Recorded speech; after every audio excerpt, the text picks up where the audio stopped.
ethos.com/game. That's ethos.com/game. Time spent on application may vary. Online health questions required.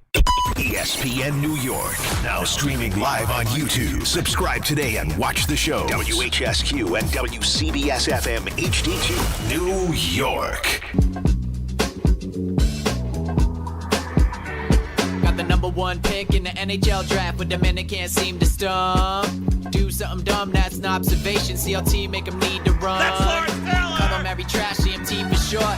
Wonder if we best once you peep the score. Up at the crack of dawn, top stories of the morning. While you're yawning, grab your coffee, rise and shine with 8:80 a.m. This is Drop Time. We provide highlights from your favorite teams. Got Dave and Rick making plenty of picks. It's Rule 76. All right, we've made it to a Friday. The weekend is just about upon us. DNR with you, ESPN New York. Australian Open semifinals roll along. Alcaraz in a match that probably no one could watch.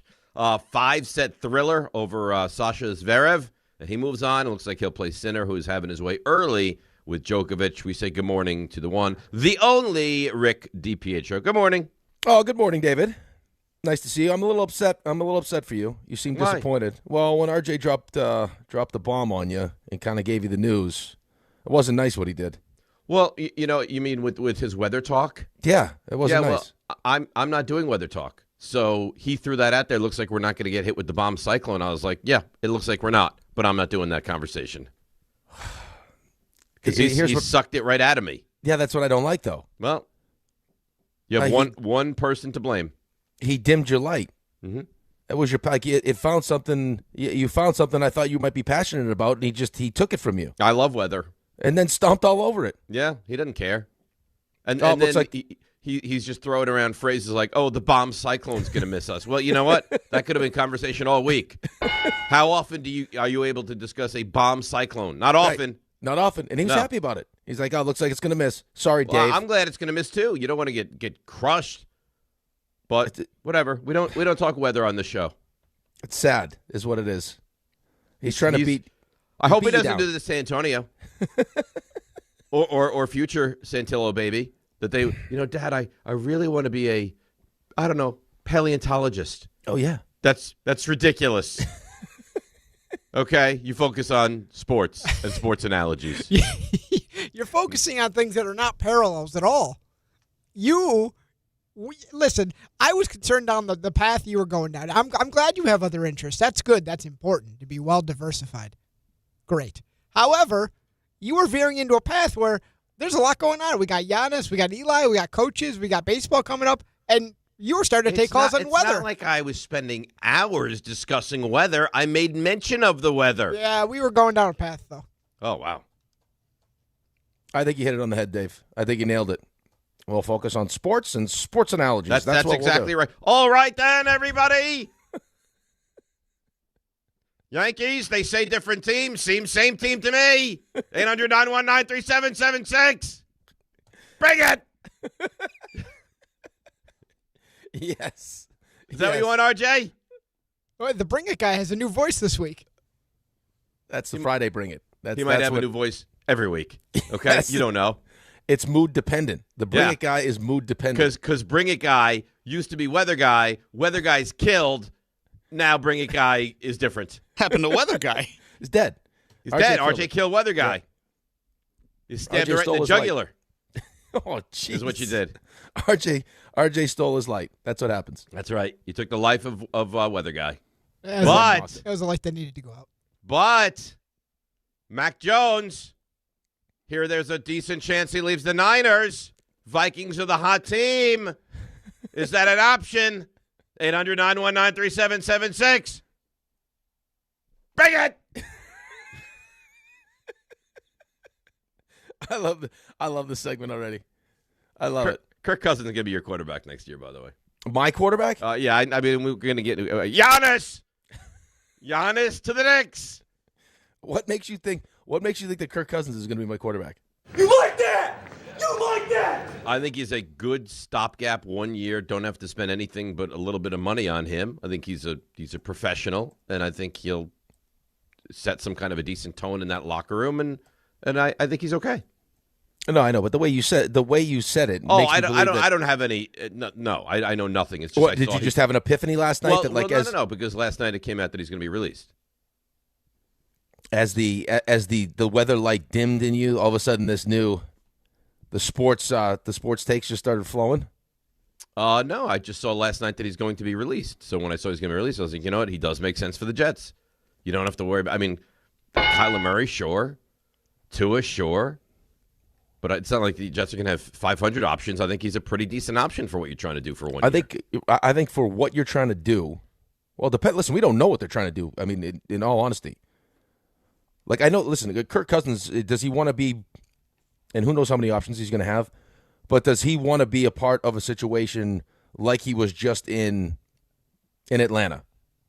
Right? Like, Kirk Cousins doesn't strike me as the kind of guy that is going to be like what Jameis Winston is right now for Jackson Dart. Kirk Cousins wants to play. Yeah, but I don't know that Kirk Cousins can be you're the starting quarterback of this franchise moving forward.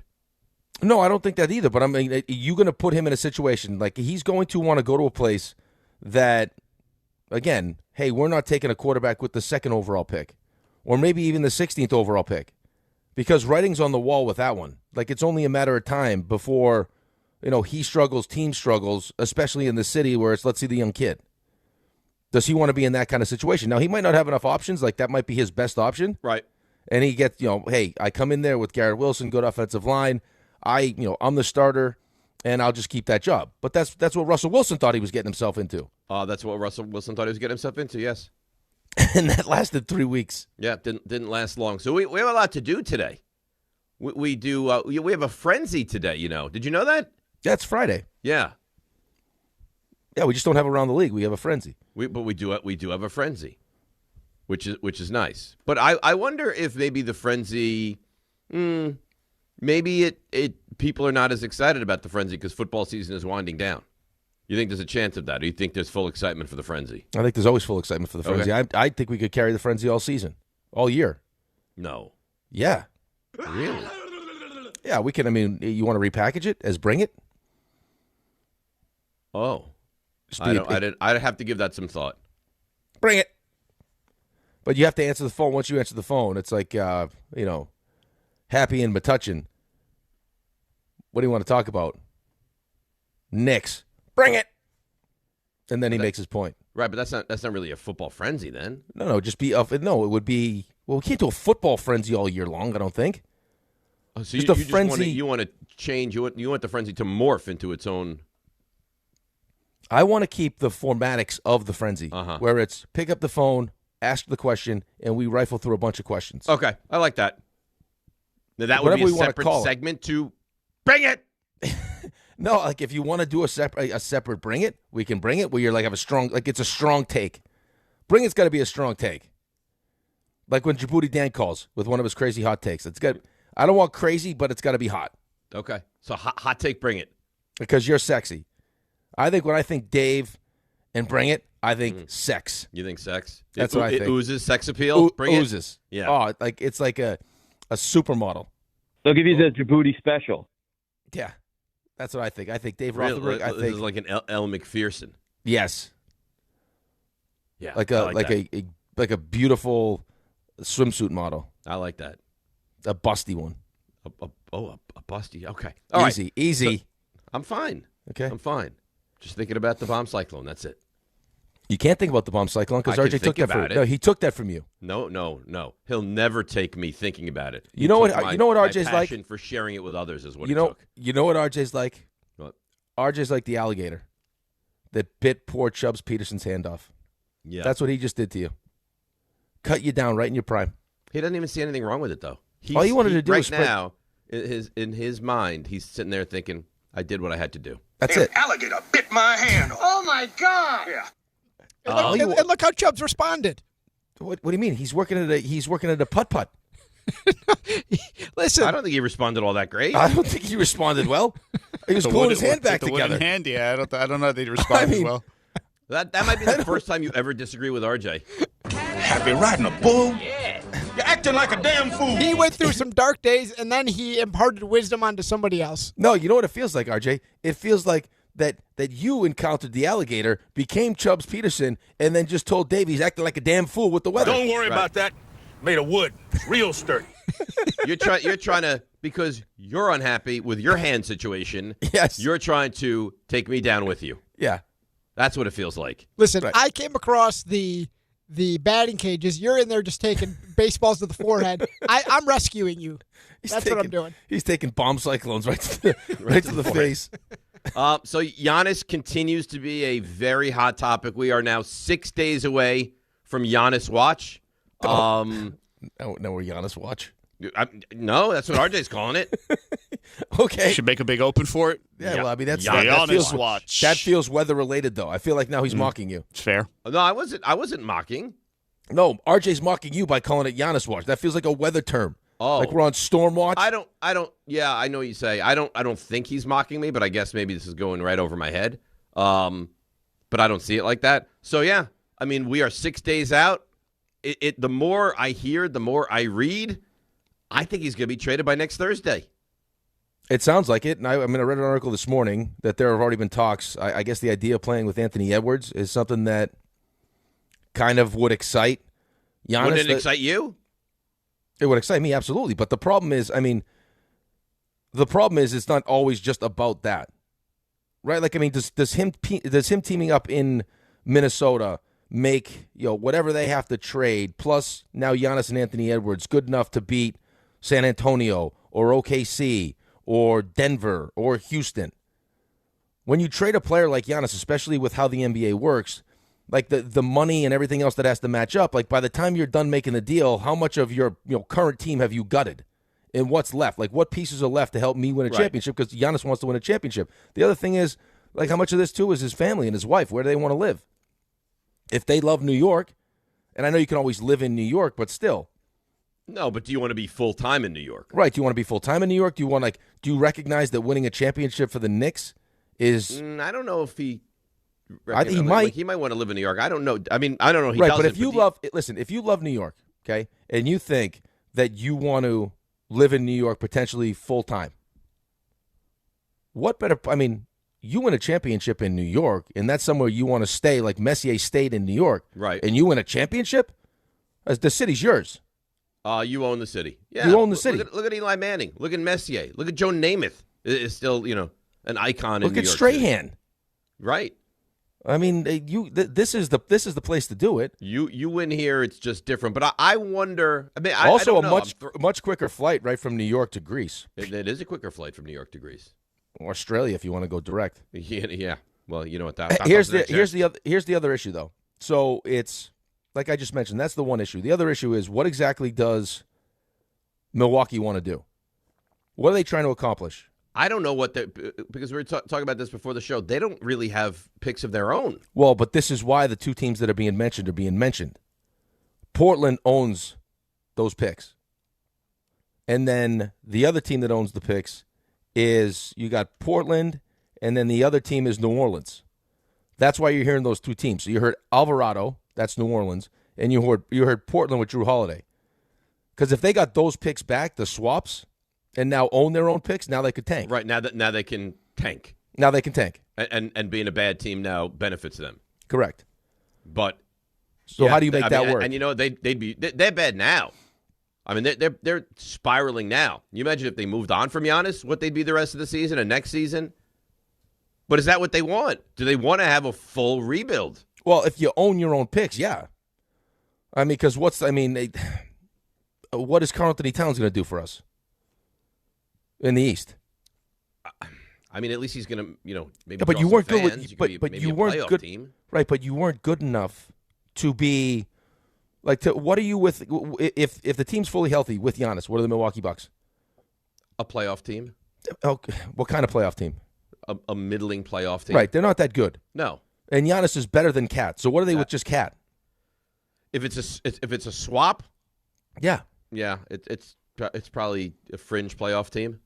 So like, what good is that? Well, I agree with you, but I don't know that every market is looking to its championship or bust. No, but there's more hope. Like if you could find a way to work this thing where you get New Orleans involved and you get Portland involved, and I can get those picks back, Now at least I'm selling hope to my fans that we can be bad enough to get, great young players and turn this thing around, build it organically, which people love. Right? Like draft, develop. Oh, nobody loves the organic build more than the sports fan. They love it. There's nothing better. If we can win with our own guys, you could bring a Martian to the Giants, and he could lead them to a championship, and I wouldn't care. Yeah, we're big DIY guys. Yeah, do-it-yourself guy. Oh, huge. We love it. Oh, did you win a championship? Yeah. Did you do it with homegrown guys? Yeah. Oh, God. Did you do it with, like the 94 Rangers? Every time you hear an Islanders fan talk about it, it's like, yeah, but they did it with mercenaries. Who cares? Okay. Who cares? Okay. Is there a banner up for it? Was there a parade for it? I would think that if I was Milwaukee, I think that would be what I would be trying to do. Right? So that would find exclude the Knicks from your conversation then? No, it doesn't necessarily exclude the Knicks from my conversation because the Knicks would be trading for, like, there would have to be picks involved in the Holiday for Bridges trade. Right? And, like, the teams that you would have involved but the problem is, like, where does Cat end up? He's got to be a part of this deal. Where does he end up? Like, how do you turn him around? Well, if you're Milwaukee and you want to be bad and you want to vie for that number 1 overall pick, I don't even think you want Karl-Anthony Towns, do you? No, but the money, like, again, it's just because how convoluted this whole thing is. It's like, what do you do with the money? Right. Like, how do you make the money match up? I read something this morning where it was like, and then Milwaukee could potentially get Cat and then turn around and, trade Cat to Dallas because Dallas is trying to win, right? You got, Flag, Kyrie, and Cat. You see what Cooper Flag did last night? Yeah, but which is like, and Anthony Davis is always hurt. Anthony Davis is great, but Anthony Davis is always hurt. So, like, if Milwaukee took on Anthony Davis, at least Anthony Davis is hurt all the time, which will help the tank. I mean, it's just, they make it difficult. They make it difficult, yeah. The NBA has taken the fun out of trade conversation. It's like the machine's fun, like the trade machine's fun, but still, it's like. But then you're going to match up salaries. Well, but not even the salary part. It's like, who owns these picks? And, like, I mean, you go through, like, I'm sitting here looking at Milwaukee's upcoming draft picks, and it's like just reading it is. So 2026, first round pick. It says Atlanta will receive the more favorable of Milwaukee's 2026 first round pick and the Pelicans' 2026 first round pick, and Milwaukee will receive the less favorable. Like, it's like, come on, just like what? What's going on here? Were you always, I don't know that this is true, always allowed to put such massive restrictions on draft picks? Like, if it's a top 5 pick, you can have it, otherwise we keep it. I don't ever remember that. When did the protections for the picks come in? Yeah, such massive protections. I got to tell you what, you don't have anything like that in the NFL, right? You can't protect anything in a trade, I don't think. No, you can't. I'll tell you what, whoever had the first protection, congratulations. That's well done. Whoever came up with that idea? Whoever came up with that idea is like, you know what, I'm going to trade this first round pick, but yeah, I'm going to see if I can get it. If it's 11 to 30. Yeah, I'm going to get a top 10 protected. And then the other GM that was like, you know what, that's good. Okay. Protect the hell out of it. And then it turns into 2 second round picks. Who the hell wants that? Whose idea was that? Nobody wants that. I mean, listen, and that's the problem also.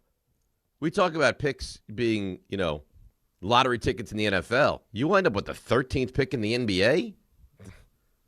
Odds are it's going to turn into absolutely nothing. Right, you're trading these things. I mean, you're starting to see that now anyway, though. And not just basketball. And I mean, look what the Rams did with their picks. Yeah, right. Well, I mean, if you can win now, do the picks really matter later? No, they're not going to matter later. They're not going to be good picks anyway. But at a certain point, you would imagine they would. Like right now, for Milwaukee, they matter.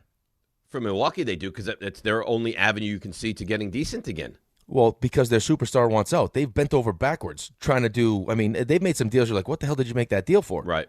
Well, they made it. They made it because they want to. They want to show Giannis that they're trying. They want to satiate Giannis, and Giannis now wants out. So, I mean, it's a topic on the table. It's going to be until we get to a final decision with this next Thursday. 800-919-3776. We got to revisit this Eli Manning thing. Not only was Ray a jerk on the air, did you see Ray on Twitter yesterday?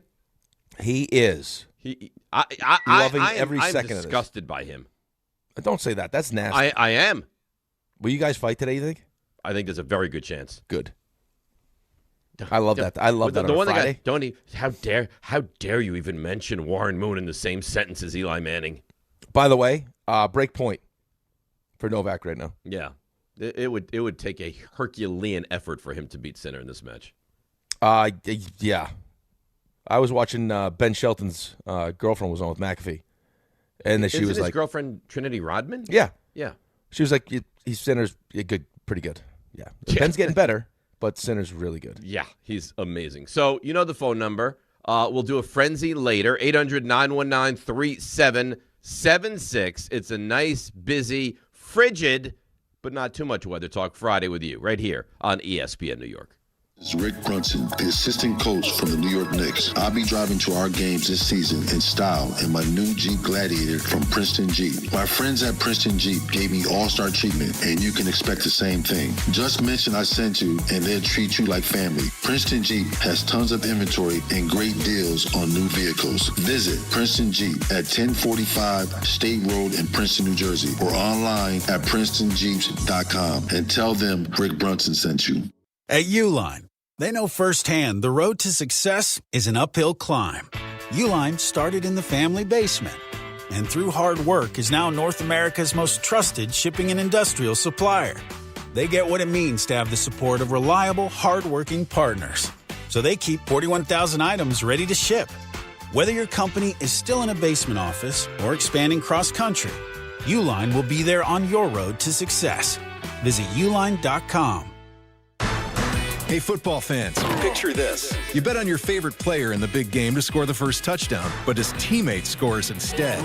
With BetMGM's Second Chance promotion, you'll get your stake back if your first touchdown scorer scores second instead. That's right. Bet on any pro football player to score the first touchdown of the big game. If you're right, you win. If your player scores second, you get your stake back in cash.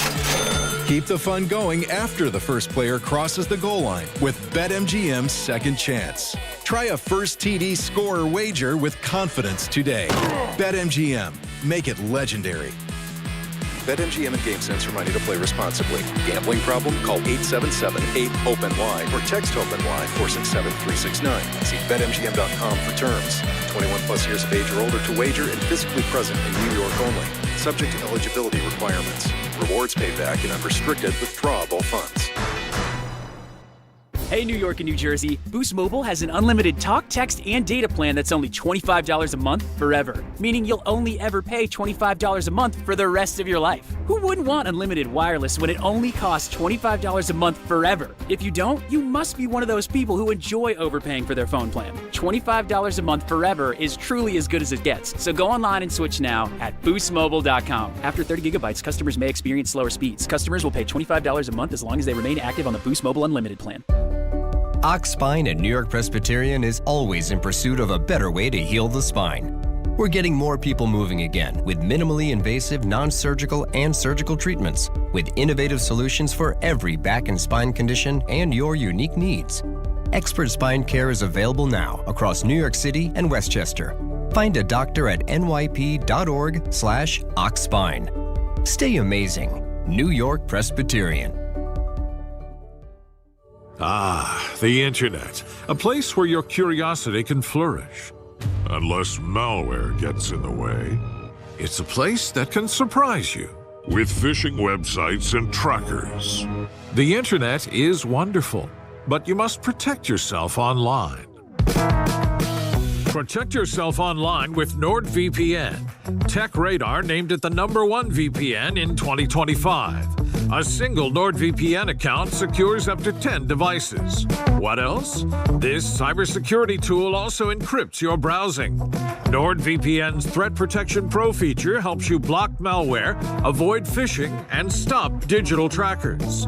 NordVPN scans the dark web to check that the information associated with your email address is not exposed.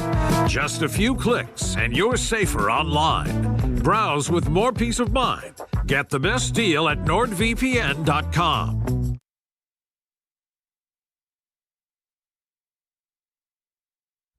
All right, DNR with you, ESPN New York. Has it hit you yet that there's no football this weekend? Has it hit me? Yeah. Yeah. I got a pretty busy weekend, though, so I think it'll be all right. So it won't be bad? Well, I got Cass's birthday. I got my mother's birthday. I got... Your mother and your wife share a birthday? No, back-to-back. Oof. Back-to-back days, though? Back-to-back days. Oh, That's a lot. Yeah, I got back-to-back days. My daughter has a big dance show that I'm excited to go see. So, it's hockey games, you name it. So there's a lot going on. Yes. So today, it's actually a good weekend not to have football. Otherwise, I would have been. Well, I don't feel like that. Well, I know you don't feel like that because you have Ben's in college. Alex I got nothing. You got Dexter. I don't want to just binge Dexter all weekend. Weekends to me are meant for sports. I know, but you just have a weekend off. That's it. Just the problem is you don't love the Super Bowl. That's your problem. I don't love the Super Bowl. If you love the Super Bowl, you'd be like, you know what? This is fine. Take my week, relax, and then I can't don't wait. love the Super Bowl, and I don't particularly love the matchup of this year's Super Bowl. So you're right. What's on you love about the matchup, though? I don't know. None of these teams really moved the needle for me. Yeah, but you got Seattle's defense, plus Sam Darnold just proved against the Rams. I don't know. I just don't think there's any great storylines. I don't have a feel of I hate these teams. I love these teams. Well, you got the Patriots-Seattle storyline. I'm just telling you, for me, it doesn't really move the needle, this Super Bowl. Do you Ray, understand? are you? I don't. Let's say, Ray, are you really excited about this Super Bowl? No, not the actual Super Bowl. More for the halftime show. And RJ, are you really excited about this Super Bowl? Really excited? I mean, no. well, you have the hatred factor. Yeah, I said, big. Yeah, really excited. No, I mean, by the time next Sunday rolls around, I'll be ready to root for the Patriots. You're going to be starving for football. I will say, yesterday, I have a buddy that lives up that way, and I was starting to text him about how we feeling about Drake May. Like, you never know when the random Seattle moments of hatred will creep in. So, yeah, it's starting, though. But excited, like edge of my seat, no. But I'll be. It's a Super Bowl. Yeah, it's a Super Bowl. You're going to have some level of excitement. Yeah, but listen, it puts to rest some of like John's concerns that there's not a next group of quarterbacks coming up. So some new quarterback's going to have a ring after this year. Some new quarterback's going to have a ring. Yes, that is true. What would the sexiest matchup have been for you? Josh Allen in the Super Bowl, regardless of who's Josh in the NFC? Allen, Rams, Bills for me. Yeah, I think that would have been sexy. That would have been like miniskirt sexy. I don't hate the matchup. I hate the fact that the Patriots are in the Super Bowl, but I don't hate it either. It just does. Like, I'm not you, where I hate New England. I'm not RJ, where I hate Seattle. I understand why you guys do. If the Eagles were in it, that would have me on the edge of my seat, crazed, because I hate them so much. So I don't have a hatred factor. These teams are fine. I don't think there's anything like amazingly sexy about these teams. I mean, listen, JSN's sexy. Yeah, listen. Their defense is sexy. You can be Mike ecstatic. McDonald's You can be sexy. excited. I'm not telling you how to feel. I'm just not over the Good moon defenses. gaga over this matchup. Well, we have to be honest about something too. You're just inherently kind of turned off by Super Bowl Sunday. It's not your favorite. Yeah, we've established this. That's fair. Well, you know what? You put the Giants in this game, and I think you'll see it ratcheted right back up there. I would imagine so. I'd be a crazy mess. No kidding. If our teams would be in the Super Bowl, we'd all be crazy messes. Right. And I got to watch Sam Darnold in the Super Bowl. I got the Patriots in the Super Bowl again, and I got to watch Sam Darnold in the Super Bowl. Well, I don't think Ray's got to worry about Super Bowl anytime soon. Wow. What? This is what today's going to be. He's in a way.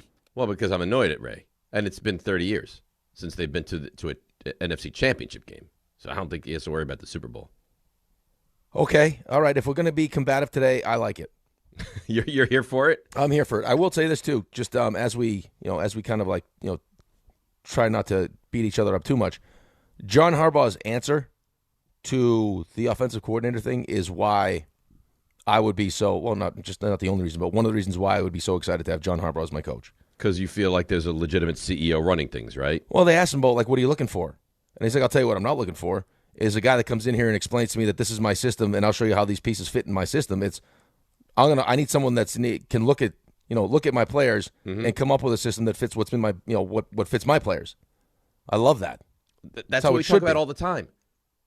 It's not your system and the guys that don't fit your system, you figure out a way to make it work with them. It's I'm going to mold what they do well and fit my system around them. Exactly right.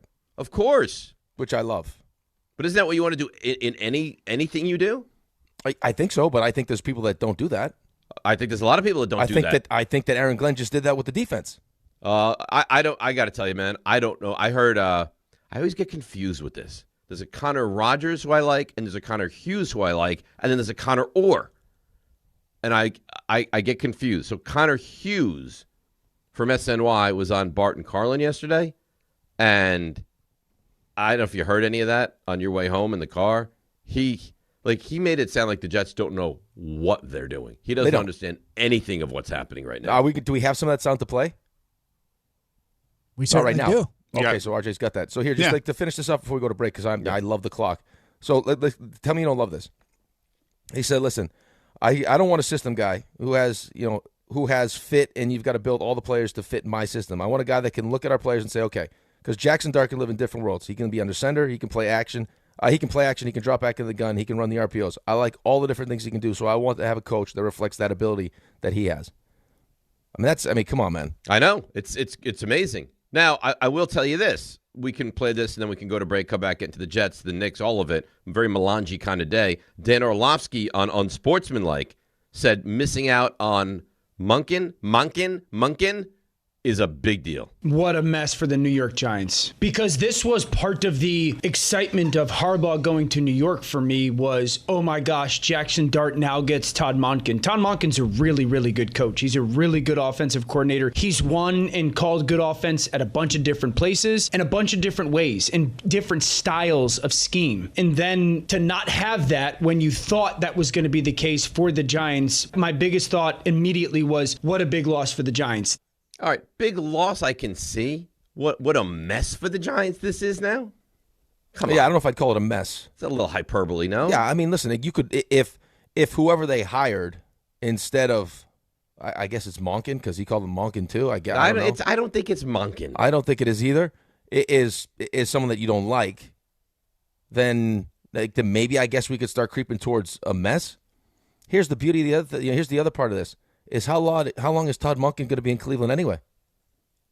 Right? So after that doesn't work, you can bring Todd Monken in 2 years. Yeah, but 2 years down the road, you can't worry about that. 2 years, I mean, look, 2 years in the NFL circles is like a decade. That's forever. It's forever.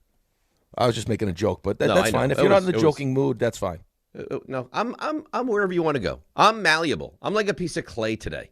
You want to get combative and nasty? I'm here for it. You want to be all lovey-dovey? I'm here for that too. I go in any direction with you today. Listen, if you don't want to be jokey, let's not be jokey. Let's be real serious. Ho, let's be jokey.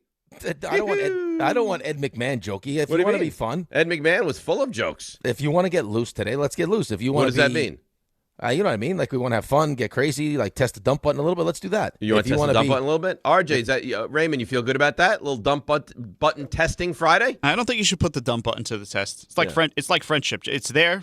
I don't know that you necessarily need to test I'm trying to open a deal, right? If I gotta go down that road to open deals, I'll open deals that way. If he's got to use George Carlin's 7 awful words, he'll do it just to help the show and the station. Oh, I don't doubt that. I'll start messing around with Chris Mitchell's favorite word to put on the air, the S word. It's a clean word. What are you talking about? Yeah. Shikaka. Was that one of the most bizarre moments you've ever had? Of all time. No, I keep hearing about it. I wish I'd seen it. It wasn't just the moment. The problem is when we explain the moment, it wasn't just the moment. It was his watching him in that moment. Mm-hmm. And then his reaction once we had to dump it. Were you horrified? Yeah. So you guys played it? He played it. We didn't. What do you mean? We didn't play it? It was the top of the hour open. Right. No, but I thought it got caught before it went on air. No. He crafted it, played it. It went all the way through because it was at the end, and that's when we had to. And when you heard it, when you were there, were you like, "What was that?" Yes. Yeah, we were all, and then he had a big he was laughing. Like with a big smile on his face, like this is the greatest. So when you guys were like, Chris, what are you doing? He was just like, okay, how good was that, guys? Like he had no understanding of why anyone was bothered. No idea. And we're like, you cannot, that's specifically one of the words that you cannot play on the radio. He's like, but by the way, you do realize he's like a high-level executive at ESPN now, right? Yeah. He goes, I've never heard that. He goes, I've never heard that dumped. Because nobody says it. Because you've never heard anyone say it. Exactly right. Exactly. Wow. I love that. I love that guy. All right. By the way, he's spitting out children like a Pez dispenser, by the way. You know how many kids he's got now? I feel like once you get to a certain level at the company, you're like John. Like you just have to start banging them out. RJ, I think Chris Mitchell has 4 kids now. I think it's 3. I don't know. I saw him over the summer. I think it's 3. Unless you know something I don't. I think maybe they just had another kid. Maybe listen. In the last segment, maybe that's how you really start moving in this company. Like the John Winthrop route, like you said, you just start knocking out kids. Look at Salah. I saw Salah has 8. I knew he had 7. No, I saw a photo yesterday. You're He's right. got 8. You're He's right. got 8. He's got a new baby. I don't know how old the youngest one is, but yeah. Yeah, very young. A year or less. You know, he will not let Phillip Rivers outdo him. Well, I mean, he's getting close. Phil's at what, 10? How do you have? I mean, that's 10 children. And he's interviewing for jobs. How do you take on more? I thought I keep taking on a lot. That's just how do you move? Wildness. How do you move 10 kids? I don't know. How do you? I don't think the kids would feed move them, transport them. He's got. You go anywhere as a family, you got to take 2 cars. What do you think the house looks like? He has a staff. I have 3 in the house. I have to put it back together before they go to after they go to bed. I can't imagine 10. You have to have a team of people. It's got to be like a race team. Like you oversee the activities. You oversee food. You oversee bedtime. You probably need multiple nannies. Oh yeah. How many times you taking the garbage out too? Just every hour. Garbage. Every hour. Dishes. You don't think? It's got to be. RJ, what do you think a meal looks like there? Oh, it has to be catered. It's like a small army. It has to be catered. You can't. Every meal has to be Every meal is catered? It has to be. I mean, you just make simple like sandwiches. You go through 2 loaves of bread. I mean, how many? And he's got like. How many boys does he have? He's got like a high school. His kid plays high school football. He Gunner, probably yeah. like a man. Yeah. Yeah, that's his wife too. They had 10 kids. Oof. That's a lot of children. At some point, you run the risk of like forgetting who one of them is. Like they walk around the corner. Oh yeah, forgot about you. Or you could be like George Foreman, just name them all the same. Well, imagine the poor grandparents too. Like like my dad, my mom now. Like they'll rifle through all the kids' names. Like they'll see Rocco, hey, but it's like Rocco, Milo. Yeah, right. Yeah, Milo Jackson, and it's like imagine you got to go through 10 of those names to finally get to the right one. No, that's a lot of children. All right, let's break. 1-800-919-3776. Interesting that weather talk. No.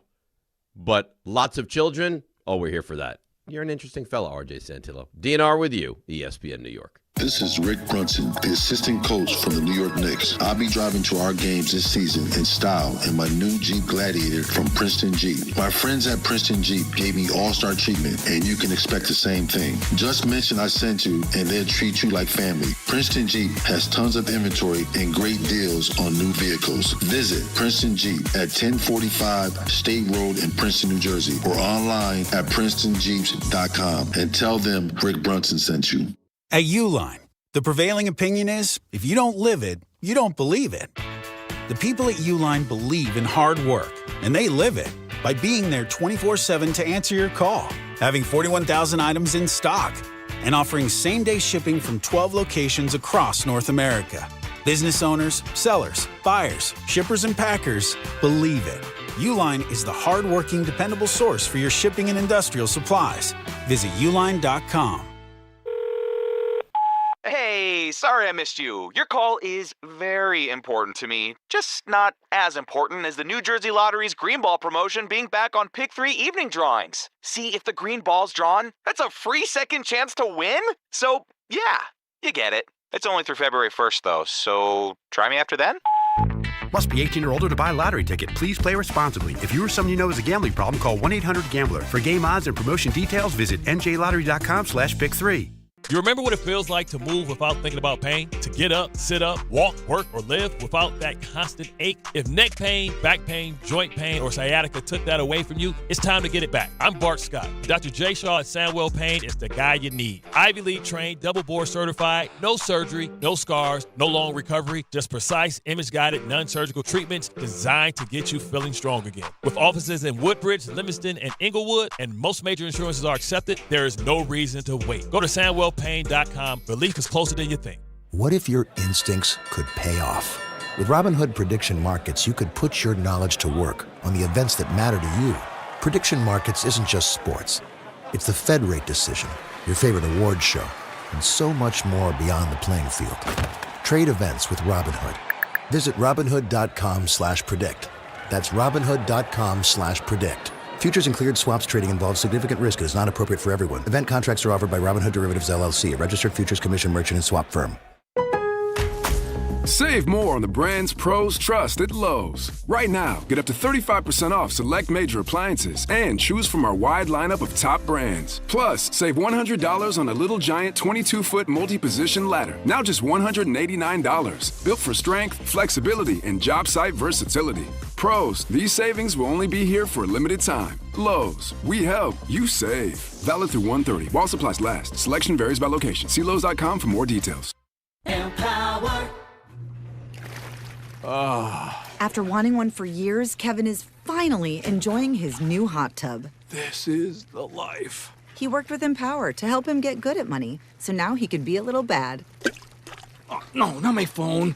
Oh, Kevin. Kevin's phone may be in hot water, but his finances aren't. Invest well, live a little. Start today at Empower.com. My name is Whitney Allen. I am a widow. My husband, Ryan, died. We never thought in a million years we'd have to use life insurance. The unexpected happened. With Ethos, it is so fast and easy. It's 100% online. You can get a quote in seconds, apply in minutes, and get same-day coverage. No medical exams, and you can get up to $3 million worth of coverage through Ethos. Get your free quote at ethos.com/game. That's ETHOS.com/game. Time spent on application may vary. Online health questions required. You still thinking job change in the new year? Yeah, I need something that's in high demand and more stable in this economy. IT? Yeah, cybersecurity, maybe even AI. That's what I did. Really? How? Went to My Computer Career. You don't need any prior experience, and you could start your new career in a matter of months. A lot of IT pros go to school there, too, to level up. Sweet. Are classes online or on campus? Both. Wow, I'll check it out. Thanks. Make this your year. Take the free career evaluation now at mycomputercareer.edu, an Elite CompTIA certification partner. Financial aid is available to those who qualify, including VA benefits. NBA fans don't just watch the game, they live it. So stream like you're courtside with NBA League Pass, your ticket to all the action. Watch your favorite team shine and catch the league's brightest stars and rising stars at the same time with multi-view on your favorite devices. From the plays you can't believe to the most live games and the drama that comes with it. If it happens on the court, it's happening on NBA League Pass. Only select out-of-market games available. Blackout restrictions apply. Additional charges and other conditions may apply. Visit NBA.com/subscriber agreement for full terms and conditions.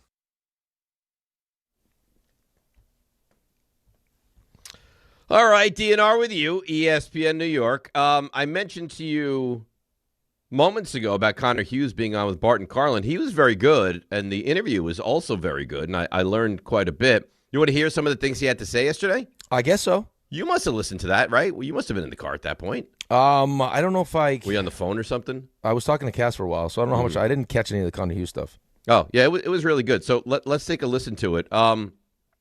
We'll start at the top here, guys. Connor Hughes, Bart Carlin. What led to Glenn saying that he wanted to call his own plays? There's things that are floating out there about, was it higher-ups that were putting it down on Aaron Glenn? Was it Aaron Glenn just deciding that I want to go down? If I'm going down with my ship, I'm going to go down with my ship. I mean, you hear a couple of things that say one and a couple of things that say the other, and you know, I don't want to be the one that puts out there one and have it be the wrong one until I can get it finalized as this is what's the reason. But here's what I can tell you is that when Robert Saleh was the Jets head coach his first year and things went really, really south, like for Robert early on, like that first year, there was a push from those above to have Robert call the defense in year two, and they wanted Robert Saleh to call the defense in year two.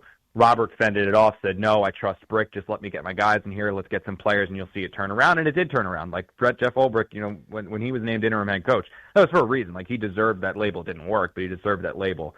There was a push from above back then. You know, I don't know if history repeated itself or anything like that, but it's certainly an organization that hasn't been opposed to having their head coach call plays for them.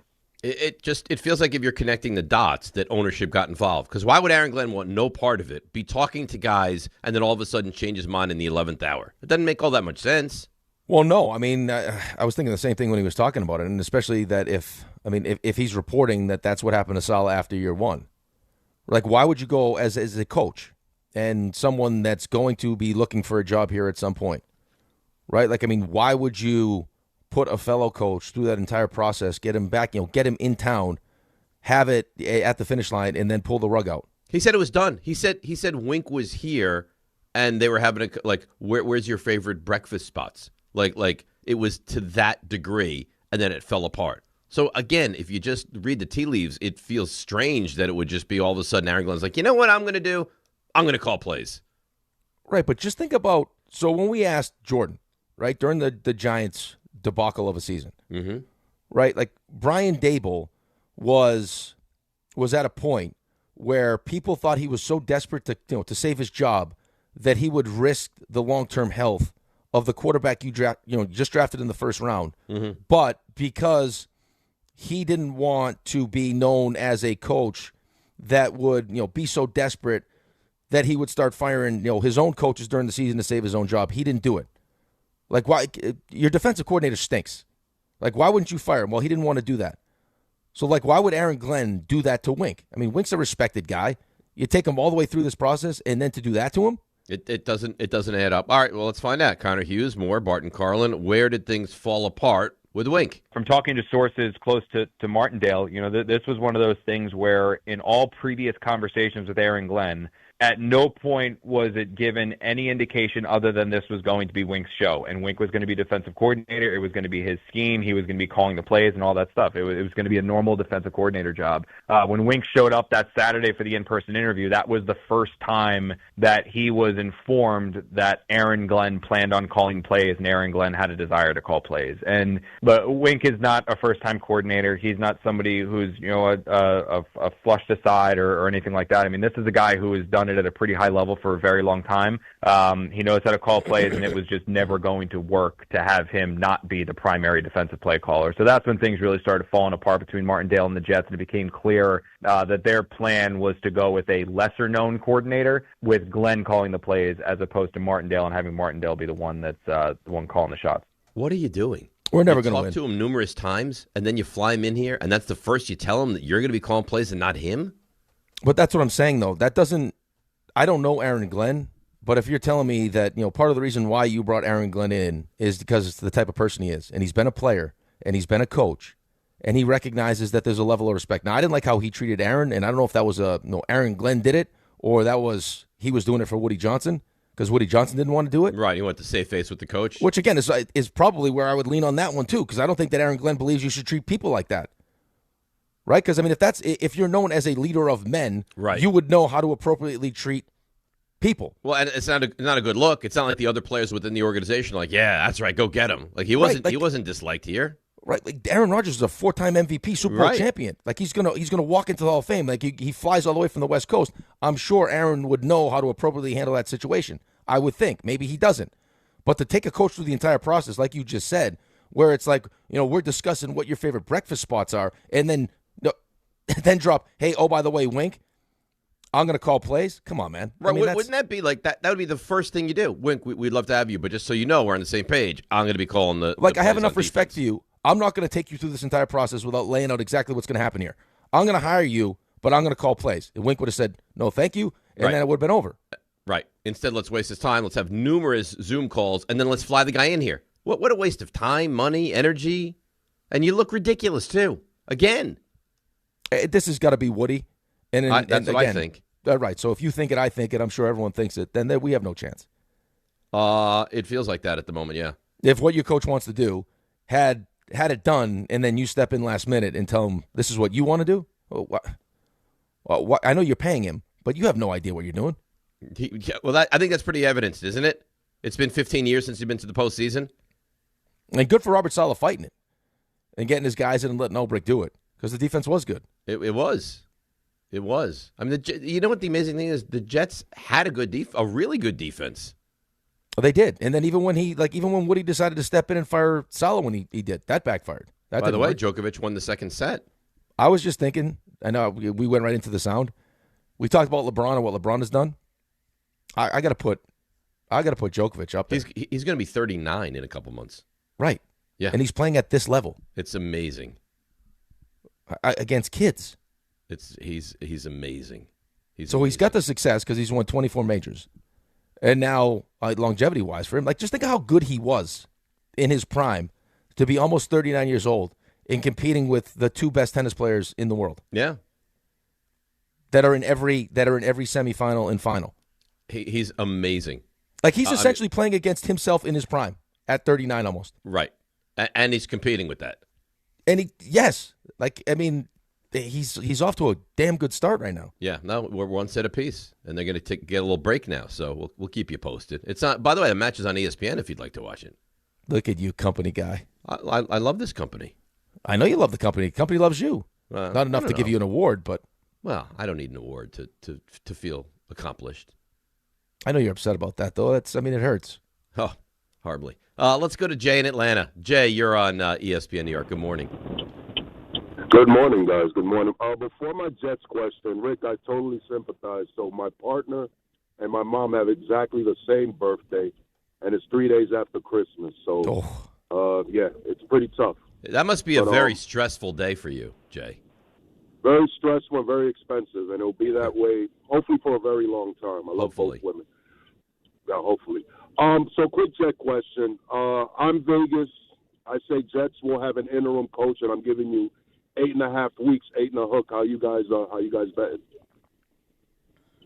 Oh, I would probably take. I'd bet the over. I'd bet the over probably.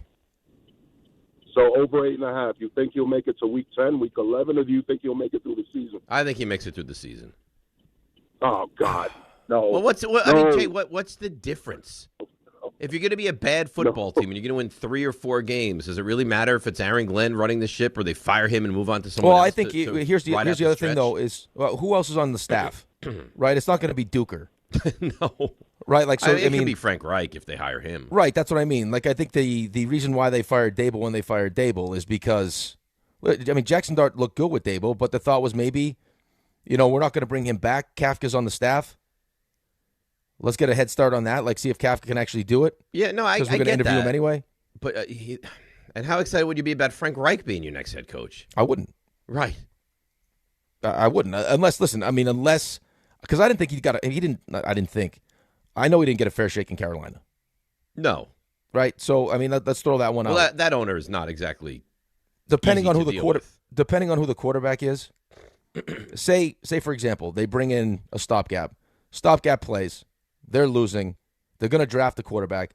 That quarterback gets put in whenever he gets put in and looks really, really good. Right? If the quarterback looks really, really good with Frank calling the plays, if Frank takes the job, then I think there'll probably be that temptation, right? I agree with that.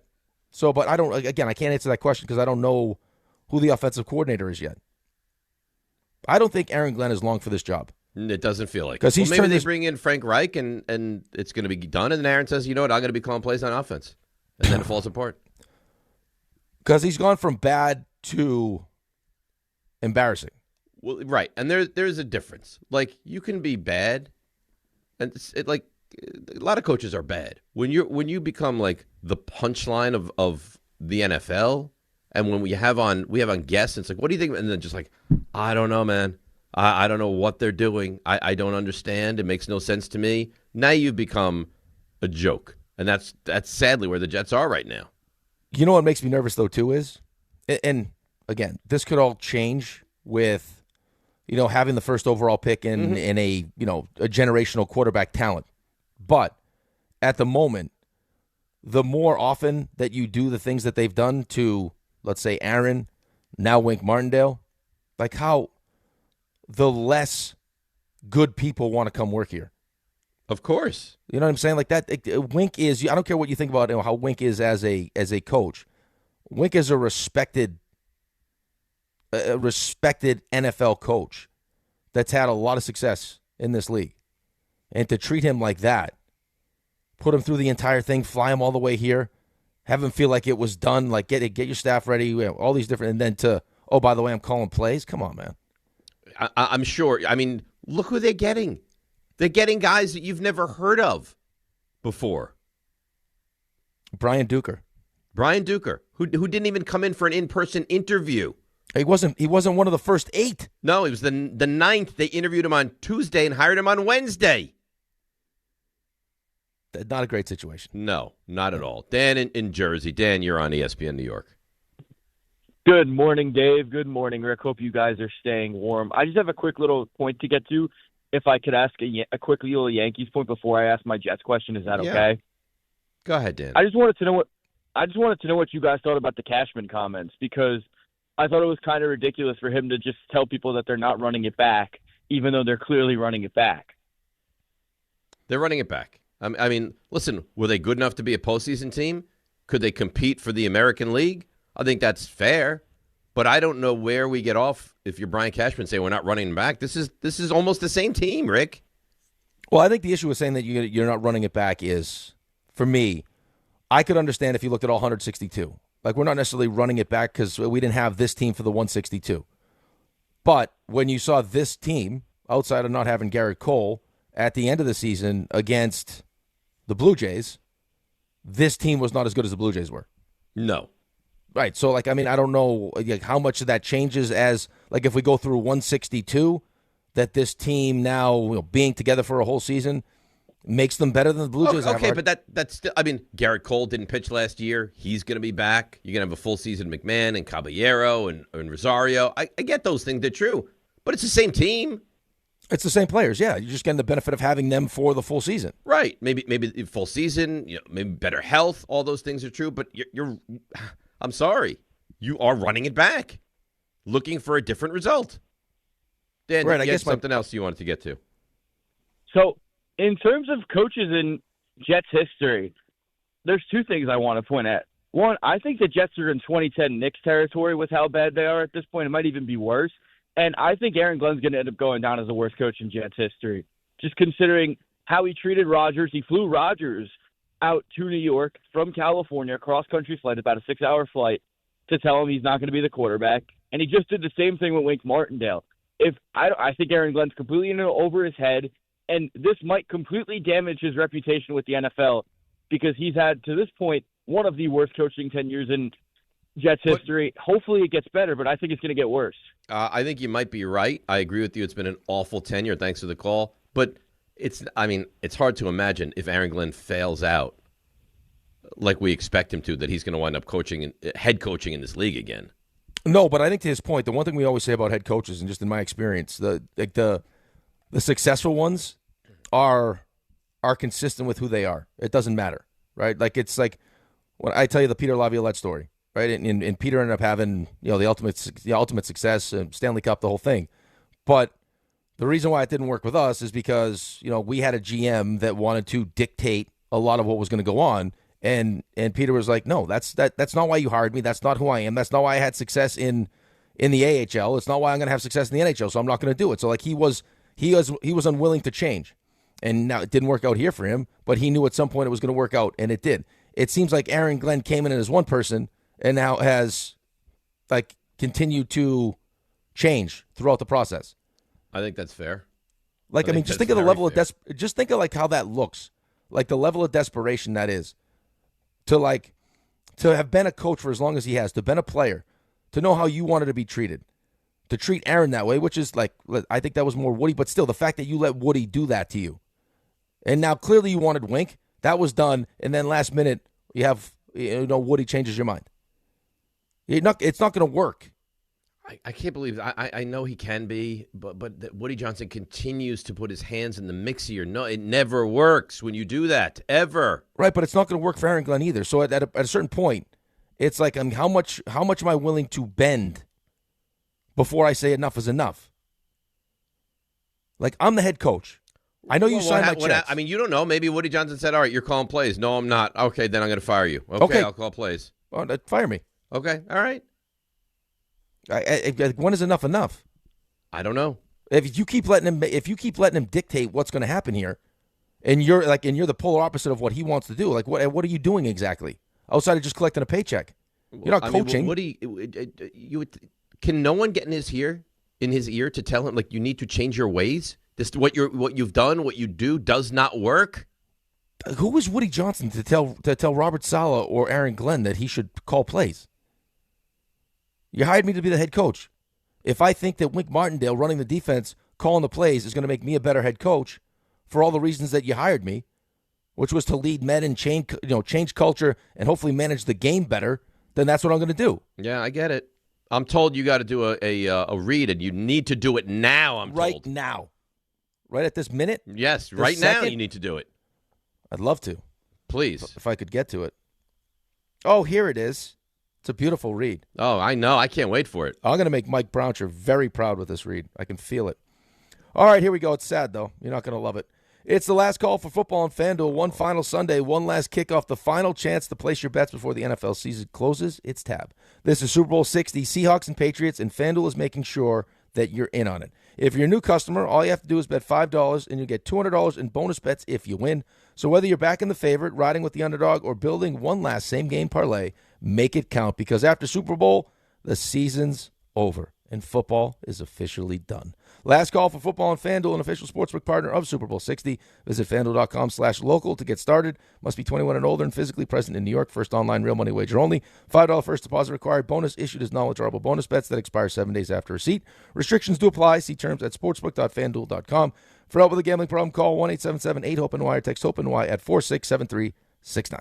All right, so we'll get some more of your calls on the Jets. Schefter put out a tweet last night that you guys, I'm going to read it to you, and you, RJ, and Ray can explain it to me, because I have no idea what this means. We'll do that and more next. DNR with you, ESPN New York. All right, let's see what's happening on the roads. Here she is, Debbie Duhane. DNR, good morning. Let me bring it. The traffic information. We're going to go to the New Jersey Turnpike northbound. Truck lanes closed at exit 14 in Newark. It's a jackknifed tractor trailer. Over on the LIRR Babylon branch, some canceled trains because of a broken rail. Taking a ride to the LIE West ramp to the BQE, a disabled truck. And on the westbound belt at Springfield Boulevard, it's a collision sponsored by Positive Coaching Alliance. If you have questions about youth or high school sports, Positive Coaching Alliance can help. PCA develops better athletes and better people through youth and high school sports. Info at positivecoach.org. I'm Debbie Duhame on 880 ESPN New York. 880 ESPN, WHSQ and WCBS FM HD2, New York. A Good Karma Brands radio station. If you've been injured in an accident that wasn't your fault, then you need a lawyer who knows New York's unique personal injury and workers' compensation laws. At the Parisman Firm, they have decades of experience handling all types of accident cases and a proven track record of delivering huge results. Their team has already recovered nearly $1 billion for injured New Yorkers. From construction to car accidents and slips and falls, they've got you covered. Call the Parisman Firm now at 718-WORKERS, where your case is their cause. Get the justice you deserve today. Hey, New York and New Jersey, Boost Mobile has an unlimited talk, text, and data plan that's only $25 a month forever, meaning you'll only ever pay $25 a month for the rest of your life. Who wouldn't want unlimited wireless when it only costs $25 a month forever? If you don't, you must be one of those people who enjoy overpaying for their phone plan. $25 a month forever is truly as good as it gets, so go online and switch now at boostmobile.com. After 30 gigabytes, customers may experience slower speeds. Customers will pay $25 a month as long as they remain active on the Boost Mobile Unlimited plan. When it comes to meat and seafood, selection matters, and no one beats Wild Fork Foods.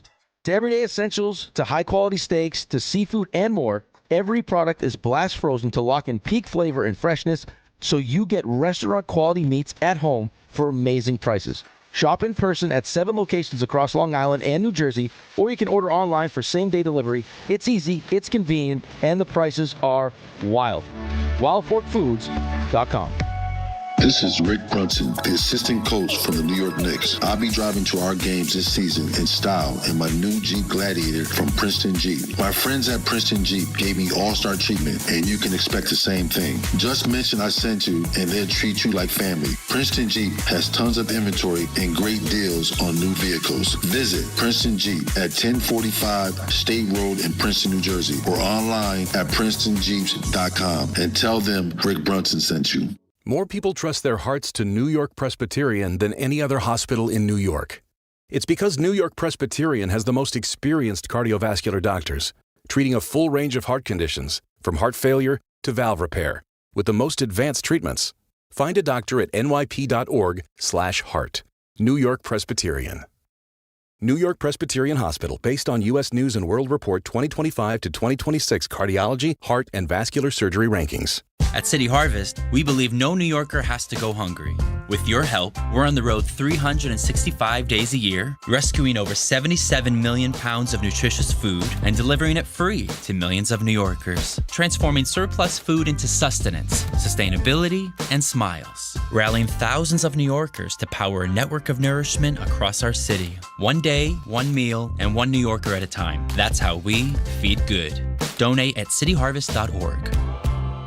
Are you ready to make a difference for the environment while helping the visually impaired at the same time? Then donate your vehicle to Heritage for the Blind today by calling 1-800-983-6530. Every donated vehicle will either be properly recycled in an eco-friendly manner or given a new life through reuse. Donating your vehicle is easy. Simply call 1-800-983-6530 and Heritage for the Blind will do the rest. They'll even arrange for your vehicle to be picked up at no cost to you. And for a limited time, when you donate your car, you'll receive a $200 restaurant voucher and a 2-night, 3-day hotel stay at one of 50 locations. Call 1-800-983-6530 right now to schedule your vehicle donation and make a positive impact on the environment while helping others. Heritage for the Blind, where every car donation counts and every person makes a difference. Call 1-800-983-6530 now. This advertisement is paid for by Heritage for the Blind. This is DiPietro and Rothenberg. I'm a little upset for you. You seem disappointed. Well, when RJ dropped a bomb on you, it wasn't nice what he did. He threw that out there. Looks like we're not going to get hit with the bomb cyclone. I was like, I'm not doing weather talk. He took the life of weather guy. But Mac Jones, here there's a decent chance he leaves the Niners. Vikings are the hot team. Is that an option? Bring it! This is DiPietro and Rothenberg. Giannis to the Knicks. Bring it! On ESPN New York and streaming live on YouTube. How good would Giannis to the Knicks be, though? How good does that sound? I think it depends on who you ask. Don does not want this trade to happen. At all, ever? No. Never. I don't know about never. I saw like the clip of him yesterday saying on his show DHR that he is not a proponent of this trade right now. I would have to hear his reasoning. Yeah, I would have to hear it as well. I didn't actually hear what he said. I can grab some of it. I think the synopsis is don't play the reindeer games. If he really wants to be a Knick, he'll hold out till the summer when it's more advantageous for the Knicks. But so don't go down the Carmelo Anthony road. Correct. Right. I don't. But then you might lose him. I don't think he's an anti-proponent of the deal getting done. I think just right now. Okay, so he doesn't want to play the games. I have a tweet to read to you. Explain what it means to me. The three of you guys can put your heads together and try to figure it out. You ready? Because I don't understand. Okay. This is from Schefter. And because I do my due diligence, I made sure this was a Schefter tweet. It is.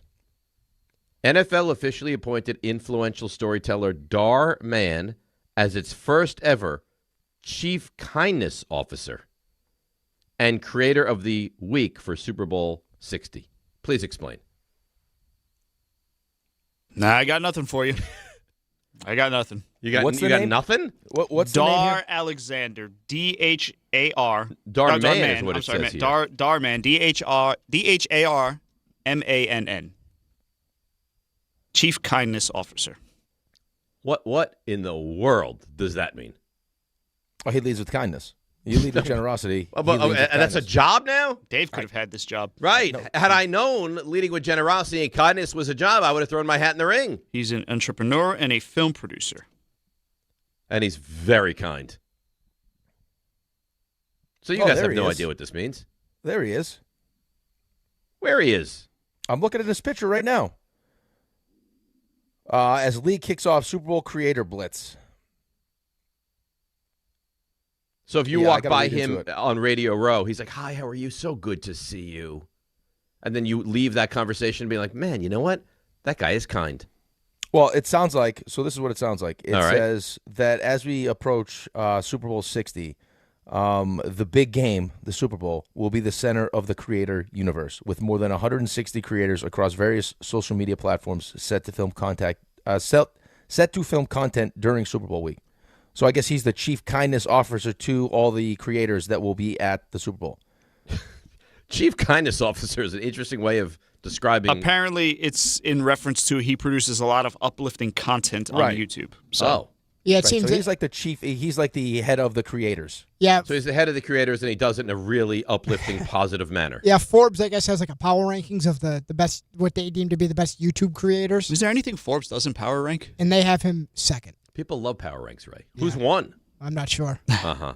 I'm reading a Hollywood Reporter article. Mann will release content on his channels as well as through the NFL's YouTube channel and will, quote, lead a series of digital, social, and on-the-ground activations designed to activate kindness and sportsmanship across fans and players throughout Super Bowl events. I don't know if I'm looking for sportsmanship. I'll be honest. It's the Super Bowl. You're not interested in this? I mean, I think it's a nice thing in general, but I don't know if I need more of it for Super Week.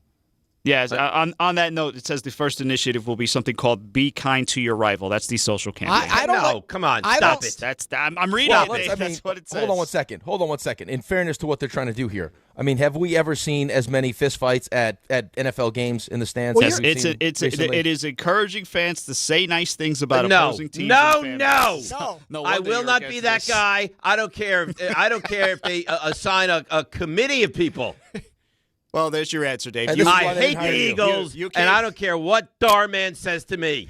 I came to you with the answers you seek, whether you like them or not. Now I don't like it at all. You know what? We RJ, you know what? If the Seahawks win, you call and you congratulate all the Seahawks. How about this, Dave? How about this? For every I won't do it. For every qualifying post using the hashtag #KindnessWinsBig, man will donate $1 to St. Jude's Children's Research Hospital, up to $100,000. See, that's not fair. Well, what do you mean it's not fair? No, you know what I'm going to do? Cause. I'm going to start a hashtag, kindness sucks. Well, I don't know if you need to go that far. Well, because so then RJ, what he's trying to do is make you feel good about the Seahawks or me to feel good about the Eagles. No. Well, he can raise money and have it benefit something. Like a couple days ago, after we found out the Seahawks were. How about if I get hired as I'm gonna make these rivalries more than they've ever been coordinator. That's great. And every time you say I hate the Eagles, $1 goes to St. Jude. Where's that? We should run this parallel and see who makes more money. Yeah. We were talking over the weekend because once the Seahawks were going to the Super Bowl, because way back during like COVID times when Sam Darnold was a weekly on the K show when I was with them, he would call in and it was just me in the studio. So it was just one person and he and I would have a little discussion. He was a nice guy, called on time, all that good stuff when he was with the Jets. And we weren't like friends, but it was nice to have a little rapport. And Ange, they were interviewing him on the TV and said, "Oh, you know him?" I was like, "I don't know if I know him, but we were friendly once upon a time." And she's like, "Oh, well, does that impact the way you look at the Seahawks a little bit?" And I said, "No, I hope they lose by 836 points. I will not be nice to the Seahawks." Well, right, but I think you're missing the point. Darman is done with you. Right, but I don't. Kindness is not winning big with RJ right now. Right, but I don't think it's the kindness about the team. You can hate the Seahawks, but don't hate the Seahawk fan. Well, I don't go up to them saying mean things. No, Rick, it says nice things about opposing teams and fan bases. Not happening. So it's about the opponent as well, not just the fans. Yeah, Rick, so you have to like Drake May, Patriots, Bob Kraft. No, I don't like any of those. You have to. You have to now, though. You have to lead with kindness. Darman will give you a fan ticket. I don't want a fan ticket. I'd like both of these teams to lose, but that's not. I mean, that won't happen. There are not enough points. You're not falling in line with what the NFL's trying to do at all. There's a big YouTube flag football game. Look at this. There are not enough points in the numerical value to which the Seahawks can lose. Listen, this week is about channeling the passion of the NFL. It's built on moments of kindness, empathy, sportsmanship. No, it's not. The NFL's built it's not built on moments of kindness. Pounding your opponent. Excuse me? Pounding. No. I mean, I don't know. RJ, you of all people. What kind of Super Bowl are you playing in? That's what's happening. Oh, my goodness. Well, not according to Darman. Okay, he's leading with kindness. Leave Darman. Listen, I'm sure I don't like it. He'll make great content, I'm sure. For the Mr. Goodell, I don't like it. We got Robert Irwin. He's going to be a part of this deal. Who's that? That's Crocodile Hunter's son, right? That's right. Oh. Is this only for the week? Yeah, this is for the week. So what? After Super Bowl Sunday, we can go back. So they go back to being the cretin that you are. This took a turn. I don't intend to stop eating that cretin, but yeah, I guess for most people they go back. No, you know what? That's in my DNA, baby. I don't like this. You got Cam Newton, I guess. You got Cam Newton's playing in the flag football. Michael Vick. Let's call up NFL offices. Let's get Dave on the campaign. See if Darman can change Dave's. Do you think Darman can change anything? Not at all. Superman couldn't change anything. Not with you. Could you imagine making this approach to our show with last year's Super Bowl? Be nice to the Eagles. Be nice to the Chiefs. No. I can't imagine doing this ever. Nick Sirianni, your face is not quite as punchable as I thought. Oh, there you go. It's a nice thing. Crying? There you go. That's a nice thing. You guys don't get it. You guys don't leave. You know what? You're right. I don't get it. It's sad. It's really sad. So then when the Patriots win, you can be like, hey, great job, guys. We're all rooting sportsmanship, for you. Dave. I lead with sportsmanship. No, you don't. Yep. No, you don't. Yeah, I've heard things about you behind the bench. I don't sense a lot of sportsmanship. What do you mean? He's told you those things himself. What are you talking win about? with class and you lose with class. Listen, I've heard things. I'm not going to repeat them, but I've heard things.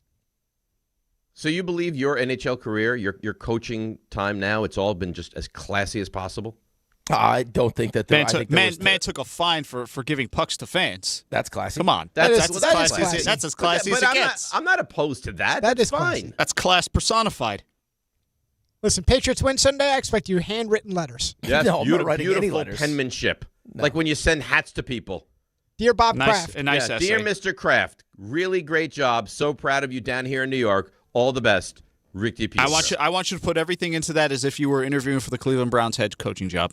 Full Just essay? like that. Dear Drake a full essay. Yeah, congratulations on your Paragraphs, Super Bowl. the whole thing. See I you would at the smash parade. that essay. I just got 100 on another one of my Cortland assignments. No, look at you. You should have applied for the Browns job. I should have. Or the kindness ambassador. I could have hired you as my chief opponent pounder. COP. Yeah, my COP. This is terrible. Listen, while we're making up new roles, I would take that. Yeah, you would. Like hey, some would say that is classy. Yeah, not only are you going to lose, we're going to pound you. I got to find a way to counteract this. You can't. You're not a creator. You're not active enough on social media. I want to spread football animosity. Yeah, you're not Drewski. Football Drewski hatred. is everywhere. Drewski's everywhere. Drewski's one of the captains for that flag football game I just mentioned. Who the hell is Drewski? You know Drewski? No. Come on, man. You've definitely seen him a million times. You're on Twitter enough. You should know him. He's in the T-Mobile commercial He's with in every commercial known to man right now. Oh. He's all over the place. I probably would know him then. You absolutely Google him right now. You know exactly what Drewski. Like Steve Drewski? No, just Drewski. Just Drewski. Maybe you're Pooski. He's very wow. Maybe you do your own thing. They lead with Drewski. You lead with Pooski. Okay. Like you're the antithesis of Darman. Listen, I don't care about Drewski. I don't care about these people. I'm not, oh, hello, good for you. Nice to see you here. Did you come all the way in from Seattle? I don't think that's what Drewski's all Do about. you have to, is that how you talk when you're being kind? I don't know. I'm not usually very kind. I don't think that's true. Well, to opponents. You did tell a college kid your mother. That's. Well, what's wrong with that? That's what we should be spreading. Yeah, but that's not Darman behavior. Well, I don't want to be Darman.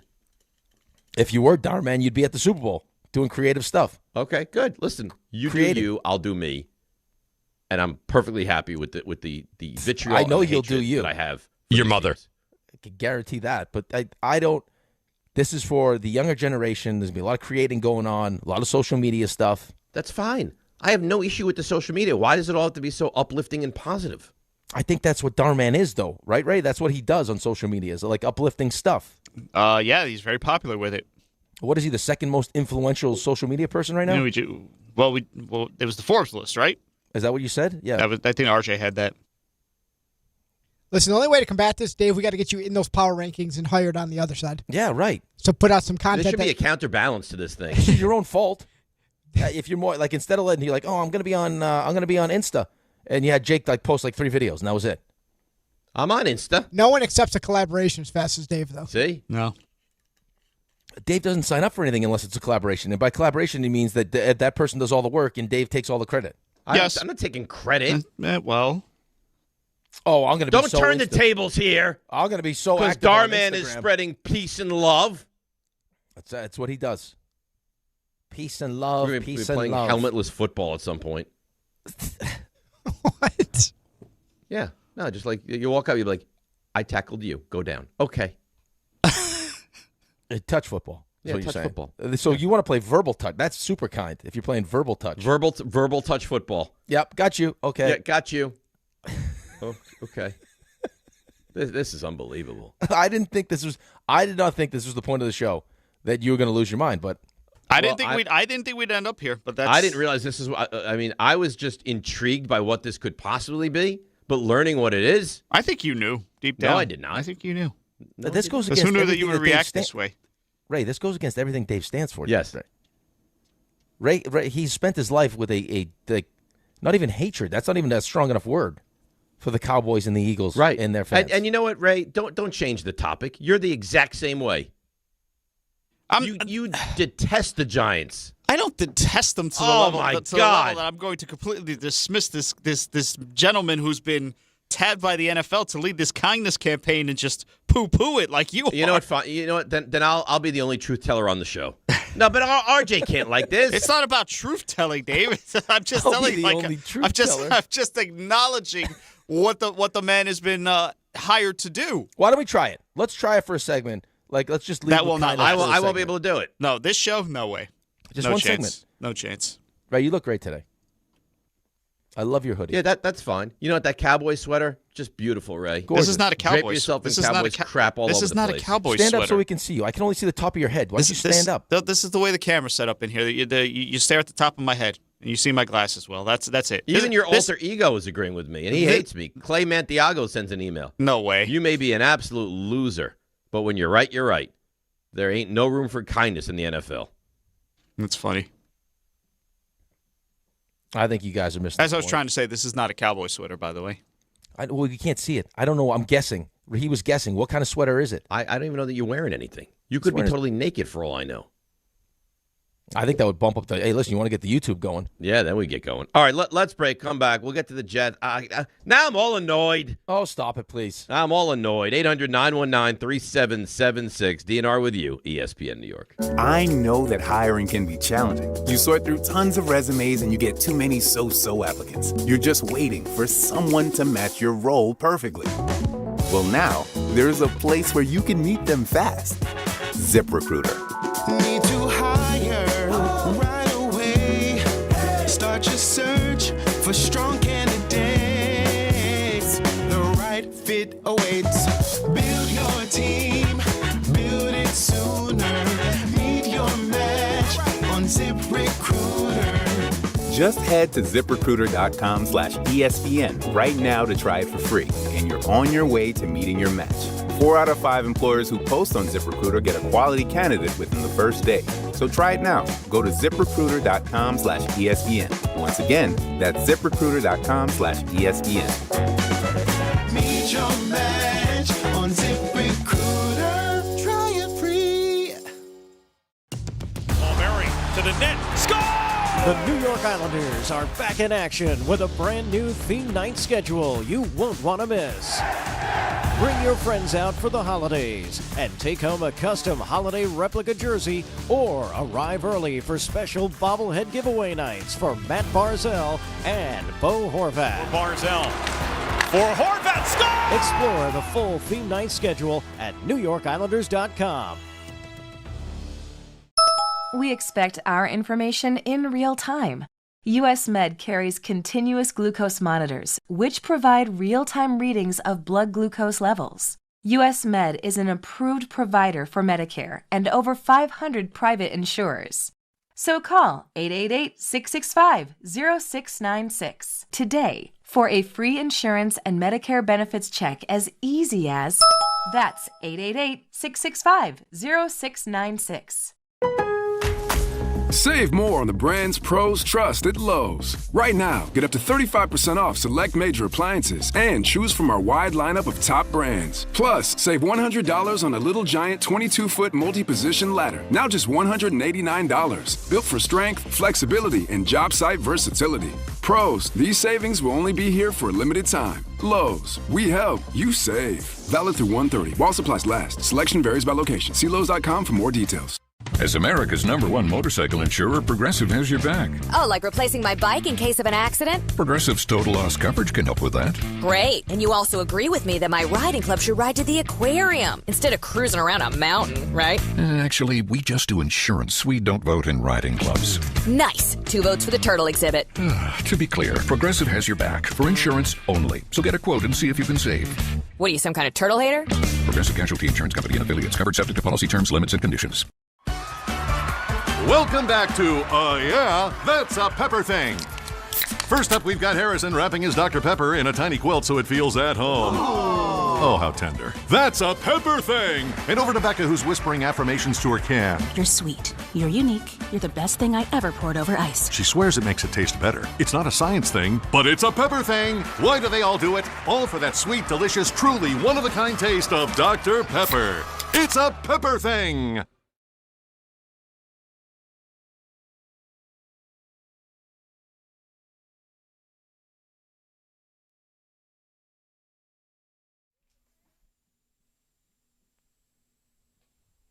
All right, DNR with you, ESPN New York. I feel better. I took a breath, calmed myself down, feel better. You know why? Also, because Ira from Staten Island, he puts everybody in a better mood. He's calming. He's parental. He's Ira. Good morning, Ira. How are you? Hey, good morning. I'm glad you're in a better mood. Deep breath, deep in, deep out, breathe out. You're all good. You're all good. I feel like you'd be like a great chief kindness officer. I don't know what that entails, but I've been told, because, I do one-on-one private with lessons. They do say that I have a lot of patience and compassion. So, yeah, I might fit into that. I think so. But it's not about me. It's about the Jets and the dysfunction. And I'm old enough, thank God, to remember the 62 Mets and how embarrassing that was. And I think the Jets have surpassed that. But, Ira, that was an expansion team.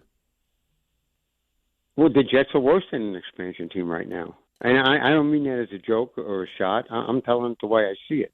I look at this right now that they're worse than an expansion team. And I think everybody's right about Woody and Glenn and handling people and stepping in and hiring somebody. Now, all of a sudden, you're calling the plays, a guy bolting. I think that's 100% truth. But I have a suggestion, and, you could take it half jokingly. I think the Jets would come out more successful if they did their job searches with Indeed or ZipRecruiter or businesses like that, and let them make the decisions than the people who actually work for the organization. They'd have probably better success. What they need is, but I'll tell you what they promise you need that's is, not going to happen. They need somebody, and I don't know if this person exists, who it would be, that has the ability to handle Woody Johnson. That Woody Johnson would look to as kind of like their But I don't know that person. that's the possibility. Well, I don't think I don't know at this point it doesn't feel like it is, but I'm just saying that's what you would need. I don't think it's possible. And I'll tell you a quick story here. Back Izzig's first or second year, I don't remember which one it was. I was in Tennessee for a game. I was talking with Marty Lyons, and I wouldn't do it unless I asked his permission because things were going south. It must have been Izzig's last year. I said, Marty, you've been around the organization since you're born. You need to run the organization. Be the top man. Okay, you have a general manager, you have the coach, you have the owner. You are ultimately running the organization. And he said he'd be all for it. Once again, this is 2012, so it's 14 years ago. All right, he was all in on it. I was all over the radios with it, and it went nowhere. And unfortunately, I think Marty would have been a great guy to run the New York Jets. Well, it's not going to matter because they're not going to give it to Marty Lyons, and Marty Lyons is not. No, it's too late. They fired him. They don't want him doing radio. Thanks for the call, Ira. I heard, I couldn't even believe it. Don yesterday, 2 days ago, this week, talking about Parcells. He's 84 years old. Well, it feels like behind the scenes. I mean, he's already he's having an impact on the Jets now anyway. Some advice? Sure. Don was talking about have Parcells run the Jets organization. This version of Parcells? I mean, come on. Right. Is that what he wants to do? Is that what he wants to do? At his age? Is he no. Capable of doing that at this point in his life? Is that what Woody you wants, need to find the next Parcells in a perfect Right, but is that world. what Woody wants, though? No. No, right. No, Woody wants, it seems like, and again, we don't know because it's not like he comes out and says anything. It feels like Woody wants someone that he can manipulate and control and tell what to do and fall in line. And then if that doesn't happen, to move on from that guy and bring in the next guy. Not the Jets lie. We're not going in there. Right, but he's also, at the same time, not even realizing what he's doing. Or maybe he does realize what he's doing. He's neutering his coach. Right? Because the players aren't dumb. Right? The players, they're paying attention to what's going on. And if the coach is making decisions that all of a sudden last minute are changing because the owner wants them a different way, how do you respect the coach? You can't. I'm telling you. You don't. I went through it. I watched it. Laviolette did it a certain way. You'd hear Mike come down the hallway. I want this changed. Laviolette would say no. I respect that. This is you're the coach. You think this is what we should be doing. We're doing it that way. Right. And I had other coaches that Milbury would walk down the hallway, and then the assistant coach would come running in, and then the lineup on the whiteboard would change. But the only thing I'll say is at least Milbury was a hockey guy. Right? Right, but you hired, the point is, and I agree is there with you. There's a chain of command. Right, but at least he knew hockey. Now, I liked it that the guys that he employed, some of them would stand up and say, no, we're not doing it like that. That's not how I want to do it. But Woody is not a football guy. Woody shouldn't be telling Aaron Glenn, I want you to do this or that. I mean, maybe Aaron Glenn's not comfortable calling it a defense. We have no idea. Well, obviously not if the person he was going to hire was going to call the defense. Right. So how unfair is that to him? Well, right. But, I mean, again, you hired him to do a certain thing. And if in his mind he thinks that having to call plays is going to disrupt that, because clearly he looked overwhelmed not calling the plays this year. I don't know how calling plays now is going to help him. Maybe it does. But Woody shouldn't be the one that decides that. Aaron Glenn should be the one that decides that. Woody, here's the problem. Woody shouldn't be the guy that decides anything. Hire the coach, hire the GM, and get out of the way. That's it. Right, but there has to be, and there's not. There should be a go-between. Right, like the person that Woody can talk to, and that person is the one that can disseminate the message or explain to Woody why that won't work or why that's not a good idea. Like, I'm sure what Matt Ryan was brought into Atlanta to do. Mm-hmm. Right? Because, I mean, as much as they want to pretend or believe that they know things, they don't. Like, Arthur Blank has been an owner for a long time, but Arthur Blank doesn't know what Matt Ryan knows. No. About and I don't football. know that Arthur Blank sticks his nose in the way Woody does.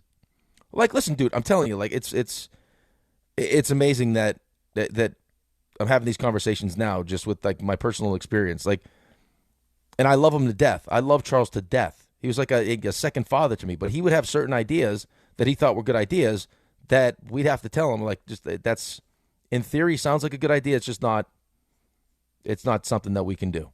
It's ridiculous as well. And then that was fine. We'd have the conversation. The idea would be a good idea, but not something that we wanted to do, and we wouldn't do it. Yeah, listen, he owns a team. So you listen, and you respectfully say no. You don't start to carry out things. I mean, it's why the Jets don't win, don't ever win. Why Ira's calling saying he's never seen anything like this. Why Louis Riddick can't answer a question about the Jets. Right, like, just think about this, though. So I'll give you another example of this. And this is at a lower level because this is not, owner to coach. This is, like, we'll say GM to coach. Right? So, like, whenever like a GM showed up on a road trip or on the team plane, you're like, uh-oh, okay, I don't know. Like, something was going on, or right. Like guys were at attention, right? But my relationship with a coach, or your relationship with a coach, would be different than your relationship with the GM. So a lot of guys always felt like, because the relationship, even with an assistant coach, right? You're protecting me from the head coach. I could tell you stuff that you wouldn't tell the head coach. Like, there was always kind of like layers to this thing. And then you get your relationship with the head coach, and then from the head coach to the GM. But you felt like any good head coach has your bench. Like, John Winthrop has our best interests at heart. Yes. Right? Like, we feel like, to a certain degree, he should protect us or have our back. So when all of a sudden now, like, I had a guy on the team who was going through a rough stretch. He comes in the locker room, and he's got no sticks. Where's his sticks? You're going to have to go see Mike because Mike stole your sticks because he thinks you stink with these sticks, and he wants you to get new sticks. Like, should that be something that the GM is doing, or is that a conversation the GM should have with the coach, and the coach is like, no, Mike, that's crazy? Well, let me ask you this. Was Milbury successful at being a GM? No, and we weren't successful. Right. But that's what I'm saying. Like, that, like, it's, and you could have good players, but for whatever reason, it's just that mix doesn't work. We got a break. We'll come back. We have a lot to do. More of this conversation. We'll get into the Knicks. We are going to go around the league because there's enough nuggets to do that, and we'll do a frenzy as well. It's DNR with you on a non-football Friday right here on ESPN New York. At Uline, they know going the extra mile takes hard work. For companies pushing to go further, Uline will go the distance with you. 24/7, they answer the phone to get you the shipping and industrial supplies you need. Business can move fast. Unexpected large orders, adverse weather, new safety guidelines, and changing economic trends. Uline works hard keeping 41,000 items ready to ship, minimizing detours on your way to the extra mile. Visit uline.com.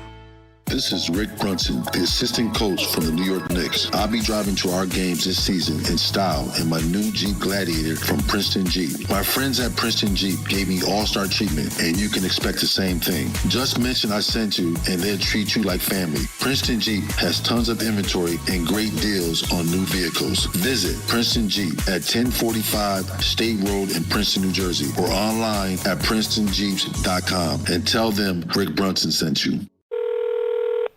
Hey, Hey, sorry I missed you. Your call is very important to me. Just not as important as the New Jersey Lottery's Green Ball promotion being back on Pick 3 evening drawings. See, if the green ball's drawn, that's a free second chance to win?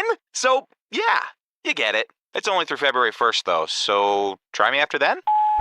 Must be 18 or older to buy a lottery ticket. Please play responsibly. If you or someone you know has a gambling problem, call 1-800-GAMBLER. For game odds and promotion details, visit njlottery.com/pick3.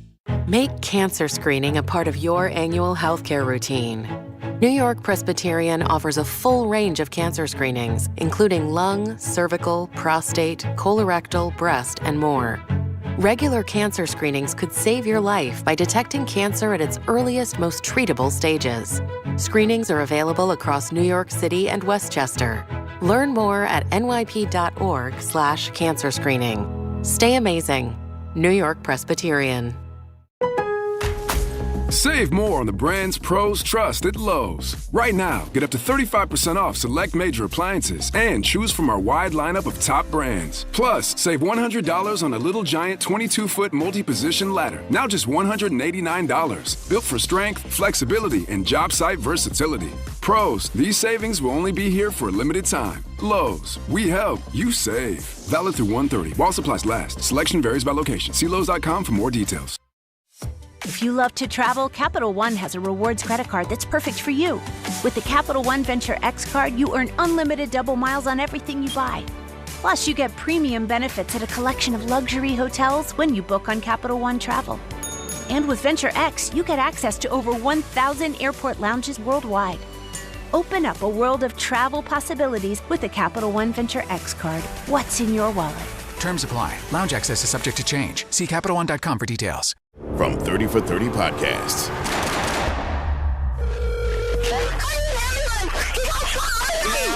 Did you say someone got shot? Brian Pata, senior defensive lineman from Miami, gunned down. The key to this case, it's Brian. An hour before he died, he was on the phone arguing with somebody. This might be a hit. You want the truth. They just want a conviction. Being placed under arrest. We had a killer amongst us.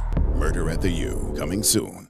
My name is Whitney Allen. I am a widow. My husband, Ryan, died. We never thought in a million years we'd have to use life insurance. The unexpected happened. With Ethos, it is so fast and easy. It's 100% online. You can get a quote in seconds, apply in minutes, and get same-day coverage. No medical exams, and you can get up to $3 million worth of coverage through Ethos. Get your free quote at ethos.com/game. That's ETHOS.com/game. Time spent on application may vary. Online health questions required. In the city that never sleeps and never stops talking sports, ESPN New York is always on. Now you can live and breathe everything New York sports wherever you are. On your radio dial, on the ESPN New York app, and streaming live on YouTube. However you watch or listen, ESPN New York is always on for you. Hear us, stream us, watch us. This is ESPN New York.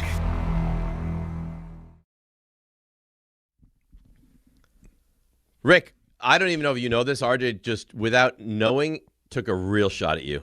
At me? Yeah, I think so. What's he taking shots at me for? I'm trying to lead with kindness. It wasn't a direct shot at you. He said, I think John is the most well-liked person on the floor. And here we go. No, I don't disagree with that. You look at yourself as a people person. You look at yourself as the great, bringer together of all different kind of people. He leads with kindness. Yeah, on the conduit. Yeah. I don't know.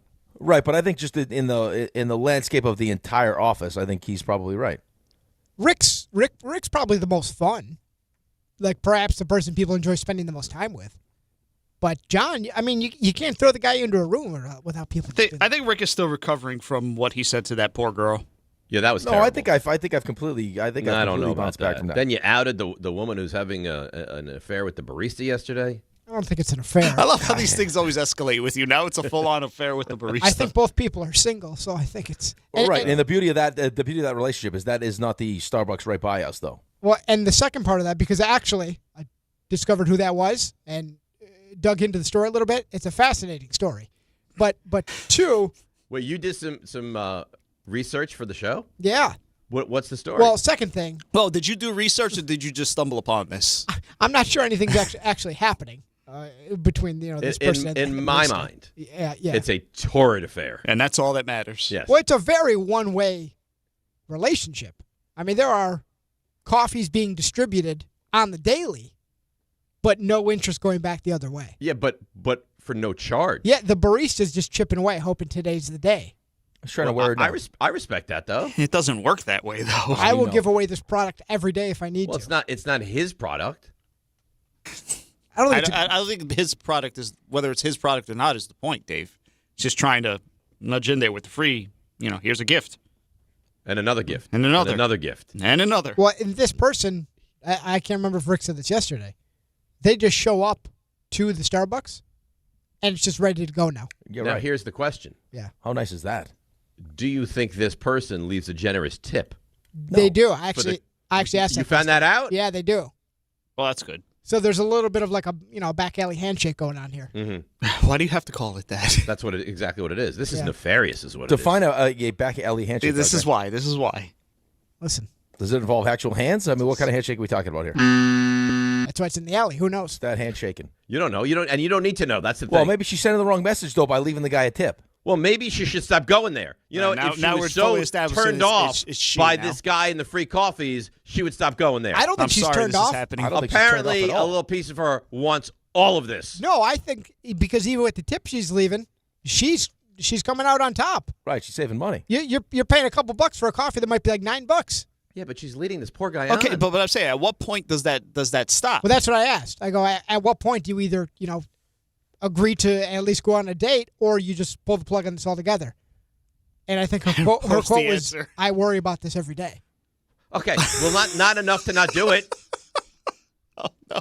Stop going there. You can't stop going until the coffee stops. This is a problem. Once the coffee stops being free, then you stop. Because at some point, this guy's going to get to the point like, all right, listen, I've given you $1,100 worth of free coffee. Can I take you out for dinner? I mean, is he putting his job at risk? Because this is probably maybe, because what I did not know. He probably gets his own free coffee. Maybe he's just these. But not do you know that? Patrons. Do you know that for sure? Repurposing the free coffee to the person he wants to give the coffee to. He's sacrificing his own free coffee. Well, I never gave out free donuts back in the day. No, you just played hockey with them. No, bagels. We played bagel hockey. Sorry. It's okay. Donuts too soft. Robbers came into the store. They must have real done this. robbers. I think you keep this up till it stops. So you run this for all it's worth. You have to. Yeah, but you also know his affinity to the Starbucks. Right. She's not getting a cheap. I mean, she's not getting a cheap coffee. I can tell you right now. Her coffee's probably close to. I mean, she's looking at close to $9 a coffee here.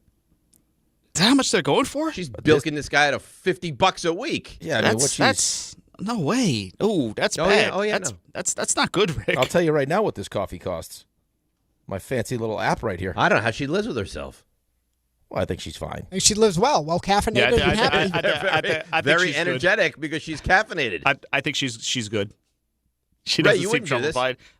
I'd feel a way about taking. You wouldn't do it. Free coffee. Ray, if I told you can get free coffee every morning, but it's going to be at the expense of the woman that was serving the coffee would expect at some point for you to go on a date with her, and you had no interest. Well, I mean, it's one thing if I'm interested, but it's another thing. Well, okay, you're interested. It's great. If I'm clearly not interested, at some point, just because of who I am, I'm going to say, listen, I appreciate that you're doing this, but you should probably stop. I'm not. Why don't you talk with this lady and tell her what you're doing is immoral and unethical? I'll tell her the next time I see her. Okay, good. Which is probably not today, but probably not. No. But next week, you will tell her, I do not like what you're doing. I will give her my 2 cents, and we'll see if she values them. No, she probably values what you have to say, and then she's like, but I love my free coffee. Listen, free coffee's great. I think she was getting a venti, too. Let's see what this bad boy looks like. Not a Starbucks person. What's it's a venti amazing again? That, if the coffee's big enough. If the coffee is big enough, now he's like, well, yeah, it doesn't make sense. Is a venti like a medium or a large? Venti's large. You're looking at $7. You're looking at close to $7.50 a coffee here, probably. Okay. How about dignity? Does that count at all? I think there's a price tag on dignity. How many coffees is your dignity worth? Right. I think there's a price tag you can put on that. Yeah. So what you're telling me right now is you can absolutely, unequivocally be bought. Well, this has been going on, I believe, for a couple months. So maybe months. Maybe like month 4, dignity kicks in. Oh no! But like for now, it doesn't seem it. This is the more I find out about this, the more troubled I am. So what'd you say? $7? $750-ish. So how many work days are in a week? Call it How many 20? work days are in a week, RJ? Or in a month, I'm sorry. So 35. You're 20, talking about, 22? you're pushing $40. 20. Say You're pushing $40. Say 22 work days in a month. We'll call it roughly $150. Been going on for, let's say, 3 months. You're talking $450. Yeah, right. Well, the good news is if it's gone on for several months, then this person's probably not in danger of losing their job. But well, maybe. I don't know. It's very uncomfortable. Wow. I wish someone at Starbucks would have a crush on me. Right? I'm sure you could show a little leg and you'd get that. Oh, I'd show more than leg. What do you need? I don't know. We should probably go to Giannis at this point, because now you've made it uncomfortable as per usual. All right, so 800-919-3776. Let's hear from Shams, what he had to say. Shams, give us the latest on Giannis, please. There's 4 teams that have emerged as the strongest suitors so far in the process for Giannis Antetokounmpo. That's the New York Knicks, Miami Heat, Golden State Warriors, and Minnesota Timberwolves. But it all starts with the price point. And my understanding is the Bucks, in all trade conversations around Giannis, have asked for a blue-chip young player and or a surplus of draft picks. They are getting some aggressive offers right now that include all-star caliber players, multiple draft picks. So they're going to sift through offers this week, next week, and see, does anyone rise to that threshold? The Bucks have also indicated to teams that they're not in a rush. They could handle this in the offseason as well if they so choose, but there's a double-edged sword there with that as well, because Giannis will have a little bit more control come the offseason, because next season will be essentially an expiring contract. He has a player option in 2027, so that means that any team that trades for him has to know whether he will sign a long-term extension. Now, herein lies the problem with the Knicks and what they can offer. Multitude of draft picks and young players. I don't know how the Knicks come up with that stuff. Well, no, the Knicks on their own can't. Right.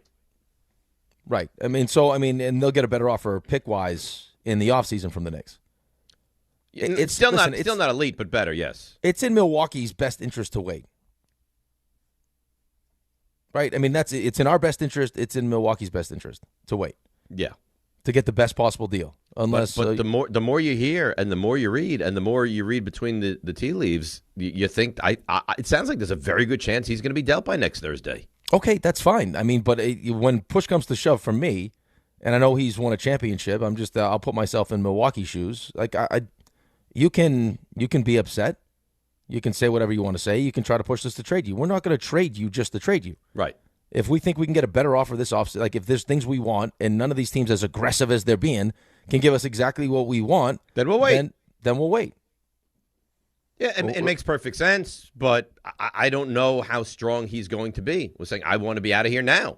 Now, are you willing to sever the relationship? Unless for Milwaukee, the thought is that because you'll have the rest of the season and next season, it gives you more teams that are interested. Because to his point, if you do get to the offseason and he's only got a year plus a player option left, what are you going to get for a 1-year rental for Giannis if he's not going to sign an extension with whatever team? It's going to lose value. Right, so he's going to be able to he'll have a better chance to dictate where he wants to go. Right, and that's where the Knicks wind up with a little bit of advantage. Because if this is where he wants to wind up, he can kind of push his way to, I want to be a Knick. Otherwise, I'm not going to sign an extension with those other teams. Yeah, or with you. Right. Right. Well, so I think the marriage between Giannis and Milwaukee is done. I don't think he ever plays another game there. Okay, but I'm saying, like, if you wanted to, let's play the long game with this thing. And if you're Milwaukee, and Milwaukee's saying, listen, we don't like these offers. We're gonna keep you, and we'll trade you in the offseason. And then they're trying to force him to go to Miami or wherever the team is because that's the best deal. And Giannis is like, no, I'm not going to Miami because I won't pick up my player option. I'm not signing an extension. Well, we're not trading you that. Okay, good. So I'll just hang out for this year, and then I'll be a free agent, and I'll go wherever I want. Now, he doesn't want to do that. If you're Milwaukee, you lose control. Right. At least now you have a little more control. Exactly. And Giannis doesn't want to waste time. Right? He's not getting younger. I mean, this is a guy whose game is predicated on what an athletic freak he is, right. That he's not going to waste time getting older. He's 31 years old, so you probably get another 4-ish good year, really, really good years of Giannis? I think depending on what's going on with this calf, yeah, that's another thing that concerns you a little bit. And it has to concern you. So, I mean, on both sides of it. It could give you, it could be part of the reason why you relent and say, okay, Giannis, we've done enough. Like, We don't know where this calf thing is headed. I mean, 4 years, another 4 years on top of the year left plus $275 million. Maybe that's not a great idea for us. So let's move along. But I can't imagine at his age. So he'll be 32 in December. Mm-hmm. That you want to waste a year just hanging out on a team that stinks. And this is a valuable playoff year for him. Every year is. Right. But, I mean, if he winds up on the Knicks, if the Knicks bring in, like we've discussed, Holiday and Giannis, you don't think the Knicks could if things mesh well, and I don't know that they will, but if they do, that they could wind up in the NBA Finals? Yeah, I mean, in this version of the East, yeah, but I just don't know how quickly. Like, I can't get this to mesh properly. Right, but I also think Karl-Anthony Towns is not easy. No, and it doesn't sound like Bridges. Bridges has been overly easy after what he just said the other day after his 30-point game. I got to be more coachable, and maybe I was too entitled. Like that's not great. No, it's not great. No, I don't think. And you know what else? I don't think this Knicks team is overly likable. Like if you're a Knicks fan, are you sitting here right now saying, "Man, I love don't break this team up because I love this team." You say what you want about Randall and DiVincenzo. When they made that trade, you felt like, "Oh man, I like that team." I don't think but people you especially feel the same way about this team. Right, but you especially liked. We all like Dante. I like Julius Randle. You didn't like Julius Randle. Like he was like real polarizing, but there was a level of toughness and grit with that team, which there's clearly not with this team. No, there's more softness than toughness. Yes, this is not a New York Knicks kind of a team. No, but I think this was going to end up being part of it anyway. Like the physicality part, I don't mean that part, but just as far as like how they were going to approach this regular season anyway, was going to frustrate people.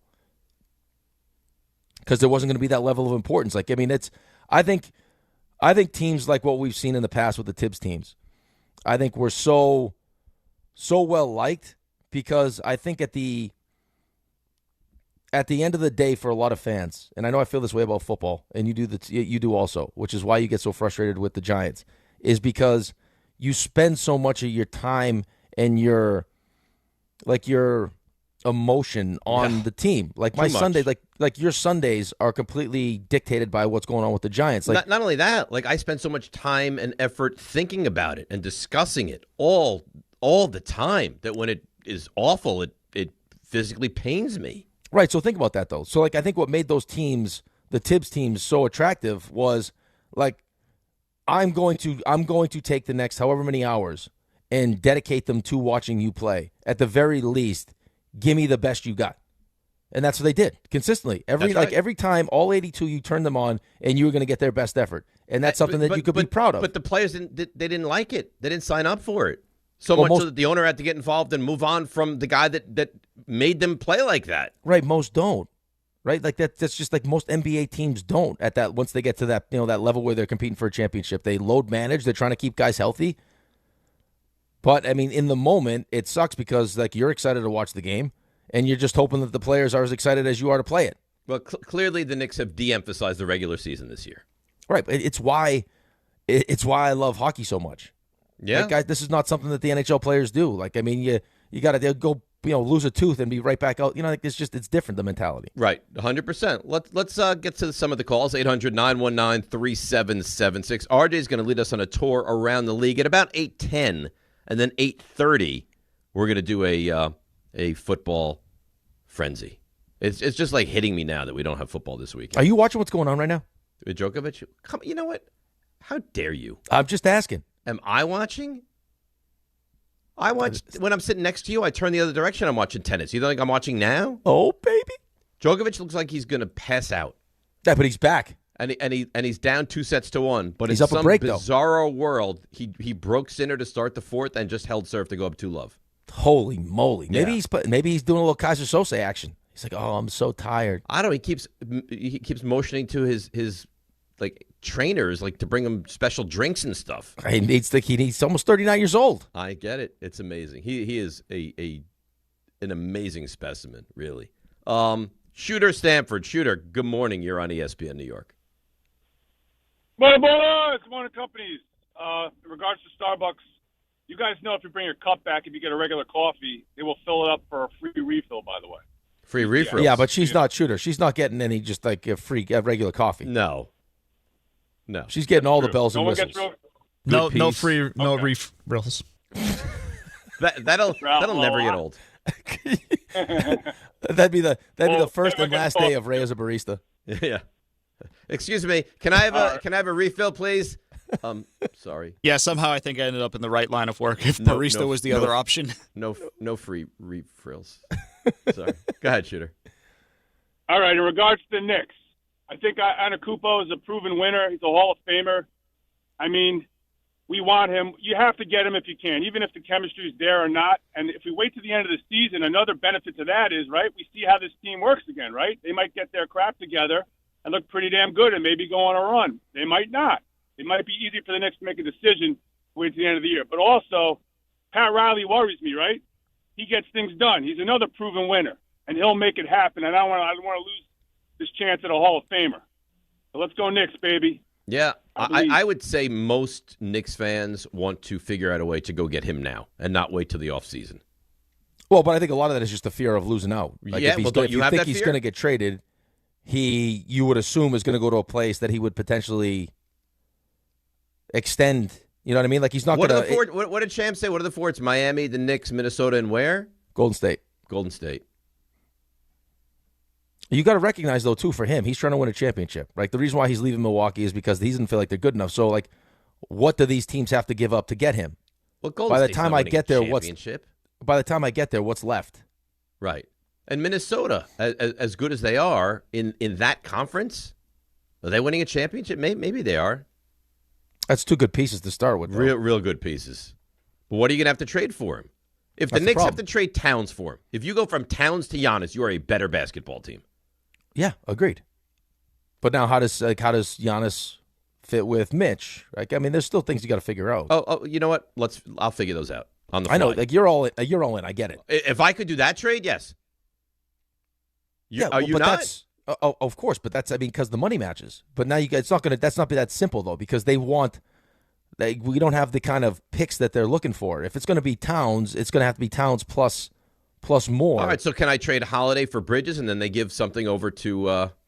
Well, that's why you keep hearing those two teams. Right. Is because in order for Milwaukee to tank, which I think they probably want to do once they lost Giannis, they need to have their own picks. And right now, Portland owns those picks, and New Orleans owns those picks. That's why you've heard Jose Alvarado and you've heard Drew Holiday. Right. Now, how do you make all the pieces work? Holiday, what they want. Giannis for Bridges, Towns. I'm driving to the airport. I think there's a lot of people that would drive to the airport. But unfortunately, with the NBA, all the different things that you have to do to make deals work, it's not as easy. But, I mean, listen, I'll keep saying this. In a perfect world, for me, I would want to see this team get through the rest of the season, see what it looks like in the postseason, and then reassess in the offseason. That's fine. But what happens if he's dealt by Thursday?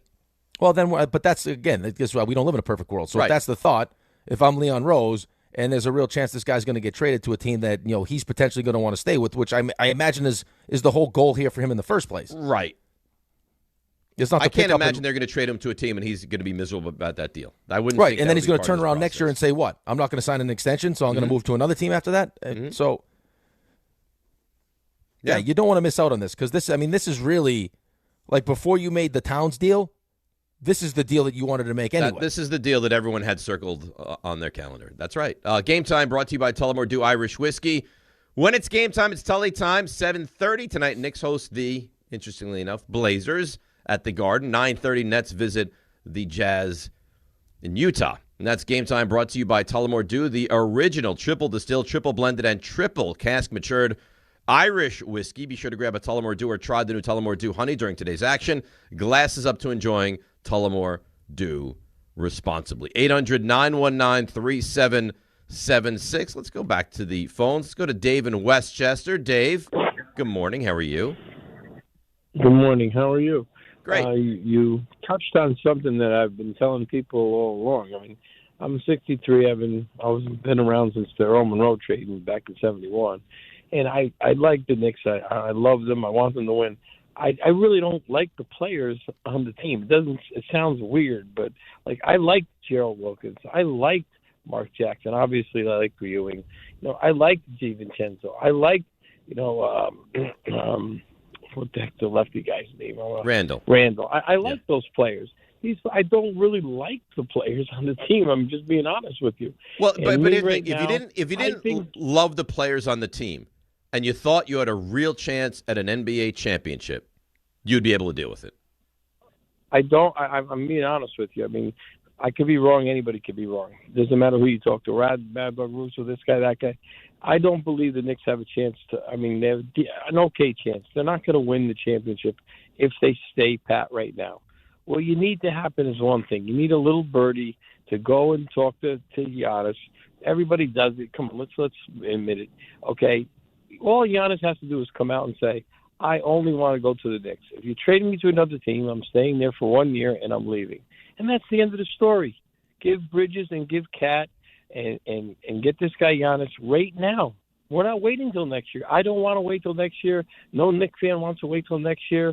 We don't want him on the Miami Heat or any of these other teams that they're talking about. Well, he can kind of force the hand. Right, but regardless, but here's the thing. Thanks for the call. Right, okay, thank you for the phone call. Here's the thing, though. Regardless of what Giannis and the little birdie and everything else wants, like Milwaukee already has to feel like we've gone above and beyond, and and definitively have affected our future in a negative way to try to appease Giannis. So we're going to continue to do that? Listen, if the only place you might not have a choice. Right, but if the only place you want to go is the Knicks, and right now the Knicks can't offer us the best possible deal, they can only offer that us, like, we'll get a better deal in the offseason. Guess what? We'll wait. Okay, that's fine. You can do that. You can say, we'll trade you to the Knicks, but we'll trade you to the Knicks in the offseason. But what you'll have trouble doing, I think, if you're Milwaukee, is trading him somewhere he doesn't want to go. Right, but I'm saying, to his point, though, all Giannis has to do is this. Well, Giannis can do that, but Milwaukee could also say, okay, well, wait then. Yeah. If the only place you want to go is the Knicks, then they can't give us the best deal right now. On our time frame. Yeah, we'll trade you at the end of the season. You're listening to DiPietro and Rothenberg on WHSQ, WCBS FM HD2 in New York. It's an interesting conversation, and it's not going to go quietly. This is going to be on the table until we get to Thursday. Until he gets traded or doesn't get traded, then this is going to be part of the conversation. We have some finality of what's going to happen right now. We're going to be talking about this. How frustrating would that be, though? If you're one of these, if you're a team like this, I couldn't even imagine. You're paying this guy what, over $50 million a year? Yeah. You've bent over backwards, and thank you. You won us a championship and everything else, and now, hey, you're unhappy with the moves that we've made. But that wouldn't be the first time a player has acted like that. Well, I'm not saying it's the first time. We saw James Harden put a fat suit on, apparently, to try to get himself all. Like, it's not the first time, but I'm saying, could you imagine being in that spot? And then you'd have to think, like, depending how this ends, like, is he like a beloved figure in Milwaukee if he forces his way out and they have to get less than they would? I think it takes probably a hit. Yeah, that's what I'm saying. Depending on how this whole thing ends. Let's go to Bruce in Brooklyn. Good morning, Bruce. How are you? What's going on, guys? How you doing? Good. All right. So I don't want them to make this trade now. You're trading for a player, who's not even going to be on the floor. Did you hear what his comments were about what he felt in his calf? And this is the second time this year. So you're going to gut the team, get rid of Cat, Bridges, or whoever. Say it's Cat and Bridges, and we get back Drew Holiday and Giannis. You're just getting back Drew Holiday, who's not better than Bridges right now. So basically, you're just giving up on this season. But Giannis is much better than Karl Anthony Towns, though. Okay, and sitting on the bench. He's out for at least a month. Well, how do you know how long he's out? That was a you don't think if the Knicks trade for him, Bruce, all of a sudden that calf gets a little better and he's out for another 10 days? There was a self-diagnosed 4 to 6 weeks. Well, if it comes out that he's faking this injury, which I don't think he is, and have we not learned anything in these last few years in basketball, football, even baseball with Mariano Rivera popping his Achilles? This is the calf injuries lead to an Achilles. And we're going to trade for a guy who's been out for most of the season with a calf, who's talking about he felt the pop and he knew he had to stop. So, I mean, now is not the time. It's just not. So when's the time? It doesn't make sense. If it's going to happen, do it in the off season. All right. So how about if he gets dealt by Thursday? Up on the season if you make so that are you trade let me ask you the question. Are you willing to roll the dice where you're going to make that trade on Thursday, so in hopes that he doesn't go elsewhere?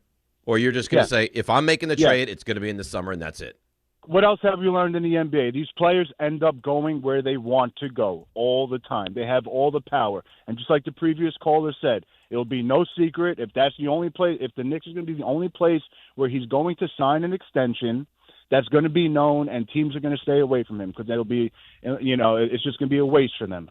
You think like between the coaching staff and the players and you, Rick, as an ex-pro athlete, they're thinking they have a shot to win this year, whether you like it or not.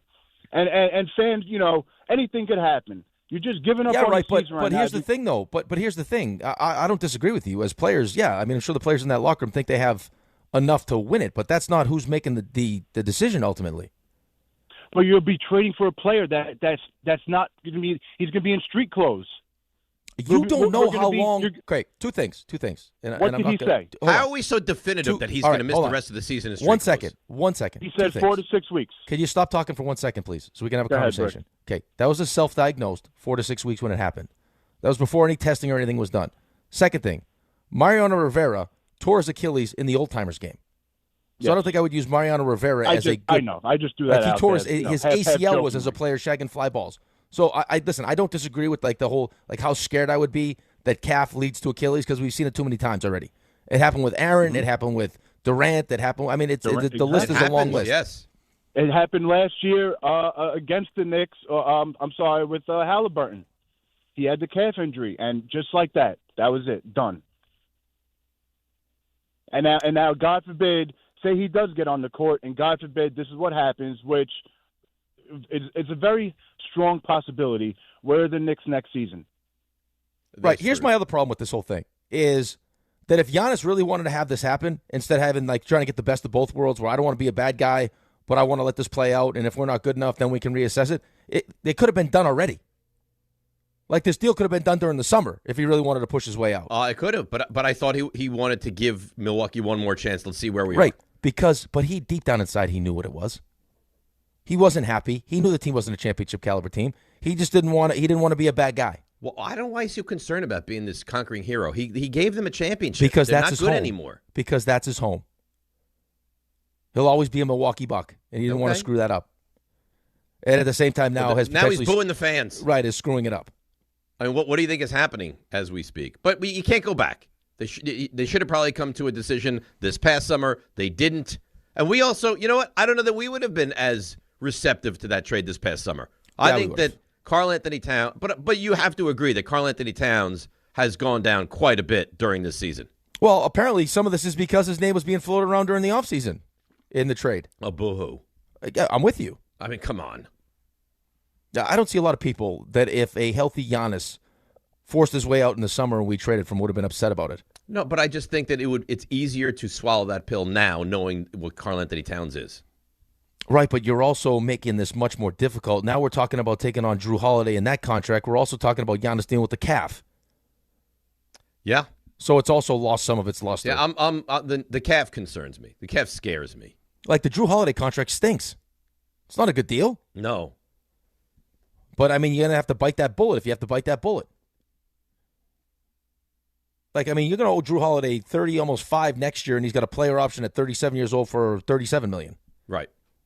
And at some point, you figure he's going to slow down. Right. Now, if that means that you get Giannis and you win a championship next year, I'll pay you whatever you want. I don't care. If you win a championship at all, if you win a championship during the Giannis era, it doesn't matter what you do. Right. It was money well spent. Oh my God. I can't even imagine what it would be like if the Knicks won a title. I couldn't even imagine. When they win playoff games. They win playoff games. They go bonkers outside of Madison Square Garden. Right. They win a championship? It would be crazy. Crazy. What do you think? What team wins a championship and the city goes the craziest? The Knicks. The Knicks, followed by the Jets now? Yeah, now it has to be the Jets. Yeah, but Jets fans. But Jets fans would go nuts. Would go wild. Right. I mean, there's a lot of Jets fans. I think the Jets fans would make the Eagles celebration look tame. And I'm not saying like eat poop. No, I don't think we need to eat poop, but I just mean just craziness. I agree. I think the Jets fans would go crazy. What level of craziness compares to eating poop? Well, I think there's certain ways to be crazy. I don't think eating poop. I mean, eating poop is just disgusting. It's like not benders. Crazy. Like I like RJ. I think a lot of them would go out for good pizza. I think I could get if RJ. Can you please just? It's never going to happen. So you should agree to it. That if the Jets win the Super Bowl, that you got to give me at least one full night of celebration. You could agree to anything. Because you don't believe it's ever going to happen. No, RJ, if I walk You want down the RJ moon, to go on a you'll go out and pizza have bender? a great night. No, a bender, not like I'm just getting a slice real of pizza. bender. It's a slice of pizza because it's a school night and I need to be back in the studio. No, I can't play guilty. Like you are What criteria? drinking.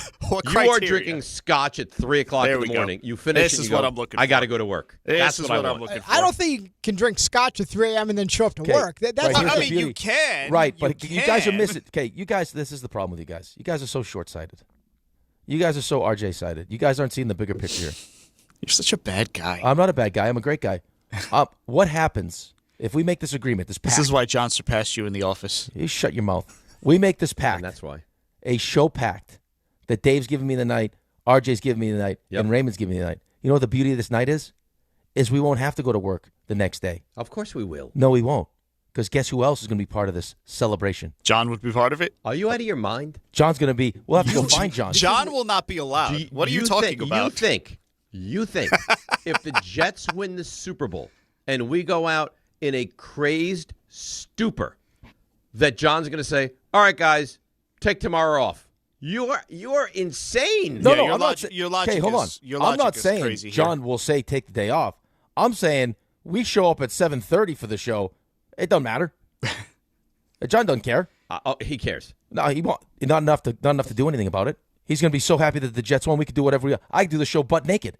I think he wouldn't mind if you did it naked, but I don't think he's going to want you not to do it at 6 o'clock in the morning. Or, Rick, the bender just continues and it starts with the show. Like the show starts while the bender's going on. Like there's a chance Alan's not showing up. Alan's definitely not showing up. How much prep work is RJ going to have to do? He does how much prep work? How much prep work will need to be done? Right, none. So I think we go out, we get crazy. We walk in 5:58 and we do the show. I'll do whatever you want, but if we're drunk, we're drunk.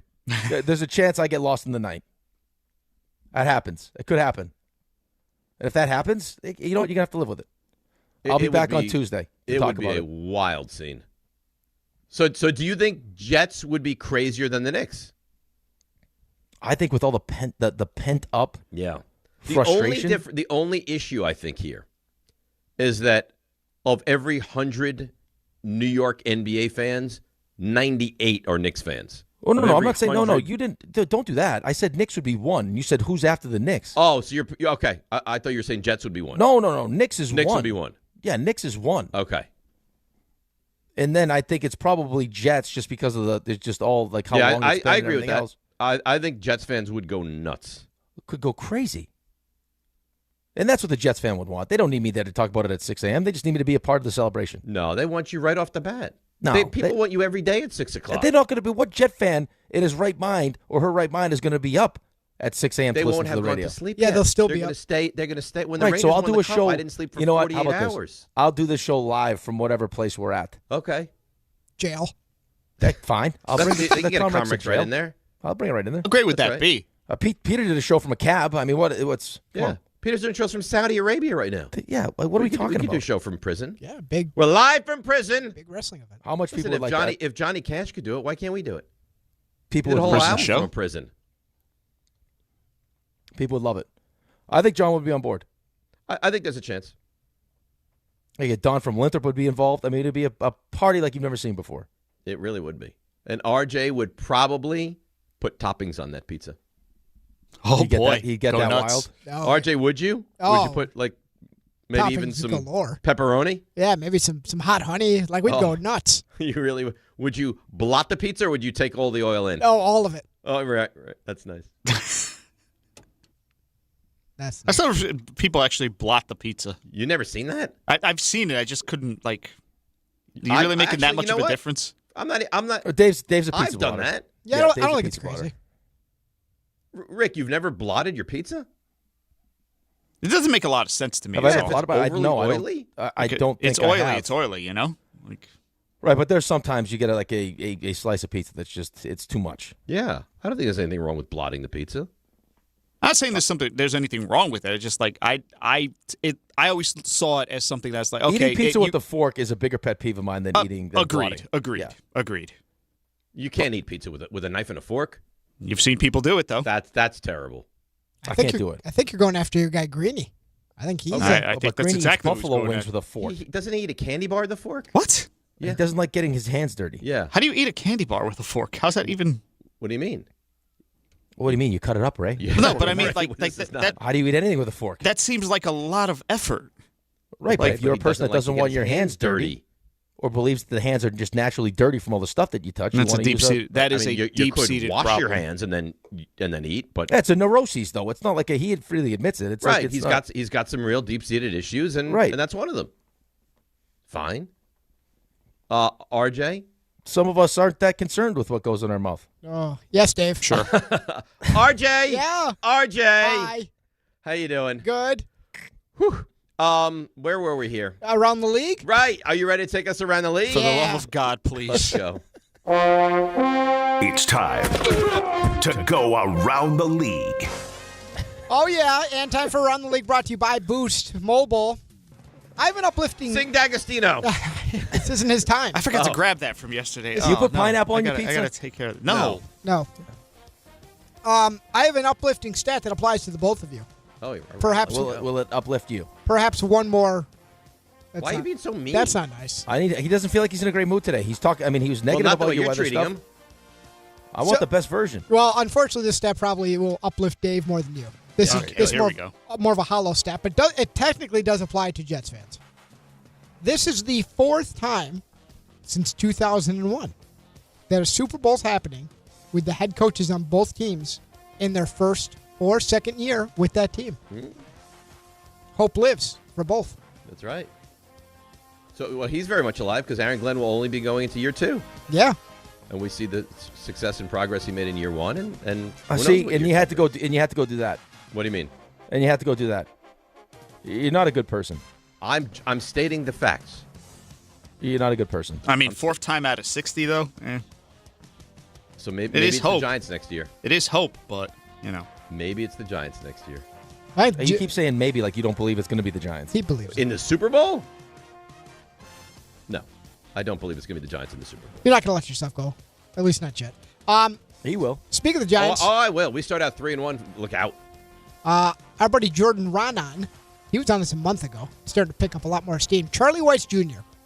So he got to Ole Miss the same year as Jackson Dart. That was 2022. Was his quarterback coach, his offensive coordinator. He didn't call the plays. That was Lane Kiffin.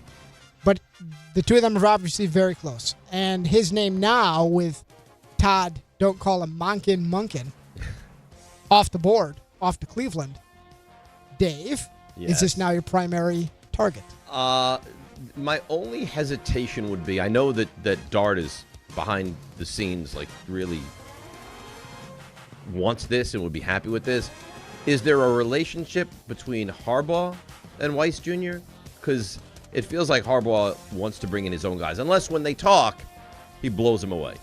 Otherwise, I would reserve my judgment until I see how that meeting would go. Right, but at a certain point, if the quote I gave you earlier in the show about what he's looking for, and Charlie Weiss Jr. interviews for this job and checks all those boxes, does it would be great. I think he's young, he's innovative, he's smart. I'm not opposed to any of it. He made Jackson Dart look the best version of himself in college, so I think it would be great. So, when it comes to the offensive coordinator search, while we're talking coordinators, the Jets, we've heard about Frank Reich quite a bit, but we should note that Greg Roman, Cowboys tight ends coach, Lunda Wells, Dolphins quarterback coach, Darrell Bevel, and Bills quarterback coach Ronald Curry have also interviewed. All virtually, I should tell you, by the way. But if you're the Jets, virtually doesn't hold you back. You could get hired on the spot. You could interview on Tuesday and have the job by Wednesday. What's this guy's name? It actually feels like your detriment. It's actually your detriment if you come in for a face-to-face meeting. Right. With the Jets. Bad things happen when you fly into Florham Park. Listen, you know what they say. Thinking is overrated. Why think? Just hire. It's a valid point. You see the Giants are interviewing Joe Bob Cooter? I thought it was Jim Bob Cooter. Yeah. Whatever. Jim Bob. Did you Cooter. see? I saw because somebody from the Eagles Eagle fan had posted something that they want. I'm not even going to say it. I'll just send it to you guys. Involving Jim Bob Cooter. It's terrible. Cooter's a tricky name, too, when you're naming a kid. Yeah. You're not wrong. If You have the last name Cooter. Do you have to go with the double first name? Jim Bob? Yeah. I think you just start throwing down hurdles. Because, at least for me, I don't know how it's with you guys. Number one thing that you're starting to think about names Can't for be Harry. For God's sake. What do you, like, honestly, what do you really think is wrong with you? I'm just eliminating You think there's some kind of eliminating like a deep-seated names. issue? Does this go back to childhood? Is this an issue in marriage? Like, what is really actually wrong? I'm just telling you. There's some obstacles. This is a man who needs validation. Okay, he doesn't Rick, need a amazing reason. stuff. Keep going with it.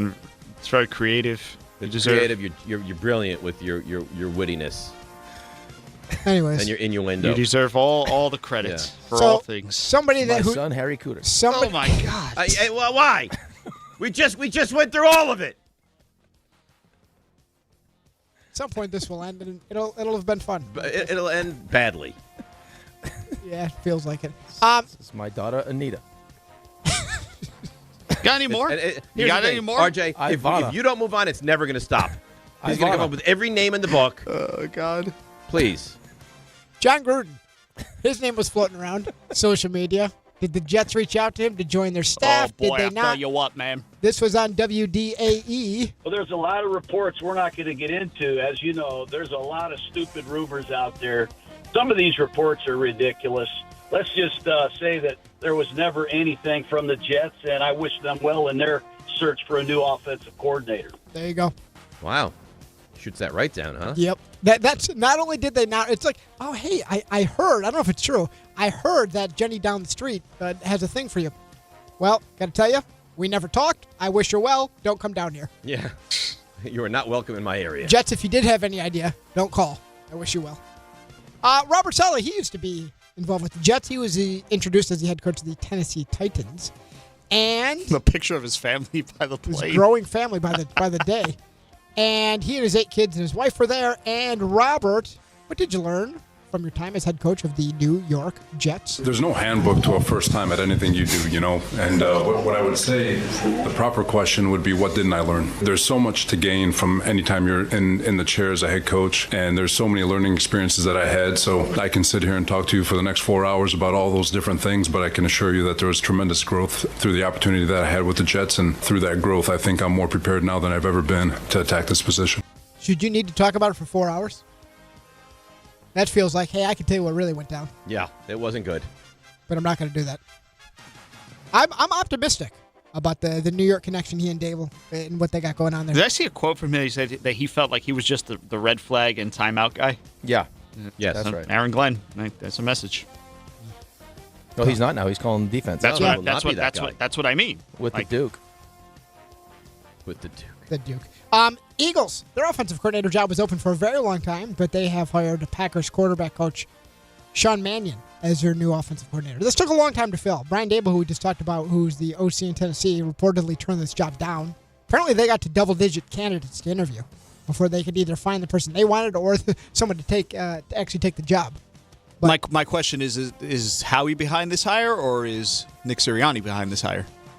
Because if it's Howie, I'm worried. If it's Nick, not so much. You're thrilled. Yeah. Shouldn't have taken this long, it feels like. Howie in the dark arts. Well, that should be. I mean, that's a great organization. They are a very, very talented team. It shouldn't be such a hard fill for that job. Well, and history tells you that if you're the offensive coordinator under Sirianni, it's either going to propel you from the offensive coordinator job to a head coaching job, or you're going to get fired. Right. And you're going to know quick. But it feels like Sirianni's not far from getting fired. So if you're an OC, do you want to go there, potentially have a bad year, and now everybody's out? Maybe you could be the guy. I'm also, right, but I think it's less about the. I mean, is it more about that, or is it more about if I'm going to take over this team and I'm hearing rumblings that the reason why we don't do stuff offensively is because the quarterback won't do it. Yeah. And they're so financially invested in Jalen Hurts. Why would I want to do that? Right. Well, that's probably part of the reason why they were rejected so often. I'm actually more troubled by the fact that there's a lot of offensive coordinators and coaches in the league now who I distinctly remember as college football players. It's actually getting upsetting now. There's a ton of them. Mannion was at Oregon State. Oregon kid, right? State, correct. It's actually becoming upsetting. Well, we'll see what he looks like. Josh Allen, he spoke, and he defended Keon Coleman, who, by the way, we didn't hear from Keon Coleman, but to have the owner, the GM, reports that may or may not have come from the head coach that was fired, all debating about whose idiotic plan it was to draft you. Not great. not great, but Josh Allen defended the Bills receiver. He will come back from that. I'm not going to give up on Zero. He's got too much ability. I will not give up on him. We're going to work tirelessly, him and me, and as well as everybody else in this building, to make sure that whenever we step foot on the field, that we're going to find ways to win football games, and he's going to be a part of that. I still can't believe the owner went after a guy on the team. Guy on the team. He interrupted the whole press conference. Right. No. I can answer that question. Something that's interesting about this is, so they were fighting over whose idea was actually to draft him. Was it the coaching staff or was it the front office, right? So Sean McDermott's gone. Do you think Sean McDermott, I'm just reading tea leaves. Do you think Sean McDermott had really strong takes on receivers? Or do you think that probably would more so come from the offensive coordinator? I think it was probably the offensive coordinator. I think it was probably, we're letting Bean wash his hands of this thing when you got video of Bean at the Combine talking about he was happy that he ran a slower time so they could draft him. Exactly. So Bean gets promoted. Joe Brady gets promoted. Yes. And McDermott's out. I think it's also recognizing, like you saw, like I said this to you before the hire even happened, is that sports are copycat leagues, right? So you got a bunch of owners that are sitting there watching, Todd Bowles potentially go into this upcoming season on the hot seat, and Liam Cohen, who's an offensive guy who had great success with Baker Mayfield, go turn around Jacksonville, and then Detroit struggles. Ben Johnson goes and turns around Chicago. So it's like, dude, what do I do here? Do I risk losing Joe Brady and have happen to me what happened in Detroit and in, you know what I'm saying? Or do I make that change now and not lose Joe Brady and see if it works? Well, they're gonna test it with Joe Brady. You think if Joe Brady, if they are the same team next year, win a playoff game, lose in their second playoff game, there's a chance Joe Brady could be out? No. I don't think so. You think he's there for an extended time? This surprised Josh seems to love him, so. Yeah, we didn't actually, this got caught in the cycle where there was a lot going on. This surprised me a lot, this hire. By the way, can I be honest or no? Sure. You were horrendously wrong every step of the way with the Bills. Not about every step of the way. I was wrong with this. You're dunking on RJ. Brandon Beane is in trouble. I believe there's no way Brandon Beane stays employed if McDermott's out. I don't think I said that. Yeah. He got promoted. I don't think I said that. And then you said Joe Brady will never get the head coaching job. I said I'd be very surprised if Joe Brady got the job. I didn't. I said I would move on from McDermott. He thinks your Buffalo Bills takes stink. Well, that's what I'm gathering from this. Well, you haven't gone on about all the things I've been right about, by the way. I wouldn't do that. Which are trouble. Yeah, you're leaving on. I've been on a heater. You actually paid me a compliment last week. So there you go. Yeah, but you didn't bring that to air. Well, yeah, right. But this is why you can't be a chief kindness officer. Right, You see but this is why I don't want to be a chief kindness officer. RJ, this is why your infatuation with being nice to him makes me sick to my stomach. Yeah, I was on an absolute heater. He's killing him with kindness. What was your great take last week? Let's bring that to air.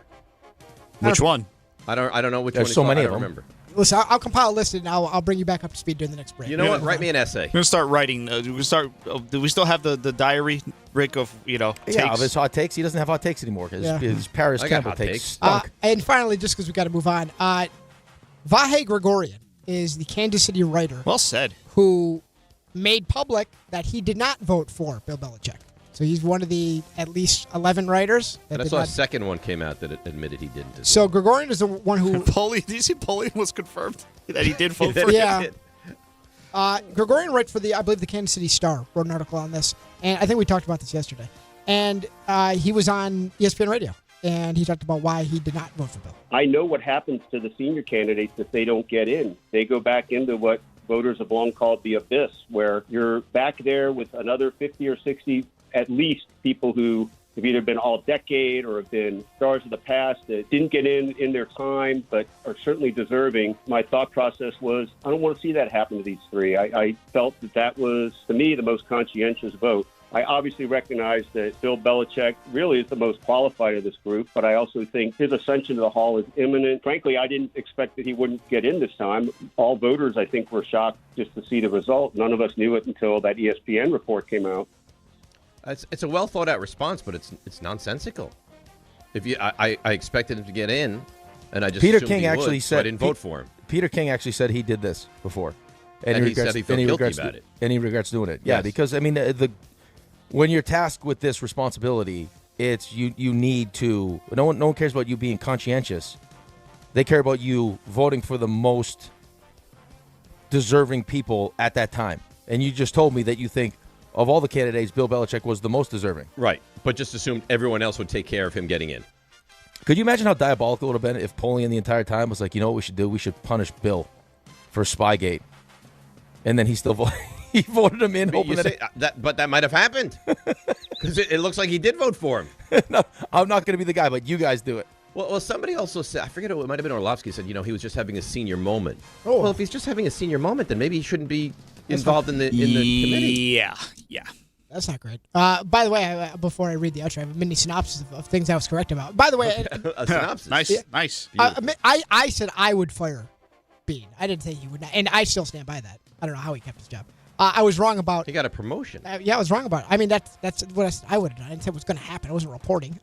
I'm still shocked, and I was wrong about Joe Brady. Well, I never said you were reporting that. Also, Freddie Peralta. You remember we were talking Mets? I said that's the guy you got to go get. Next day, go get him. I was the one that, remember, we were disagreeing on Cody Bellinger. Said he'd be a Yankee. Those are the two things from last week. Well, good for you, RJ. Yeah, RJ's rolling. Yeah. Not according to Dave. He thinks I. Well, because he's not nice to you, and yet I think you shower him with left a lot to be praise. desired. I think the baseball, maybe baseball is your sport. Maybe it's time. Maybe it's time to for a heel turn.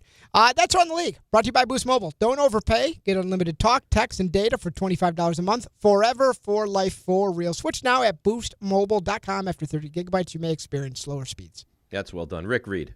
All right, here we go. It's the last call for football on FanDuel. One final Sunday. I love when you talk dirty to me. One last kickoff. The final chance to place your bets before the NFL season closes its tab. This is Super Bowl 60, Seahawks and Patriots, and FanDuel is making sure you're in on it.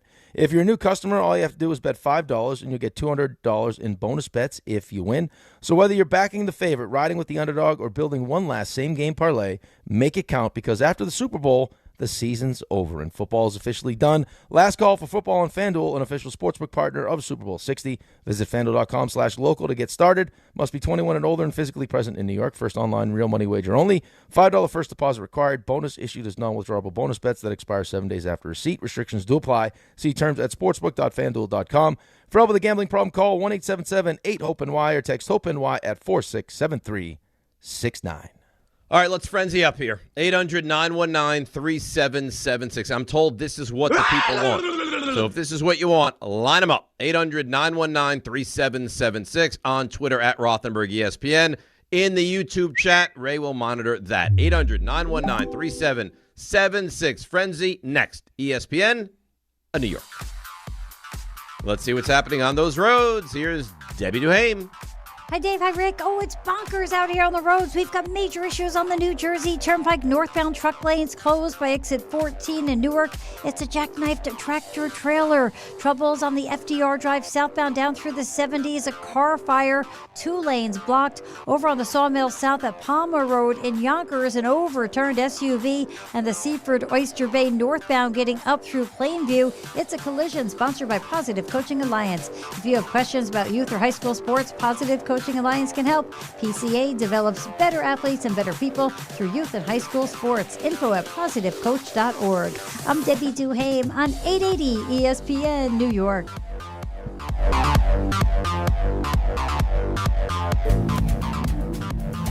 Good Karma Brands is proud to be an equal opportunity employer, providing equal employment, development, and advancement opportunities to all teammates and applicants.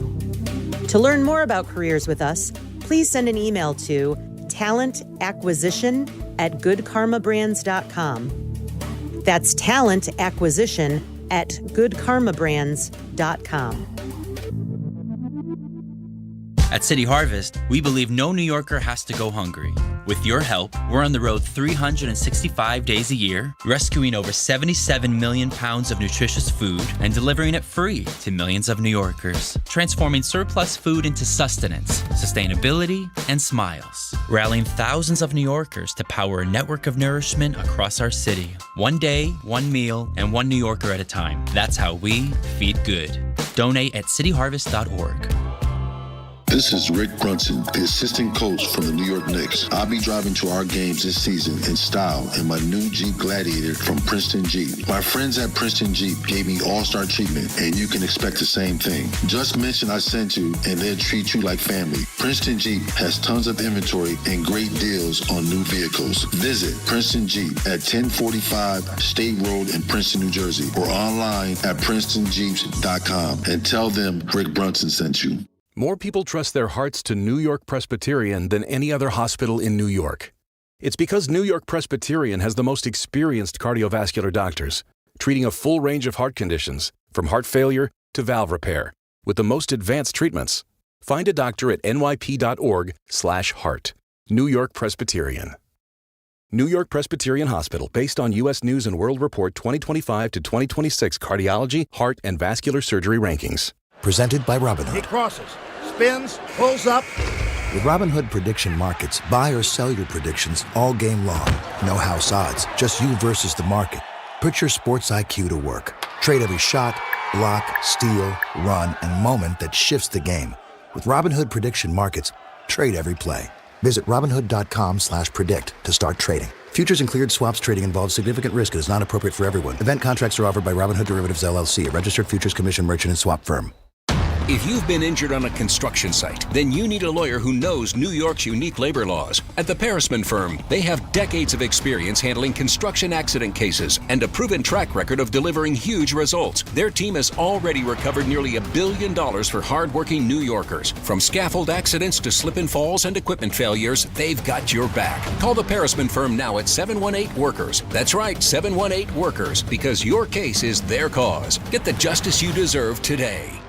A SoFi personal loan is here to help you achieve something once thought impossible: overcoming high-interest credit card debt. Walk the tightrope of your finances with one low, fixed-rate monthly payment, no fees required, and as soon as the same-day funding. That's right. Pull off your own debt-defying stunt with a SoFi personal loan. Visit SoFi.com/trick to learn more. Loans originated by SoFi Bank, N.A., member FDIC. Terms and conditions apply. NMLS 696891. Smalls here. Life is full of choices, some big, some small. And when you choose an H&R Block Tax Pro, you're choosing the largest network of tax expertise to be in your corner. For when your big ambitions need help with the small details. For when your six figures come from 6 different places. For when your gaming stream becomes your revenue stream. For when your business's year one needs 70 years of tax know-how. At H&R Block, they've seen it all. And they're here to help you make the most out of your money for life outside the box. It's time for a frenzy. A football frenzy. You could say that 10,000 times and it still wouldn't be enough. It fires me up, man. I love it. Say it one more time. A football frenzy. Any team, any player, any question. By the way, it is a football frenzy. 800-919-3776. Djokovic, sinner, we go to a 5th. Oh, yeah. Yeah. And Djokovic, who looked like he was going to pass out in the 3rd set, looks more energized than he has the entire match as we head to the 5th set. He's back. And it's on ESPN, so you can multitask. You can listen to the show and watch the match. All right. This feels like a hollow frenzy to me because I'm saddened. Yeah, I'm being honest with you. Okay. I'm sad that there's no football this weekend, but maybe the frenzy is just the therapy I need to bring me back. I think the frenzy buoys you to next week. All right. Well, we'll see. 800-919-3776. Everyday Edgar is on the frenzy. Last year, it was the Saquon and Derrick Henry show. This year, it was the Puka Nacua, Smith and Jibba show. What would you prefer, a more dominant running back or a more dominant wide receiver? I mean, I know this is a cop-out answer. Running back. I don't care at all. Like what, for your team? I don't know. Just to watch in the playoffs, maybe? I'm not sure what he means. Well, answer it on your team. I mean, my team, I guess I'd rather have the dominant running back because I think that's more consistent. Like, it's hard to take a running back out of the game. You can take a wide receiver out of the game. But although, I mean, trying to take Puka and JSN out of games seems virtually impossible now. I don't care. I don't really understand the question, and I don't care either way. If I'm winning games, that's all I care about. I think it's nicer to know, like, if I have the running back to lean on as I try to close out games, right? I think I would prefer that. Well, the Giants had Saquon; it didn't do very much. Well, your team stinks. Right? Stunk. We stunk. Still stink. We no longer stink. Dave in Brooklyn. Dave, you're on the frenzy. Assuming the Jets have a retread quarterback next season, how many wins will they have? I mean, it's so hard to sit here and determine that now. You know what I'm going to do? I'm going to give you an over-under, Rick. Okay. Jets next year, 4.5.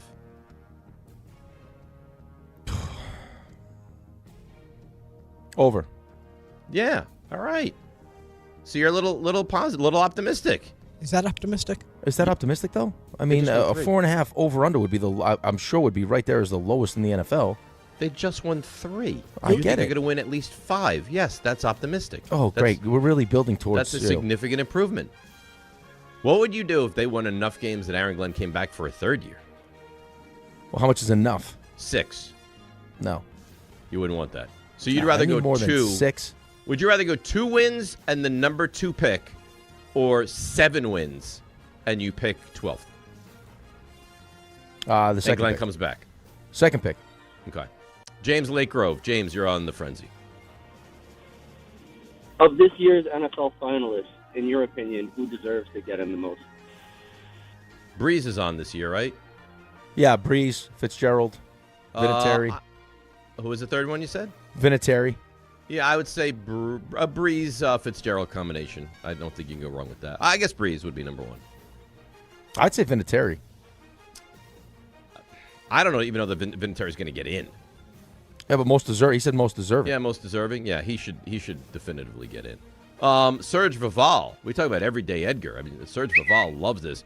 Over under 1.5 touchdown passes for both Darnold and Drake May in the Super Bowl. I would say under. Both getting 2 or more? I would say under. Against these defenses? Yeah. Drake May hasn't looked great. So, I mean, I could see Drake May throwing for one and running for one. He says touchdown passes. Yeah, no. I would probably say for both, I would say no, under. I agree. John Drummond. This is a good question. Is there any way you see Aaron Glenn making it through next season? No. Anyway? I think there's a small chance. I mean, anyway, yeah, I guess maybe anyway, but no. I mean, do you see this? What odds would you put on Aaron Glenn being out after next season? 95.5? High, yeah. There's a high percentage chance. This is getting worse, not better. Yeah, I would agree with that. Let's go to Justin in Jersey. Justin. Frenzy. Biggest bet of the Super Bowl. Heads or tails for the coin toss. You guys should really bring it. Tails. Tails never fails. Whenever I'm doing it, yeah. Like, I mean, when we flip for who's home or away in baseball, I always go tails. You always go tails? Yeah. Yeah. All right, Ray, what do you got on YouTube? All right, I've got 2 for you, actually. Dredd asks, Dave, would you be able to go a full season being nice to Cowboys and Eagles if it meant guaranteeing a playoff spot for the Giants? No, he couldn't do it. He can't guarantee anything because he can't do it. The fact that he's hesitating tells me Well, so I'm much. trying to think if I he could. can't. I don't. But I get the playoff berth. If you told me I get the Super Bowl, I think I could do it. Wow. Okay. Playoff Even berth. Even then, I don't think you could do it. I would try. Okay. Do you think I would try? Of course you would. No, I think you would try. I think you would try for the playoffs. How long would it last, though? I don't Would you get know. through week 1? I'm not sure. I don't know. But if I knew, Especially if you're playing one of those teams. if I knew like on the other side I was going to win the Super Bowl or get to the postseason, I would do everything I could. I would say 50-50 whether I could be nice. No, I probably couldn't. I hate them so much. I appreciate honesty. You know that. I hate your stupid Cowboys. And it makes me like you less than I would. Yeah, I get that. I understand. And then the second question I had was from Patty, our good friend Patty. Mm-hmm. Do you won't think call anymore? Do you think the East Coast team will fly direct for the NFL Australia game next year? Wow. Yes. Definitively. You're not going to answer? Oh, I don't know if that flight even exists. Well, it does. And on a private a charter, I'm sure it does. Not only did he not call, he reached out a different way just to mock you. I appreciate you, Patty. That's great. I had something to say, but I don't know. With all this is a serious question. This isn't like trying to be mocking. With all the stuff that they're gonna have to travel with, is that plane gonna have the capability to fly that many straight hours? Yeah, you got to get like a Globe Master or something. They might bring multiple planes, no? Oh, you mean the one team's gonna take multiple planes? I don't know that they do that. Multiple planes. Well, how you just take a bring all plane the big equipment enough over on the one flight? Well, That's what they normally, usually but do. Normally Yeah. we do. We don't take multiple planes. It's usually one plane, yeah. I don't. Well, we'll find out. I don't see them. The Giants are not in this nonsense, right? I think every team has got to partake. Go to Australia? I don't know that's Australia, but hang on. No, the Giants, I don't think are going to Australia. No. Oh, I don't want any part of that. When is that? That game will be on a Monday then over there. Probably, I don't know. The Melbourne game, the Rams will be the host team, so doesn't. It's going to be one of their home opponents, which include the Cardinals, 49ers, Seahawks, of course, Giants, Packers, Cowboys, Chiefs, Chargers, or Bills. I hope it's not the Giants. I think it's probably going to. I mean, you think it'd probably be a West Coast team, no? I would think it would be like, because it's a novelty anyway. I don't think they put like Niners, Rams. I would think like Cardinals, something like that, where it's exciting anyway. Just the thought of football over in Australia. Chris in Monroe. Chris, you're on the Frenzy. How do Jets fans feel if Sam Darnold wins Super Bowl MVP? I can't answer that. You would have. I think it would be split. I think there'd be people that would be happy for. It sounds like Ira's going to be happy for Sam, and there's going to be other people that aren't thrilled. I shouldn't say that because, I mean, listen, it's not his fault. It's not. I partially his Just 'cause fault of a little who bit. I am. but I would not be happy with that. I wouldn't be thrilled with it, but what am I going to do? Well, there's nothing you could do, but that's not Right, what he but it's asked. not He like asked, he also- would you be happy? I don't think happy would be the way to describe it. I mean, I don't know. So would be happy. then your answer is no. You would not be happy.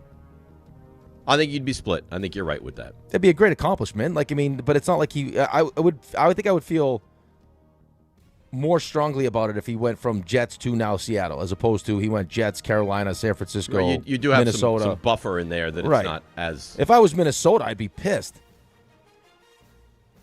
Wouldn't you be pissed if you were Minnesota? I'd be pissed if I was anybody that had Sam Darnold and let him get away. I mean, obviously he's a very capable quarterback. All right, and that's the end of the Frenzy. Let's take a break, come back, more NFL, into the Knicks. We don't even make picks this week. I don't even know what we're going to do at 9:30 now. Do you need to be making picks? Well, I could give picks that are going to be wrong, and then You want to pick the other Senior way. Bowl? I'm not picking the Senior Bowl. It's DNR with you. See, now I'm starting to get sad about no football. DNR with you, ESPN New York. Not all F words are bad. Some are actually great, like fast, free fiber for 4 months. Yep, switch to Optimum Fiber for as low as $25 a month. Plus, for a limited time, you can get 4 months free, HBO Max included for 1 year, and a 5-year price lock. Don't wait, this free fiber deal won't last long, and the fastest, most reliable, most consistent internet speeds await you. Call 888-4-OPTIMUM or visit Optimum.com/free today. Terms apply. See Optimum.com for details. 1-877 Cars for Kids. KARS Cars for Kids. 1-877 Cars for Kids. Donate your car today. 1-877 Cars for Kids. KARS Cars for Kids. 1-877 Cars for Kids. Donate your car today. Ready to get rid of that old car? Donate it to Cars for Kids. Call 1-877-CARS-FOR-KIDS to reach a friendly live agent. Donation is super easy, and your car can be picked up as soon as tomorrow. Call us now, 877-CARS-FOR-KIDS. That's Cars with a K to donate your car today. 1-877 Cars for Kids. KARS Cars for Kids. 1-877 Cars for Kids. Donate your. Did you know you can donate real estate too? Go to carsforkids.org. That's carsforkids.org. Looking for the best meat and seafood at unbeatable prices? Get to Wild Fork Foods. They offer the widest selection of meats and seafoods you'll find anywhere. Everything is blast frozen to lock in flavor and nutrients. From beef and poultry to seafood, pork, and even exotic and game meats, you'll get the best value for your buck. Visit one of their 7 locations across Long Island and New Jersey, or order online for same-day delivery at wildforkfoods.com. Wild Fork Foods, your neighborhood's meat and seafood market. Hey, sorry I missed you. Your call is very important to me. Just not as important as the New Jersey Lottery's Green Ball promotion being back on Pick 3 evening drawings. See, if the green ball's drawn, that's a free second chance to win? So, yeah, you get it. It's only through February 1st, though, so try me after then? Must be 18 or older to buy a lottery ticket. Please play responsibly. If you or someone you know has a gambling problem, call 1-800-GAMBLER. For game odds and promotion details, visit njlottery.com/pick3. Switching to Progressive is a game-winning call. And that reminds us of other game-winning calls in the history of sports. So it was the fourth quarter and we're down by 5. Sweat pouring down my face. Suddenly it hit me. If only I could wrap part of the towel around my forehead. And that's how I became the first basketball player to wear a headband. Okay, not really a game-winning call, but it was a good call. You can make one too. Switch to Progressive and you could save hundreds. Progressive Casualty Insurance Company and affiliates, not available in all states. Do you know what to do if you're stuck on the railroad crossing? Get out of your vehicle.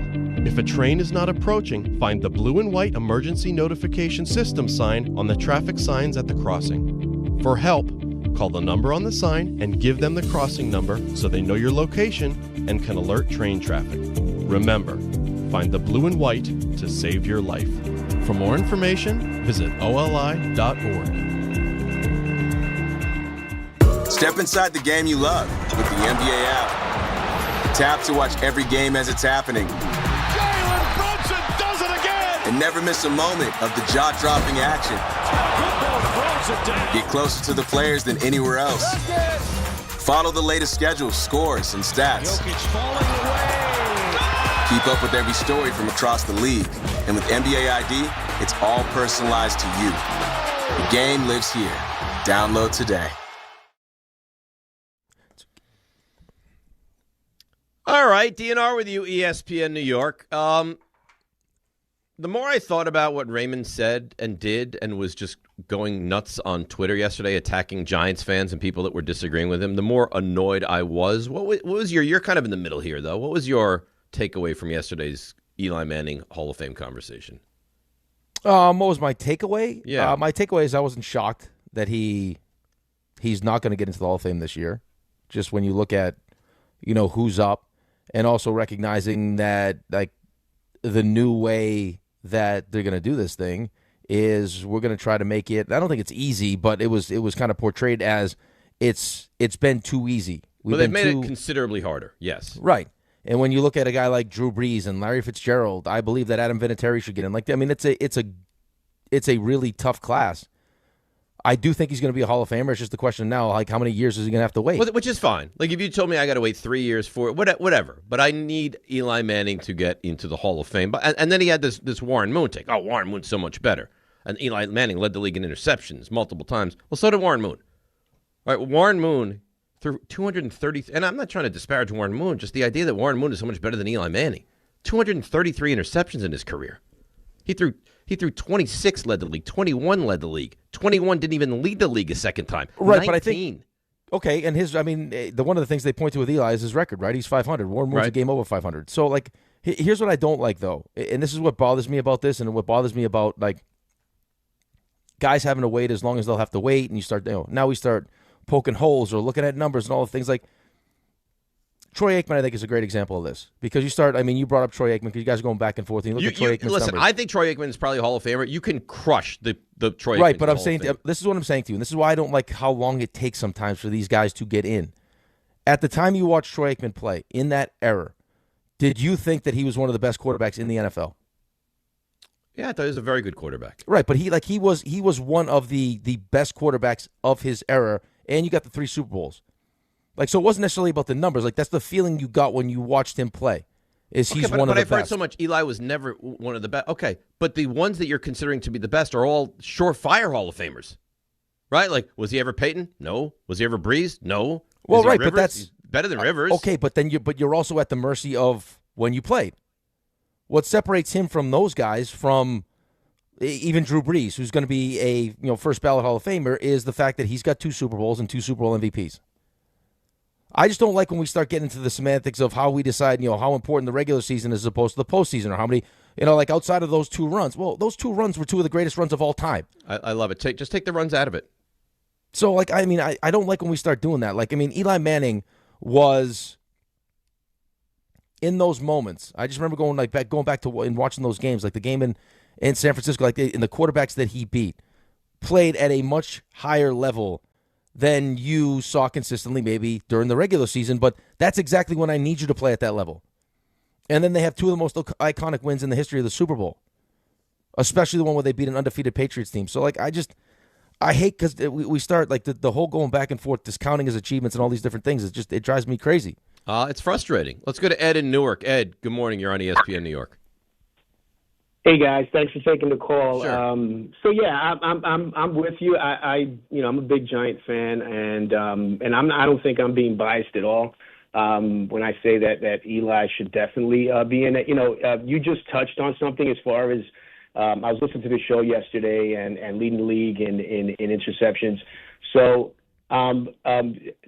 Brett Favre is the leader in interceptions with 336. You know who's ahead of Eli at number 9? Eli's at number 12 all time. Peyton Manning. Dan Marino's 8. Drew Brees is 13. Right, but here's the thing, though. But here's my when you played for that long. Right, but here's my point, though. Forget just take the interceptions number, and that's here's the issue, though. Never during the course of their careers was Eli considered better than Peyton. So he wasn't better than Peyton. Right, so the interceptions don't matter. He wasn't better than Drew Brees, so the interceptions don't matter. He wasn't better than Brett Favre, so the interceptions don't matter. But there has to be something said for and one thing that I haven't heard yet is how many times you could pencil in that Eli Manning was behind center every time. The guy just played every game, and if you want to talk about touchdowns, he's ranked 11th all time touchdowns, and just recently Matthew Stafford and Matt Ryan passed him, so he had been in the top 10 for touchdowns for a long time. And I'm sorry, you can't. The fact is, right, that, but you're also players, but again, thank you for the call. Here's what I don't like, though, and this is what I was just talking about. Maybe I didn't say it the way that I wanted to say it. Is like, so you'll bring up Eli's interceptions numbers, and the way to defend Eli's interception numbers are to start pointing to guys that have more interceptions. But guess what? Those numbers don't matter for Peyton Manning because Peyton Manning is the better quarterback. Peyton Manning won MVPs. Eli never won. Like the more important things those guys did that Eli didn't do. But at the end of the day, the other most important things, which are taking your team to Super Bowls and winning Super Bowl MVPs, Eli's got 2 of those. Right? Like that needs to be important. Eli never missed a game. That needs to be important. Like those are the things that you need to focus on. If you look at Marino, you look at Peyton, you look at Breeze, they all play, and this matters. They all played Warren Moon in domes or warm weather environments. And Eli Manning played at the Meadowlands, which was a horrendous place to throw the football. You tell me his numbers wouldn't be considerably better if he played in the Superdome? Eli also chose to play in New York. Oh, well, but that's not the point. Well, it is the point because he could have played in San Diego if he wanted to. That's not the point, though. The point is that your numbers aren't going to be as good in New York as they are going to be in a warm weather or dome place. Right, I know, but the fact that we have to keep going to all these numbers tells you that Eli shouldn't have got in on the first vote. Or maybe even the second vote. Like Eli should not be compared to Peyton. Eli should not be compared to Brett Favre. But I've never ever once said. I know, but you start bringing up like Eli and Dan Marino. Dan Marino is on the mount, like on people's Mount Rushmore of quarterbacks. Eli isn't. Like this is probably where Eli should get into the Hall of Fame. If we're going to start doing the levels of the Hall of Fame thing, which this thing has turned into now, or it's either your first ballot or second ballot, which is also ridiculous. Either you're a Hall of Fame or you're not. Right, but that's what it's turned into. So the fact that we have to go and point to all these different things probably tells you that this is right about if it's next year or the year after, it's probably right around when Eli should get in. Well, fine, put him in then. I don't care when he gets in, but he should get in. And I got a good email from Brendan T. Ray's biggest argument against Eli is he was never a top 3 quarterback. Well, he had maybe 3 Mount Rushmore guys. Brady, Peyton, Breeze are arguably top 7 quarterbacks in the history of the NFL. So you're right. He never was. But I think you have to take into account who the other guys in that era were. Well, but I think the other thing that hurts him, though, is do you think he's a better quarterback? Like, then just again, you can't take it out of it. But at the time when you're watching the play, was he better than Ben Roethlisberger? No, I don't think so. Was he better than Phillip Rivers? I thought he was better than Rivers, yeah. Yeah. I don't know if there's a lot of people that agree with that, though. Okay. Like if you took your Giants fandom, listen, take Ray out of it then. But I can't take away what he did in the playoffs and what Rivers did. No, I'm not. But again, I'm not saying you should. I think he should be a Hall of Famer. But if we're going to do this levels of Hall of Fame thing that we're doing now, where it's like there's the first year, first ballot is different than the second or the third, or there's levels to this thing now, then he probably deserves to wait a little bit. Okay, that's fine. I don't have an issue with him waiting. I have an issue if he doesn't get in. If he doesn't get in, if this continues along, I'm going to have a real problem with it. And every year, this is going to be a topic of conversation. All right, topic of conversation until next Thursday is Giannis. 800-919-3776. We've had some people fighting back today. They would not do this trade now. They'd wait till the offseason. In a perfect world, I'm fine with that. We're not in a perfect world. DNR with you, ESPN New York. It's Chuck Devine with SnowCountry.com. You expect more from yourself. Expect more from your money. Get started today at Robinhood.com/yourmoney. Another quick cold blast for Friday slowly loosens its grip this weekend and beyond, especially in the afternoon hours. So good days Saturday and Sunday to ski the best pack powder this season. Camelback on every trail in the Poconos, plus 42 snow tubing lanes and Mountain Creek going from 4 different peaks. Lots of terrain park features on their South Peak. There's skiing, riding, and tubing day and night. Mount Peter celebrates their 90th anniversary on Saturday. They'll have a live DJ, street performers, a torchlight parade, and fireworks. Both Mount Peter and Thunder Ridge got 1.5 feet this week. Bel Air and Wyndham got more than 2 feet. Gore Mountain in the Adirondacks, lots of cruisers with natural glades and moguls. They ride the gondola, and so does Whiteface with 25 miles of slopes. Stratton and Killington ride gondolas to virtually every powdery trail in Vermont. You don't just ski or ride, you dominate. At Killington, we fuel your adventure. Be the beast. Ski and ride Killington. Ox Spine at New York Presbyterian is always in pursuit of a better way to heal the spine. We're getting more people moving again with minimally invasive, non-surgical, and surgical treatments with innovative solutions for every back and spine condition and your unique needs. Expert spine care is available now across New York City and Westchester. Find a doctor at nyp.org/oxspine. Stay amazing. New York Presbyterian. There are a lot of reasons why people buy at Ramsey Mazda. It's their selection, it's their customer service, and it's their savings. Lease a new 2025 Mazda CX-50 2.5S Select with all-wheel drive for $179 for 33 months. Or buy with 0.9% APR financing for 72 months. Start shopping now at RamseyMazda.com. Choose wisely. Choose Ramsey Mazda. Call 833-853-2970 for lease details. VIN SN379853. MSRP $33,425. Zero security deposit. APR $14.27 per month per $1,000 finance, ends 2/2/26. Hey, this is Jalen Brunson. Jalen Brunson for 3. And this is your home for New York Knicks basketball. This is 880 ESPN. WHSQ and WCBS-FM HD2, New York. Hey, New York and New Jersey, Boost Mobile has an unlimited talk, text, and data plan that's only $25 a month forever, meaning you'll only ever pay $25 a month for the rest of your life. Who wouldn't want unlimited wireless when it only costs $25 a month forever? If you don't, you must be one of those people who enjoy overpaying for their phone plan. $25 a month forever is truly as good as it gets, so go online and switch now at boostmobile.com. After 30 gigabytes, customers may experience slower speeds. Customers will pay $25 a month as long as they remain active on the Boost Mobile Unlimited plan. At Uline, they know firsthand the road to success is an uphill climb. Uline started in the family basement, and through hard work is now North America's most trusted shipping and industrial supplier. They get what it means to have the support of reliable, hardworking partners. So they keep 41,000 items ready to ship. Whether your company is still in a basement office or expanding cross-country, Uline will be there on your road to success. Visit uline.com. Every great team has its core players, but when the season gets tough, adding the right free agent can make all the difference. The same goes for business. At Robert Half, we found that 67% of companies surveyed plan to increase their use of contract talent to handle workload peaks and backlogged projects.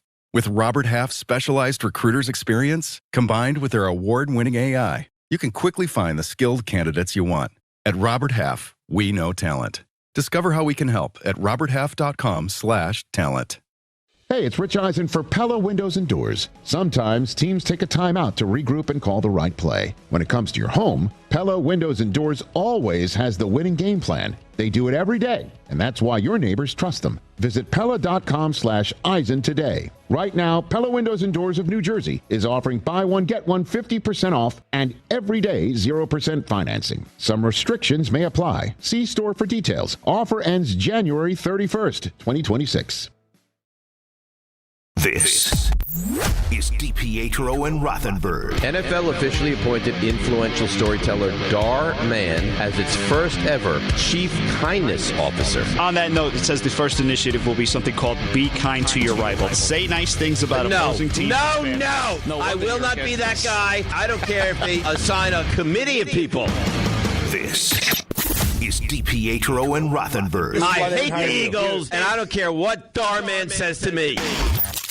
On ESPN New York. And streaming live on YouTube.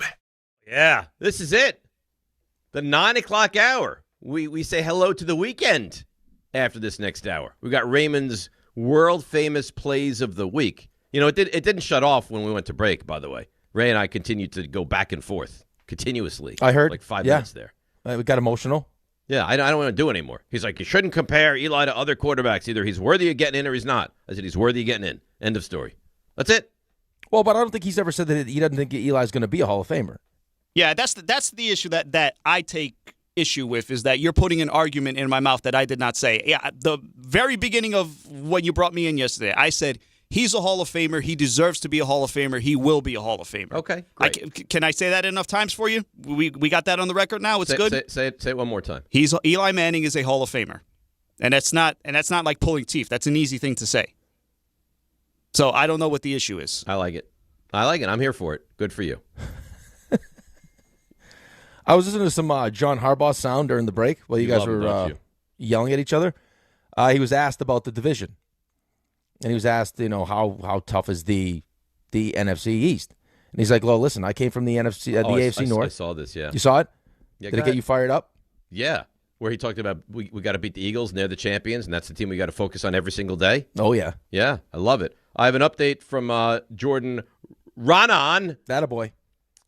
On Charlie Weiss Jr. as the Giants' OC. Jackson Dart pushed for him, showed support for his guy per sources. Things can change, but expectations right now are that Weiss Jr. plans to remain in college at LSU.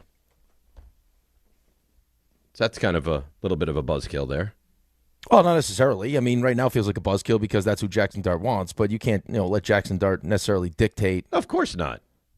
But in a perfect world, you would like it if the quarterback of the team, who you have high expectations of and for, likes the OC they're going to bring in a lot. Right. But, I mean, I think in a perfect world, Todd Monken would be the OC right now, but it's not.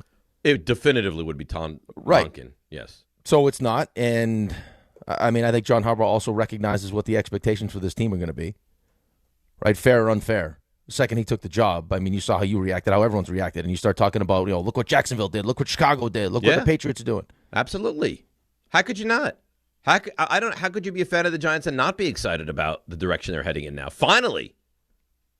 I think you should be. I think you deserve to be. I think you got exactly what you needed. I mean, think. I mean, Pat Shurmur and Joe Judge and ill-fitting suit Ben McAdoo, and I mean, just it goes on and on and on.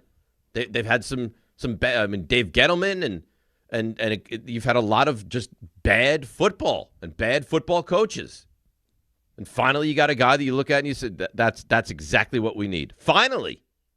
Right, not to mention the fact that it feels like some of the stuff that may have been holding you back in the in the higher levels may get cleaned up, or is getting cleaned up.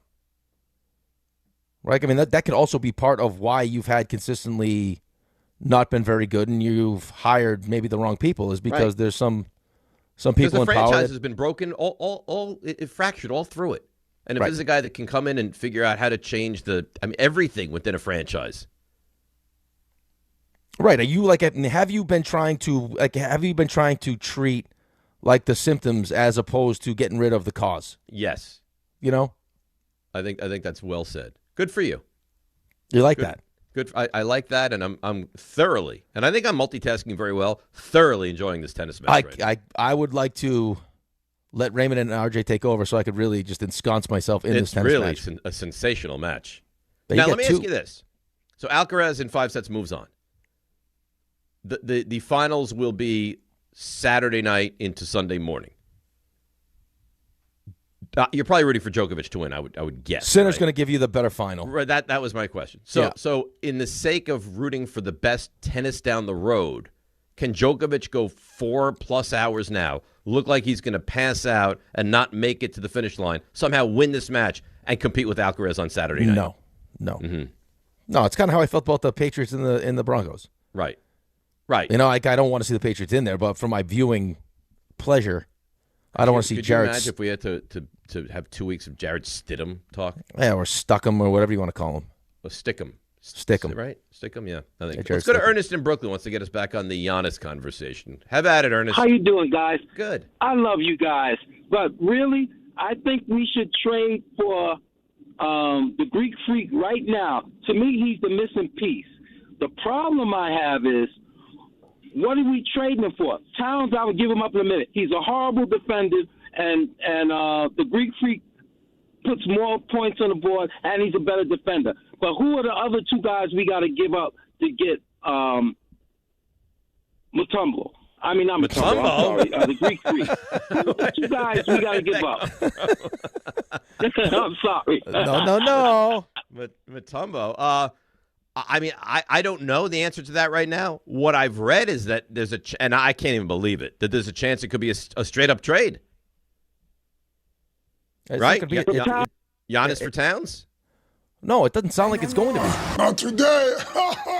In that aspect of it, and then you'd have to go through Portland and trade Bridges for Holiday, and then other pieces would go over to Milwaukee.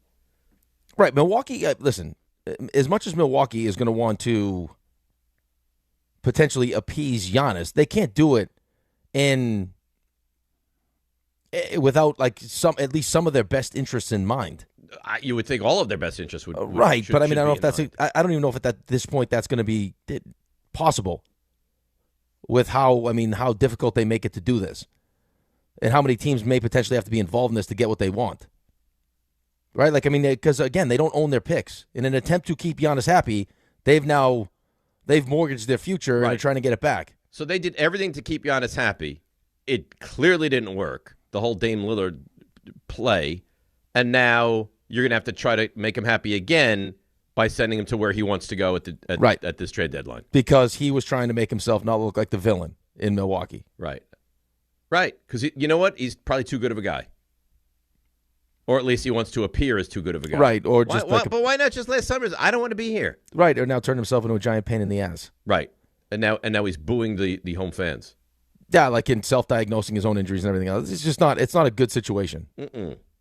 But like if both sides are being honest, right? Like, I mean, were we really going to be able to do enough to put us in the same conversation as, like, even if we get through the East, as OKC or any of these other teams with the moves that we could make? No, probably not. So, like, a guy wants to go. We know he doesn't want to be the bad guy, but still, it's probably in our best interest to do it now to get as much as we can get, as opposed to wasting another season. And now trying to figure it out. If you can maximize it now, right? If you can get fair return for him right now. Right. I mean, but the flirtation already existed during the summer. It already happened. He wanted to be a Knick. The Knicks were interested, and then he didn't pull the trigger on it. No, guys, listen, I want this to get done. I'm not going to be happy. Let's get this done now. It's like, no, you know what? Well, you guys do what you're going to do, and then we'll see how the season goes, and then we'll kind of reassess the situation. And the situation stinks. From the Knicks' standpoint, I'd be fine waiting if it meant I can still get him. Right? You tell me that's the best case scenario. But I'm going to get him, but I'm going to get him in the summer. That's fine. But if I potentially lose out for him, then I've got to do what I have to do. Like, very Carmelo-ish. By the way, Djokovic just broke him. He's up. Oh, you're ahead of me. You. Sorry. Well, maybe he didn't. I don't know. You know what? You are as selfish. How am I selfish? How would I know that you're watching on delay? You shouldn't have said anything. All right. Did anything happen that you're watching? No, this was your first like legitimate live update, and of course you ruined Breakpoint. Well, I'm watching on DirecTV, and DirecTV. So am I. What? I'm on DirecTV also. All right, then we should be linked up. I didn't realize you're in some kind of a delay world. You got the bougie Westchester version. Oh, right. I'm watching on DirecTV, which is delayed to begin with. I know. So, in fact, when I watch games on DirecTV and there's like you guys are going play after play after play after play, like just hammering with text, I'll turn my phone over just to not be hit with a stray. Why are you saying you guys? Why do you say you guys? Why do you lump me into that mix? The guys on the group text. Right, but I'm John, not one of John Ray, instantaneous updates from those guys. Yes, those are the two. If we're putting together a pie chart of text message people, John and Ray eat up the most of the pie. I agree with that. Yes. I don't even think it's close. No. And during a big game, I think you and I are kind of on the outskirts of that. I just want to be part of a nice conversation. Why can't I have that? Why don't you find a nice woman to have a conversation with? 9 times out of 10, I'm working when I'm sending these text messages. Stop using work as a crutch, would you please? Oh my goodness. You're almost to the finish line. We're at the end of the week. Why are you going to attack poor Ray? I'm not attacking Ray. I want Ray to find love. It's been a rough couple of weeks, man. I want Ray to find love. I want Ray to find someone in the Jeep community that also has a bunch of duckies on their dashboard, and I want them to make beautiful Jeep babies. I don't have ducks on my dashboard, though. Is it a Jeep woman? No. You don't in a perfect world, come on. No. You don't have every interest aligned. Listen, if it ends up being one, that's fine. But it's not like, my God, she's got to drive a Jeep. No, that's not a thing. At your perfect wedding celebration, would you guys drive off after the ceremony with the cans behind the Jeep? Do people still do that? I'm just asking you. You can do whatever you want. It's your wedding. No, you could go on a horse and carriage if you want. I can't say it's on my list of things I want. No. If it ends up showing, yeah, great. But that's not something I'm in pursuit of at the moment.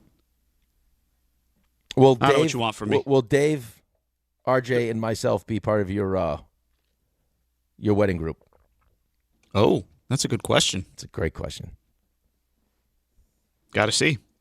What do you mean, got to see? Got to see. Commit. He won't commit. No, I can't commit to anything right now. No. He won't commit to anything. Let's let him find her, settle down, propose, and then cross that bridge. Yeah, but his biological clock is ticking here. I need little Raymonds. No, it's not. No, the biological clock is fine. Everything's good. See, he's going to have a blessing of he's going to be an older dad who's got more wisdom and sage advice to give that kid. Everything's good. I'm in great shape. I'm eating well. Have you seen him? I look good. You know, it looks unbelievable. We're good. He's an uncle now, though. You think you're better looking than John? What's that? Do you think you're better looking than John? That's not for me to say. That's for other. It is for you. Do you think you're better looking? That's for you people to say. I think I look pretty good. I'm pretty happy with how I look. Put it that way. But that's a yes. I'm asking. Do you think you're better looking than John? I think I look pretty good. That's a yes. That's all I could say. Do you find John to be good looking? John's pretty good looking. John's got a lot going for him. A lot going for him. Does he really? He's the most well-liked. RJ said he's the most well-liked person in the entire station. He's the most well-liked person on the floor. I can't say that for myself. I'm pretty sure I'm not liked to the level that John is. That's definitely true. So, he's got that going for him. Don't care for you. Really? Who are these people? Goodness. And I'm the one going after Raymond? No. I actually kind of like this. I'd like to go down this. I'd like to go down this rabbit hole. You know why? Because you're not a sycophant like some people. You tell like it is, and I respect the hell out of that. I try. Yeah. Wow. Unfortunately, and RJ knows this well because he's seen it in action. Sometimes if people get on my bad side, they never get around that corner. They'll stay there. You can't get back into the the good graces. I mean, it's possible, but for some people, it's just not. Just not. You ever feel like we share too much sometimes? Yes. Sometimes, yes. Yes. Yeah. But I think that's entertaining. I think it's like a little cathartic, like just to get it out, out in the open. So. And then you never realize that people are actually listening. So then you think maybe this is falling on deaf ears until people start to be like, then people start bombarding you. Why'd you say that about me? Yes. Yeah. Or you walk into a charity event and people start just going, bring it. Bring it. But that tells you how engaged people are because people are they're just not just bringing stuff up to you, but they're bringing up stuff that was said the day of or the day before. So bring it. People are locked in on you. Bring it. It's great. Bring it. RJ, when's the new Bring It segment going to start? Well, you are fired up He's for all this. in on this. I love it. I love it. We're going to have a sit down and really map out what our weeks look like. Is it going to be the Friday after the Super Bowl? Well, here's the problem, though. What's a Monday feature? Well, since I guess we're talking about it now, Fridays typically belong to the morning roast, which we've had a lot of success with. I love the morning roast. So next week will be as typical. We'll do Around the League, we'll do the Frenzy, all that fun stuff. Last year, Around the League stuck around on Mondays. It took us right up to the draft. And Fridays, after the Super Bowl, came back with the morning roast. So we have Bring It floating around. We have Getting to Know You, which I know John's very excited about. Very excited. That'll kind of flow because John's busy. We need John to drive that. No one's as my passionate. understanding was that Getting to Know You would not be on a Monday. No, it's not going to be. It was going to be on a Wednesday or a Thursday. But if there's still a lot to be decided. If Around the League is on a Monday, are we booting Around the League for Bring It? I would. See, I don't know. You would boot Around the League? I don't think I would. No, you got to go around the league. Bring it. You just want to hear the sound effect. Yes, that's right. So how about if we just play the sound effect every once in a while? Bring it. Does that satiate you? Bring it. Listen, No, I think we could build a beautiful segment around it. It's on my list of percolating ideas to bring to life. I think it'll happen. You've Not always sure got exactly. something, don't you? I got NFL news. Ooh. Good According stuff. According to Ian Rappaport, Joe Brady, first hire, he is hiring Pete Carmichael Jr. to be his offensive coordinator. It's a good hire. I was also reading that his interview went so well that Pagula, during the interview, goes, I think you're going to be the next head coach. Is that really true? And Brandon Beane was like, I kind of need to talk to his agent first. Thanks. Wait, no. Are you being serious? I'm being serious. Oh, no. During the interview, he said, I think you're going to be the next head coach. You know what? Oh, I just said that's a good hire. Now I'm like, oh, boy.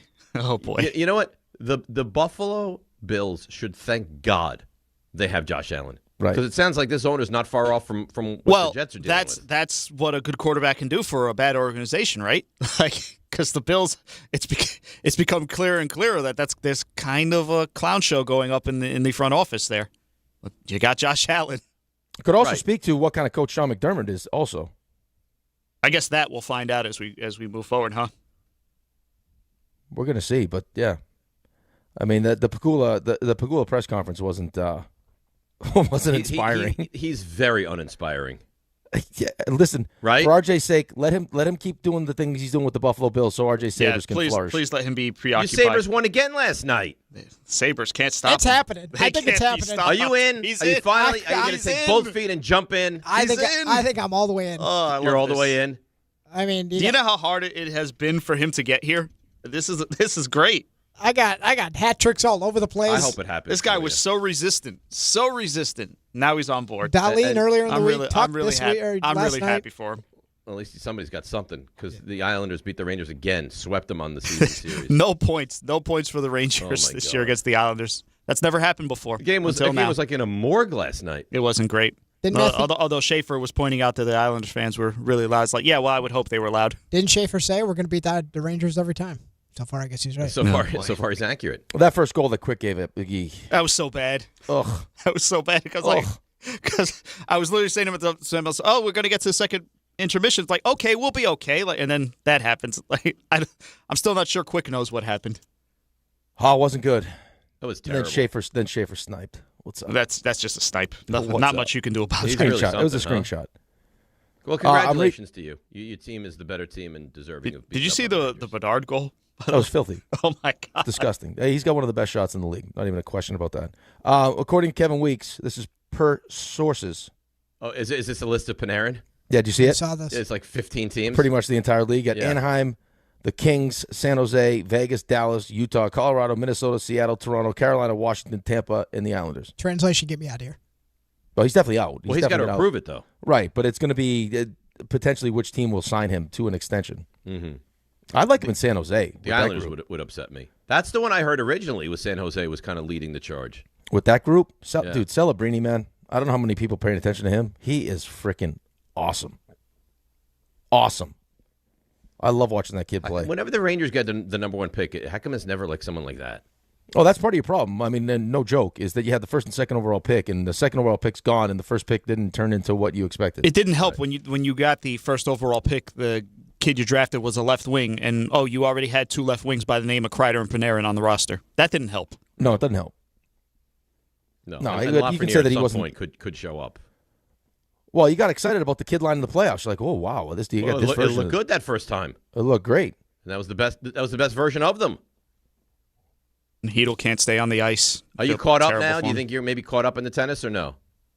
I'm caught up in the tennis, yeah. Okay, so Djokovic faced triple break point, won 5 straight. He's now up 5-3 in this fifth set. This is. I didn't ruin anything for you, right? Yeah, Yannick Sinner in matches that exceed almost 4 hours. Not great. 0-8. 0-8. 0-8. RJ? Hi. How you doing? Good. Are you really? Yeah. That didn't sound like you meant it. Very good. I don't care. RJ, how's Ange doing? She's doing really well. Thank you for asking. With the baby. Yeah, she's doing well. Is she showing yet? Oh, definitely. Yeah? Oh, yeah. I've She's got to be. What does she do? Middle of June.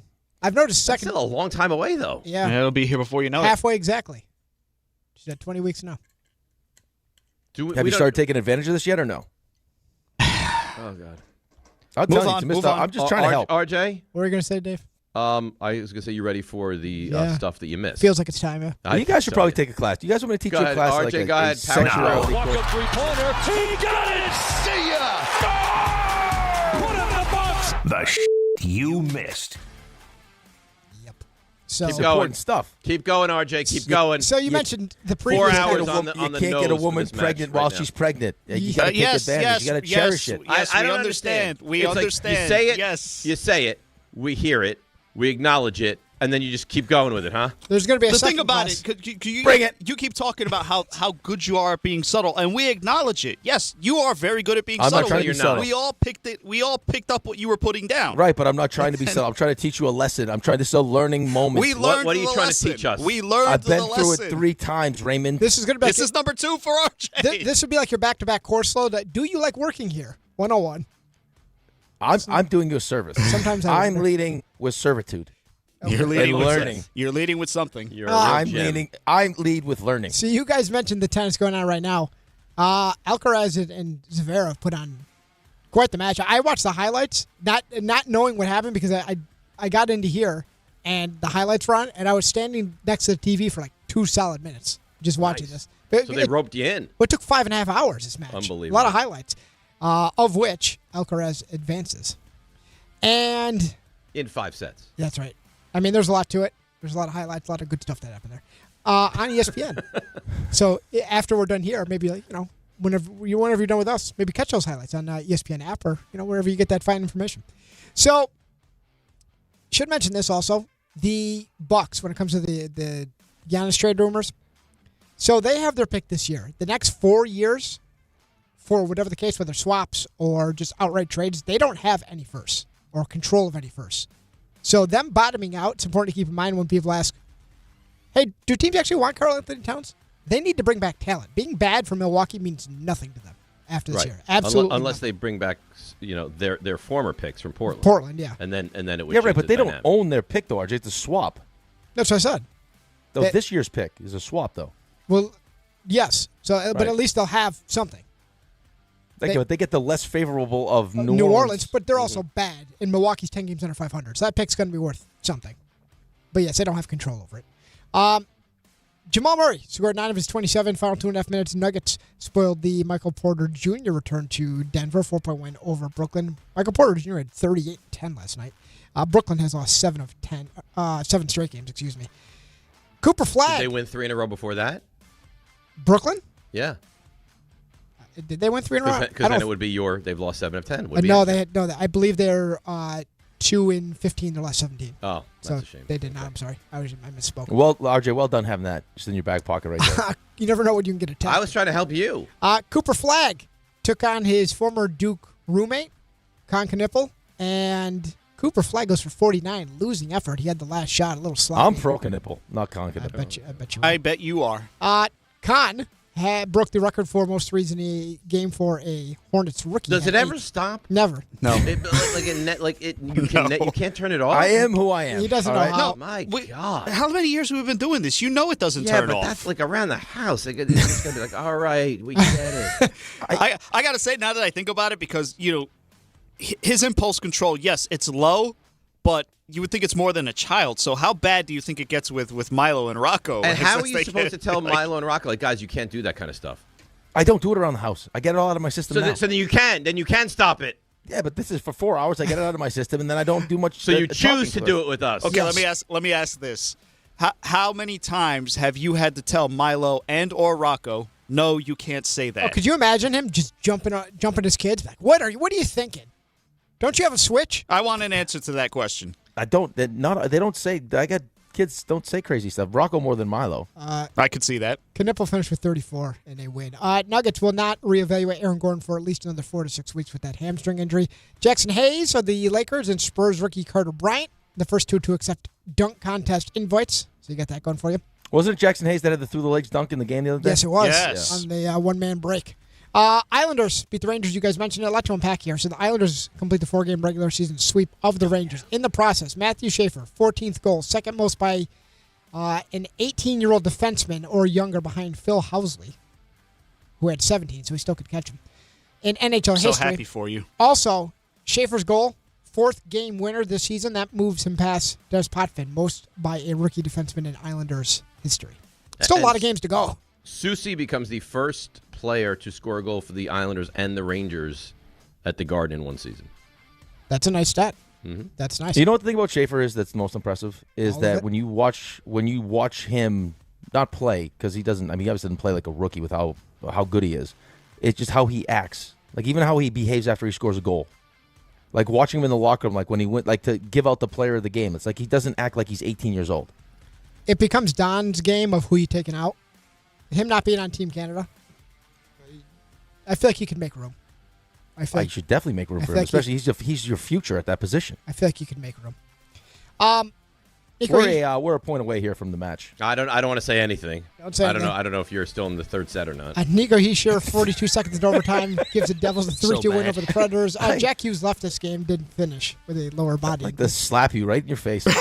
Jordan Stahl and the Hurricanes put together a heck of a comeback last night. Canes, first team more than 30 years to rally from 2 goals down the final 2 minutes to win in regulation. They beat the Mammoth 5-4. Patrick Kane ties Mike Modano's record for U.S.-born players with an assist that got him up to 1,374 for his career. Josh Allen talked about him earlier, said he expects to be ready for OTAs after foot surgery. Falcons GM job goes to Bears assistant GM Ian Cunningham. Western Michigan's coach Chris O'Leary, hired by the Chargers as their defensive coordinator. The Mets, they signed Craig Kimbrell to a minor league contract. He's 37 years old these days. That was like last week. Why it became official. It actually became official yesterday. Okay. And they also signed 36-year-old catcher Austin Barnes to a minor league deal. Meanwhile, the Nationals claimed Richard Lovelady off waivers, so he's no longer a Met. Why, RJ? Why? It's the news. It's what's in the news. Now this is on you. It's in the news. That's it. Match point 1 staved off. This is, I mean, it's epic. It's thrilling, is what this is. This is good stuff. All right, let's take a break. Come back, and we'll make our NFL picks next. It's DNR with you, ESPN New York. Let's see what's happening on those roads. It's Debbie Duhane. DNR, good morning. Good morning, company. Everybody have a great weekend. This report sponsored by Positive Coaching Alliance. If you have questions about youth or high school sports, Positive Coaching Alliance can help. PCA develops better athletes and better people through youth and high school sports. Info at positivecoach.org. Watch for delays with New Jersey Transit. 45-minute delays into and out of New York's Penn Station. It's all due to a disabled Amtrak train. Also seeing delays right now as you take a ride to the Southern State east of Peninsula Boulevard with a collision westbound Southern State at 110. Another accident. Sponsored by Mothers Against Drunk Driving. For victims of drunk and drug driving, your grief is unique, but you're not alone. You always have a place at MAD. Call the 24-hour victim helpline, 877-MAD-HELP, or visit mad.org. I'm Debbie Duhame, 880 ESPN New York.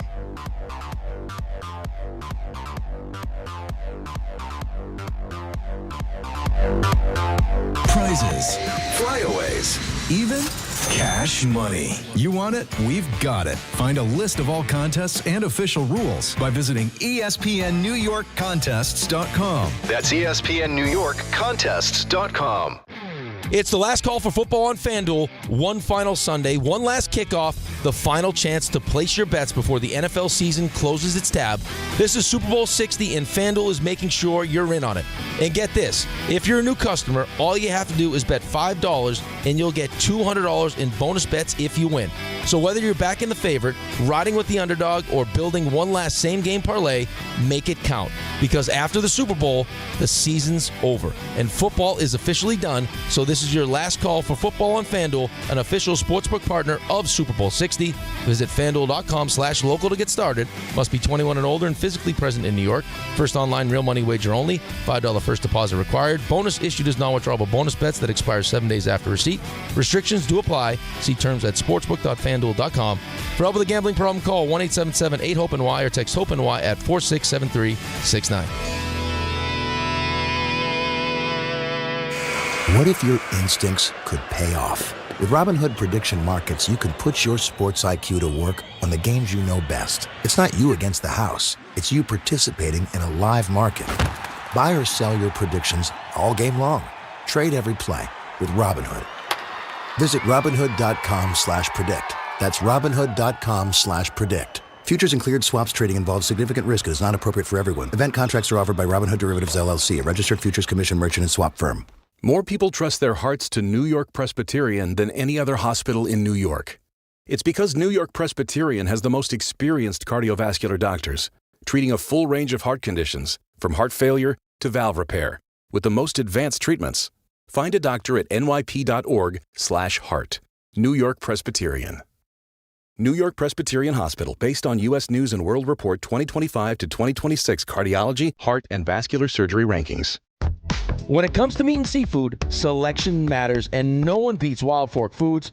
To everyday essentials, to high-quality steaks, to seafood and more, every product is blast frozen to lock in peak flavor and freshness, so you get restaurant-quality meats at home for amazing prices. Shop in person at 7 locations across Long Island and New Jersey, or you can order online for same-day delivery. It's easy, it's convenient, and the prices are wild.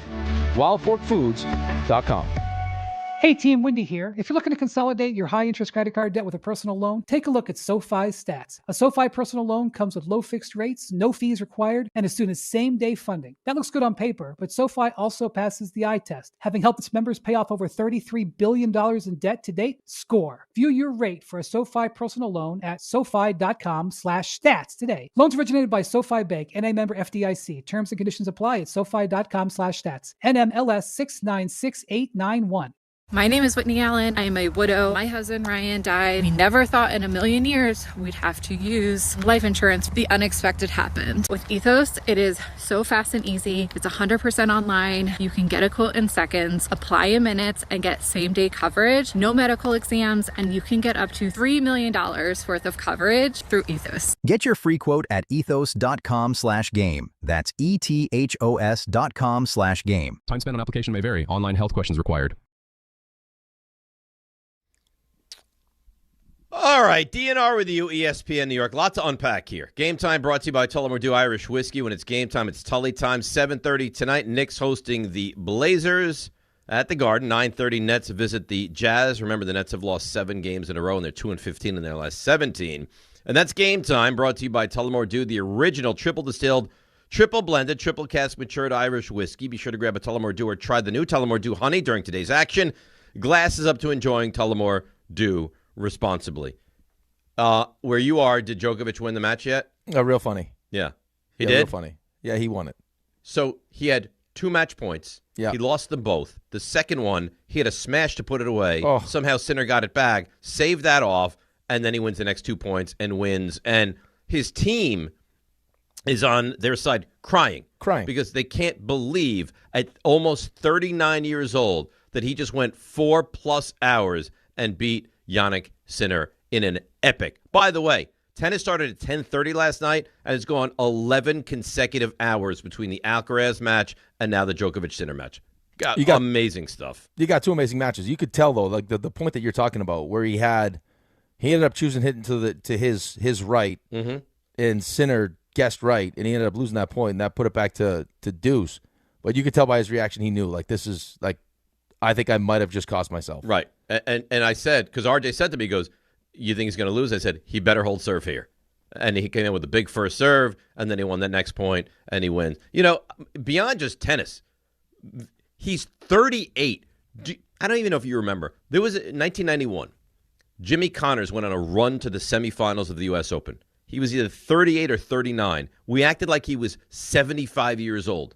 This guy is beating the best players in the world, and he goes to the finals of the Australian Open. He's amazing. It's unbelievable what he's doing. And you know what crazy? My first thought watching him kind of just exhausted, right? He just gave you everything he had, falls to his knees, is this is only the semifinals, right? Like he's going to have to now, like mentally move on, physically move on. Like he's going to have to go do all the treatment and everything he would do to get his body ready to go against Alcaraz, who's another one of the best in the world. Yeah, probably the best in the world. But like how quickly you have to take all the joy that you have and put it aside and start focusing on now trying to win another match. What would you like how long do you think you can enjoy it? For tonight, you got to be able to enjoy it. This is a historic match that he just won. Right, for tonight. But I mean, as you're enjoying it tonight, it's not like, hey, let's go out and we can really celebrate. He's going to go right from here to probably a cold tub, massage. Sure. Massage, treatment. Like all that stuff. Yeah. To try to get himself back and healthy. But by the way, you want to hear a show for tomorrow with Gary Myers? And I know you can't believe. Listen, he's better than me. Okay, what do you want me to say? I just want I want to hear you say it. He's better than me. Okay. He's a better man than I am. Are you ready for this? Yeah. What this animal has on his show tomorrow? Yeah. 12:10, Ozzie Newsome, former GM of the Ravens. 12:40, Rich Cimini on what went wrong with Wink Martindale. 1 o'clock, John Harbaugh, new head coach of the New York Football Giants. 2 o'clock, Andy Reid. Oh. I mean, God bless this man. Yeah, but he's doing what you promised us. Like, he's actually doing it. Like, he's a man of his word. All right, what do you want me to do? I don't know. Just what do you want me to do? Come through with one promise one time. That's it. Just one promise one time. I got a whole summer of promises. I got nothing. So I'm promoting a friend's show, and rather than you say, boy, that's exciting, what a show he has lined up, you take it out on me. I'm not taking it out on you. I'm just I'm pointing out a I bet you get a guest. Thing. I didn't promise guests. Right, because you don't know I bring you levity. And I bring sexual you kindness. Comedy. Please. Your comedy would fall on deaf ears if I didn't promote it the way I do. Why? See, now why are we doing this? Why? What do you mean, why? RJ, do you not agree with me? He told us A-level guests once a week, all summer long. The hard part is it feels like Gary was always your connection. And then somewhere along the line, Gary realized if I just cut him out and give myself my own show, No. It feels like it that's wasn't Gary decided to get himself his own show. I put Gary's show together. I did that for Gary. Are you the executive producer? He didn't know, John.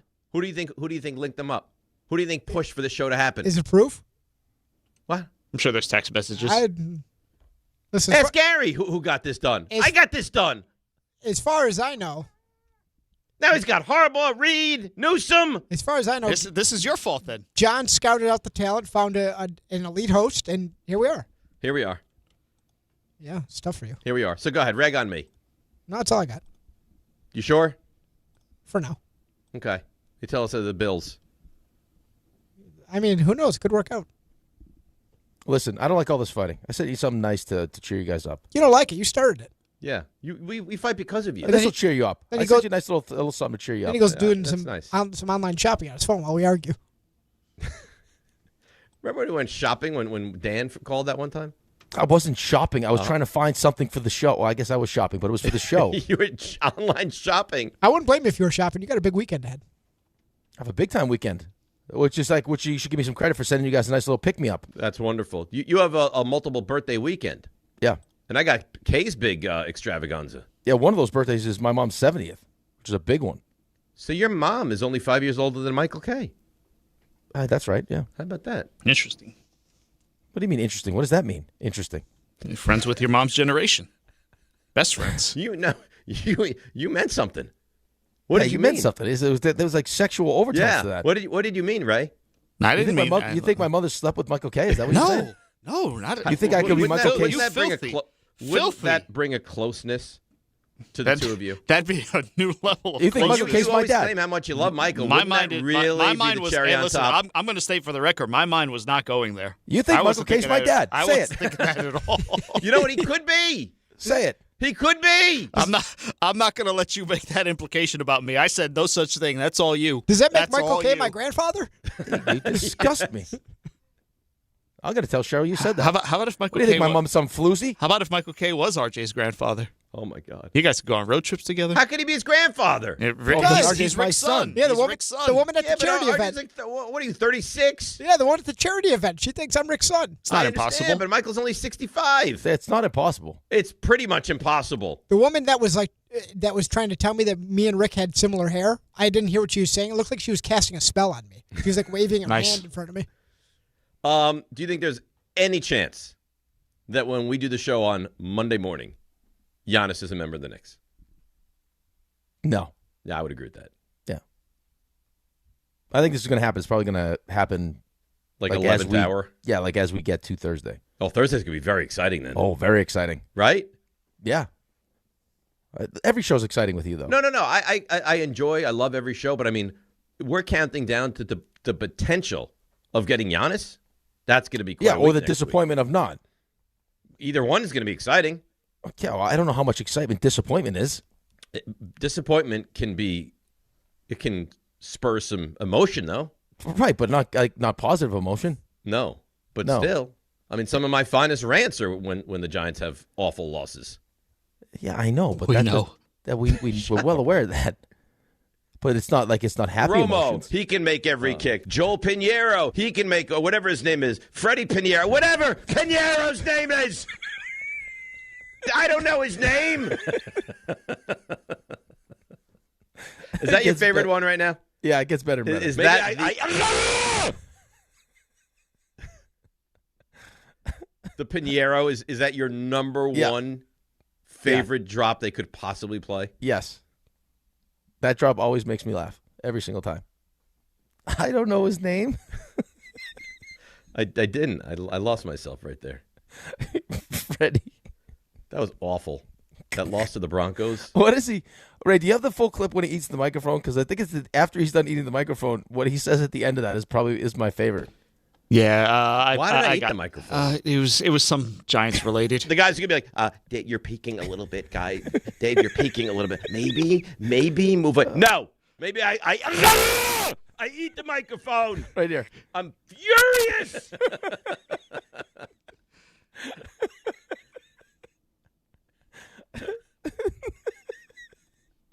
I'm still angry. That was all off the Broncos game, right? Yeah, that was it. I was so angry after that game. Guy's going to say, you're peeking. You know what I'll do? Dave, you're a little close to the microwave. You shut your mouth. I'm going to stick it right in my you know where. Careful. Still FCC regulations to follow. I understand. Yeah. I understand.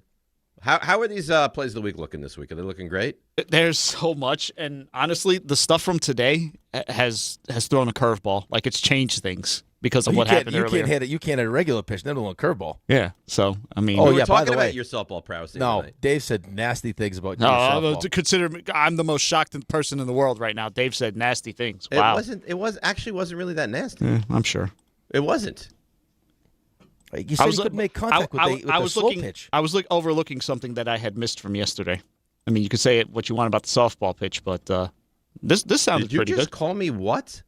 D'Agostino, law, bite back. That was pretty good. But did you just call me a... No, he said a softball pitch. Oh. Yeah. No, what did you think I said? I think a B. Oh. Yeah, you're coming from a place from emotion. You're on the defensive right now. You think that I should call you that. No. I'm not going to, because I'm not that guy. RJ just whispered to me, he goes, please, we should break. Yeah, it's starting to get hostile. All right, let's take that break. See if we can make it to the finish line here. Plays of the week. And apparently they're great. Next, right here on ESPN New York. Not all F words are bad. Some are actually great, like fast, free fiber for 4 months. Yep, switch to Optimum Fiber for as low as $25 a month. Plus, for a limited time, you can get 4 months free, HBO Max included for 1 year, and a 5-year price lock. Don't wait, this free fiber deal won't last long, and the fastest, most reliable, most consistent internet speeds await you. Call 888-4-OPTIMUM or visit Optimum.com/free today. Terms apply. See Optimum.com for details. This is Rick Brunson, the assistant coach from the New York Knicks. I'll be driving to our games this season in style in my new Jeep Gladiator from Princeton Jeep. My friends at Princeton Jeep gave me all-star treatment, and you can expect the same thing. Just mention I sent you, and they'll treat you like family. Princeton Jeep has tons of inventory and great deals on new vehicles. Visit Princeton Jeep at 1045 State Road in Princeton, New Jersey, or online at PrincetonJeeps.com and tell them Rick Brunson sent you. New year, new season, same goal. Feel good and stay in the game. But if neck pain, back pain, joint pain, or sciatica is holding you back, it's time to handle it. I'm Bart Scott, and I'm telling you to call Dr. J. Shaw at Soundwell Pain. Dr. Shaw's an Ivy League trained, double board certified, and he specializes in getting people back to living pain-free. No surgery, no scars, no long recovery, no pain medication. Just precise, non-surgical, image-guided treatments that work. Same-day or next-day appointments are available with offices in Woodbridge, Livingston, and Inglewood. Stop playing through pain. Go to SoundwellPain.com. Relief starts today. If you've been injured in an accident that wasn't your fault, then you need a lawyer who knows New York's unique personal injury and workers' compensation laws. At the Parisman Firm, they have decades of experience handling all types of accident cases and a proven track record of delivering huge results. Their team has already recovered nearly $1 billion for injured New Yorkers. From construction to car accidents and slips and falls, they've got you covered. Call the Parisman Firm now at 718-WORKERS, where your case is their cause. Get the justice you deserve today. we expect our information in real time. US Med carries continuous glucose monitors, which provide real-time readings of blood glucose levels. US Med is an approved provider for Medicare and over 500 private insurers. So call 888-665-0696 today for a free insurance and Medicare benefits check as easy as... That's 888-665-0696. Welcome back to Yeah, That's a Pepper Thing. First up, we've got Harrison wrapping his Dr. Pepper in a tiny quilt so it feels at home. Oh, how tender. That's a Pepper Thing. And over to Becca, who's whispering affirmations to her can. You're sweet. You're unique. You're the best thing I ever poured over ice. She swears it makes it taste better. It's not a science thing, but it's a Pepper Thing. Why do they all do it? All for that sweet, delicious, truly one-of-a-kind taste of Dr. Pepper. It's a Pepper Thing. NBA fans don't just watch the game, they live it. So stream like you're courtside with NBA League Pass. Your ticket to all the action. Watch your favorite team shine and catch the league's brightest stars and rising stars at the same time with multi-view on your favorite devices. From the plays you can't believe to the most live games and the drama that comes with it. If it happens on the court, it's happening on NBA League Pass. Only select out-of-market games available. Blackout restrictions apply. Additional charges and other conditions may apply. Visit NBA.com/subscriber agreement for full terms and conditions.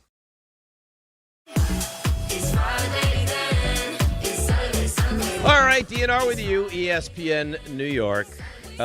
Here we are. Raymond, he has so many to choose from. Ray, how you doing? Fantastic. It's the weekend. We made it. Yep. The rough week. I'm still recovering from last week with the West Coast trips. And then I told you, I felt great on Monday because I recovered. I didn't do anything on Sunday with the snow. All gone by Tuesday. Oh, yeah. Yeah, no, so it doesn't last long. That's how it goes. Are you ready to lead us on a journey through plays of the week? A journey it is. A journey it is. Raymond, guess what we're going to get into on the other side? Are the plays. I want you to guess. And specifically the Knicks of the week. That's right. You're good. You win a prize today. It is time for Plays of the Week, and they are powered by ZipRecruiter. Let's go to Monday. The picks order was firmly decided. Banter between Rick and RJ. I just closed 2 games on you, buddy. Yeah, you're still in second, buddy. Shots at Dave. The rare 40-loss season. You little jerk. When you pay the barber, you're like, well, can I pay for the child's haircut? Antonio can almost count to the number of losses you have. My goodness. Giannis trade. Will it happen? Will it not happen? I don't know. But we get Ian Begley on, and great questions are asked. Do you think that Giannis is a Knick to start next season? Such a great question, Dave. Oh. Man, oh, man. Hard hitting. No, Rick, you will not be outdone. You set him up for that. Standing in our way to get into the NBA Finals, you think? Jeez, what a question, Rick. Stop it. You didn't mean that. Am I talking to Ed Bradley or Rick DiPietro? That was a hell of a question. It's a hell of a question by both of you. You could talk about who was put up to what, but listen, it's good stuff. Was there a man selling jerky? No, it was just at the counter. Talking about meat sticks. It was beef jerky. Meat stick. You partook. Yeah. All right. You got no interest in the meat stick. No, I would not do that. But that's fine. You do. Sherry does. Whether a meat stick was had at the big ALS dinner, Steve Sherpa was there. You poked him with a carrot stick. I did not poke him with a carrot stick. You berated him with the I all did not sorts of berate. vegetables. I did not poke. We had a great conversation. Unfortunately, no Don Mattingly this time. You're just deflecting because RJ was humping Don Mattingly in the corner. I'm going to tell you, the interactions between the two of you and RJ this week, it was something. All those kids left that game saying to themselves, Mommy, how come there was one kid there that had a full beard? That's what you're upset about. Mommy, does the puck fit in the other team's net also or just ours? Wow. Yeah. Dave refuses to be put into a corner. Because I can't be me on the show. I'm painted into a box. This is what you want. This is what you'll get. No, we don't want you painted into a box. We want you to be you. I love now all of a sudden all the buttons are working for these guys. when I need them to work yesterday during 3 stars, they can't make anything work. No, maybe not that much. Let's take a break. 800-919-3776. Wish we could stuff you in a box. What? You shut your mouth. Yeah, that was kind of mean on my part. But listen, you can be a handful. You must be a handful in bed. A handful. No, I don't mean like that. I mean in a good way. I'm a few handfuls. Maybe a single I handful. am unbelievable. Maybe a palmful. Yeah, you're comparable to a truck. Rick's truck, to be exact. It's a little wider. I got it in there, but it's tight. Yeah? Oof. The Dave Rothenberg, supposedly, of trucks. And there we are.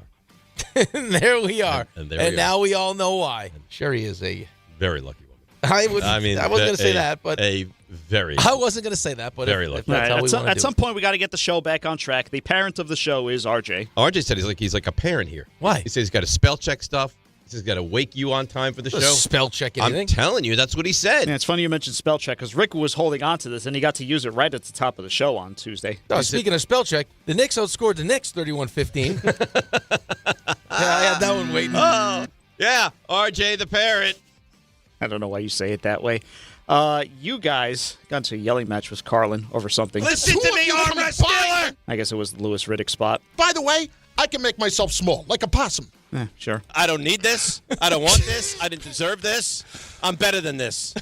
So much better that he actually walked out of the studio, walked in here, grabbed my mic, and actually spiked my headphones. I'm really happy that they still work, first of all. How about a nonstop flight to Australia, Patty? You got to both go to Australia. As someone that's been there, it will change your life. Most beautiful place on earth. Yeah? You basically go New York to LAX, and then you're there for a little bit, and you go LAX directly. No, they got to one of those Australia. special planes that has enough fuel to take you from New York to Australia. Mind you, Patty called in during Stump Rothenberg. He did have a football question. I got a Patty, a football question for do you feel badly for me? Unfortunately, he never got there. I apologize for what we got to go, Patty. Bye. Yeah, Dave was having a rough one. He's talking about snowbanks, vacation days. He's been off the deep end. I'm not going to finish season 3 of Dexter. Oh, no. Yeah. It's terrible. I had to park my car in some snow in my Mercedes. Wah. I got a new truck. It'll go right through small countries. During an argument, Rick distracted Dave. I'll play any game you want to play. I'll be a Huckleberry. Let's go. Any game you want to play. All right, you better make Why it is your hand in your pants? This is comfortable. It's not in my crotchal area. It's just like in my belt. He can see it. He's staring at it. It's jarring. It's jarring. Not as jarring as the Giannis conversation. Sometimes we get a little confused. And then Portland would turn around and trade Cat to... I don't know. Yeah, right. Listen, the NBA trade vernacular is very confusing. I really can't blame Rick for that one. You guys did have a great time at the dinner. I can't stay past 9 o'clock. I'll turn into a pumpkin. You know what? I need to go home and pleasure of sherry. What do you want me to get up and start flipping tassels off my nipples? What were you looking for? Starved dinner. Again, we talked about this just a little bit ago, but, RJ could be Rick's son. When the lady thought RJ was my son. No. What? Wait. She was kind of talking to Rick, and I kind of wander over, and she's like, "Are you his son?" And what do we do as a show when we find a bit? Oh, we commit to it. She's like, it's so nice of you to bring your son. I was like, who? She pointed at RJ. I was like, yeah, it is nice. Why do you listen to his nonsense? It makes sense. Oh, I know, because he's your dad. The gimmick was over. The woman wasn't even nearby, and I was getting in the car, and he goes, "Get home safe, son." I forgot to bring this back yesterday because, Knobs and DHIF are sponsored now. I only have Law Bite Back. Yeah, I thought I did pretty well. You have a beautiful voice. Great. RJ, I'm sorry for what I'm about to do to you. D'Agostino, no, bite back. That's nice. It actually didn't sound as bad listening back. In the moment, I actually cringed. I felt terrible. I can't compare to Raymond. And then there's today. I mean, we weather talk again. It's not like I was spending hours discussing weather. I made mention of the weather. Yeah, we were going down a path, though. Oh, wow. And you got to direct it, and, things happen. All right, then, everybody. Yankees, they say different teams. Seems same team to me. 800-919-3776. Bring it. Bring it, part 2. Mac Jones. Here, there's a decent chance he leaves the Niners. Vikings are the hot team. Is that an option? 800-919-3776. Bring it. This is a do-it-yourself city, okay? We're big DIY guys. Yeah, do-it-yourself guy. Oh, huge. We love it. Oh. Yeah, homegrown even. Did you win a championship? Yeah. Did you do it with homegrown guys? Yeah. Oh, God. The NFL has launched a new kindness campaign. Be kind to your rival. That's the social campaign. I don't know. Come on. Stop. As you can tell, Dave has a problem with this. It is encouraging fans to say nice things about opposing teams. No. Dave is anti-kindness. I will not be that guy. I don't care. I don't care if they assign a committee of people. You will not change. I hate the Eagles, and I don't care what Darman says to me. Listen, the NFL is built on kindness. It's built on moments of kindness, empathy, sportsmanship. No. No, it's not. The NFL is built on built on moments of pounding kindness. your opponent. Nah. What? Excuse me? Pounding. Yeah, there's a job for you. I could have hired you as my chief opponent pounder. And we'll close on what Dave described as the new NFL kindness tackle. You walk up, you're like, I tackled you. Go down. Okay. Yeah, I appreciate all of you. Those were the plays of the week powered by ZipRecruiter. When you're hiring, never miss out on great candidates with ZipRecruiter. Try ZipRecruiter for free right now at ZipRecruiter.com/ESPN. Well done. Those are some plays. It's Rule 76. No excuse playing a champion is DiPietro Rothenberg. No football. All right, here in ESPN New York and on YouTube. I'll do this show live from whatever place we're at. Okay. Jail. There are a lot of reasons why people buy at Ramsey Mazda. It's their selection, it's their customer service, and it's their savings. Lease a new 2025 Mazda CX-30 2.5S all-wheel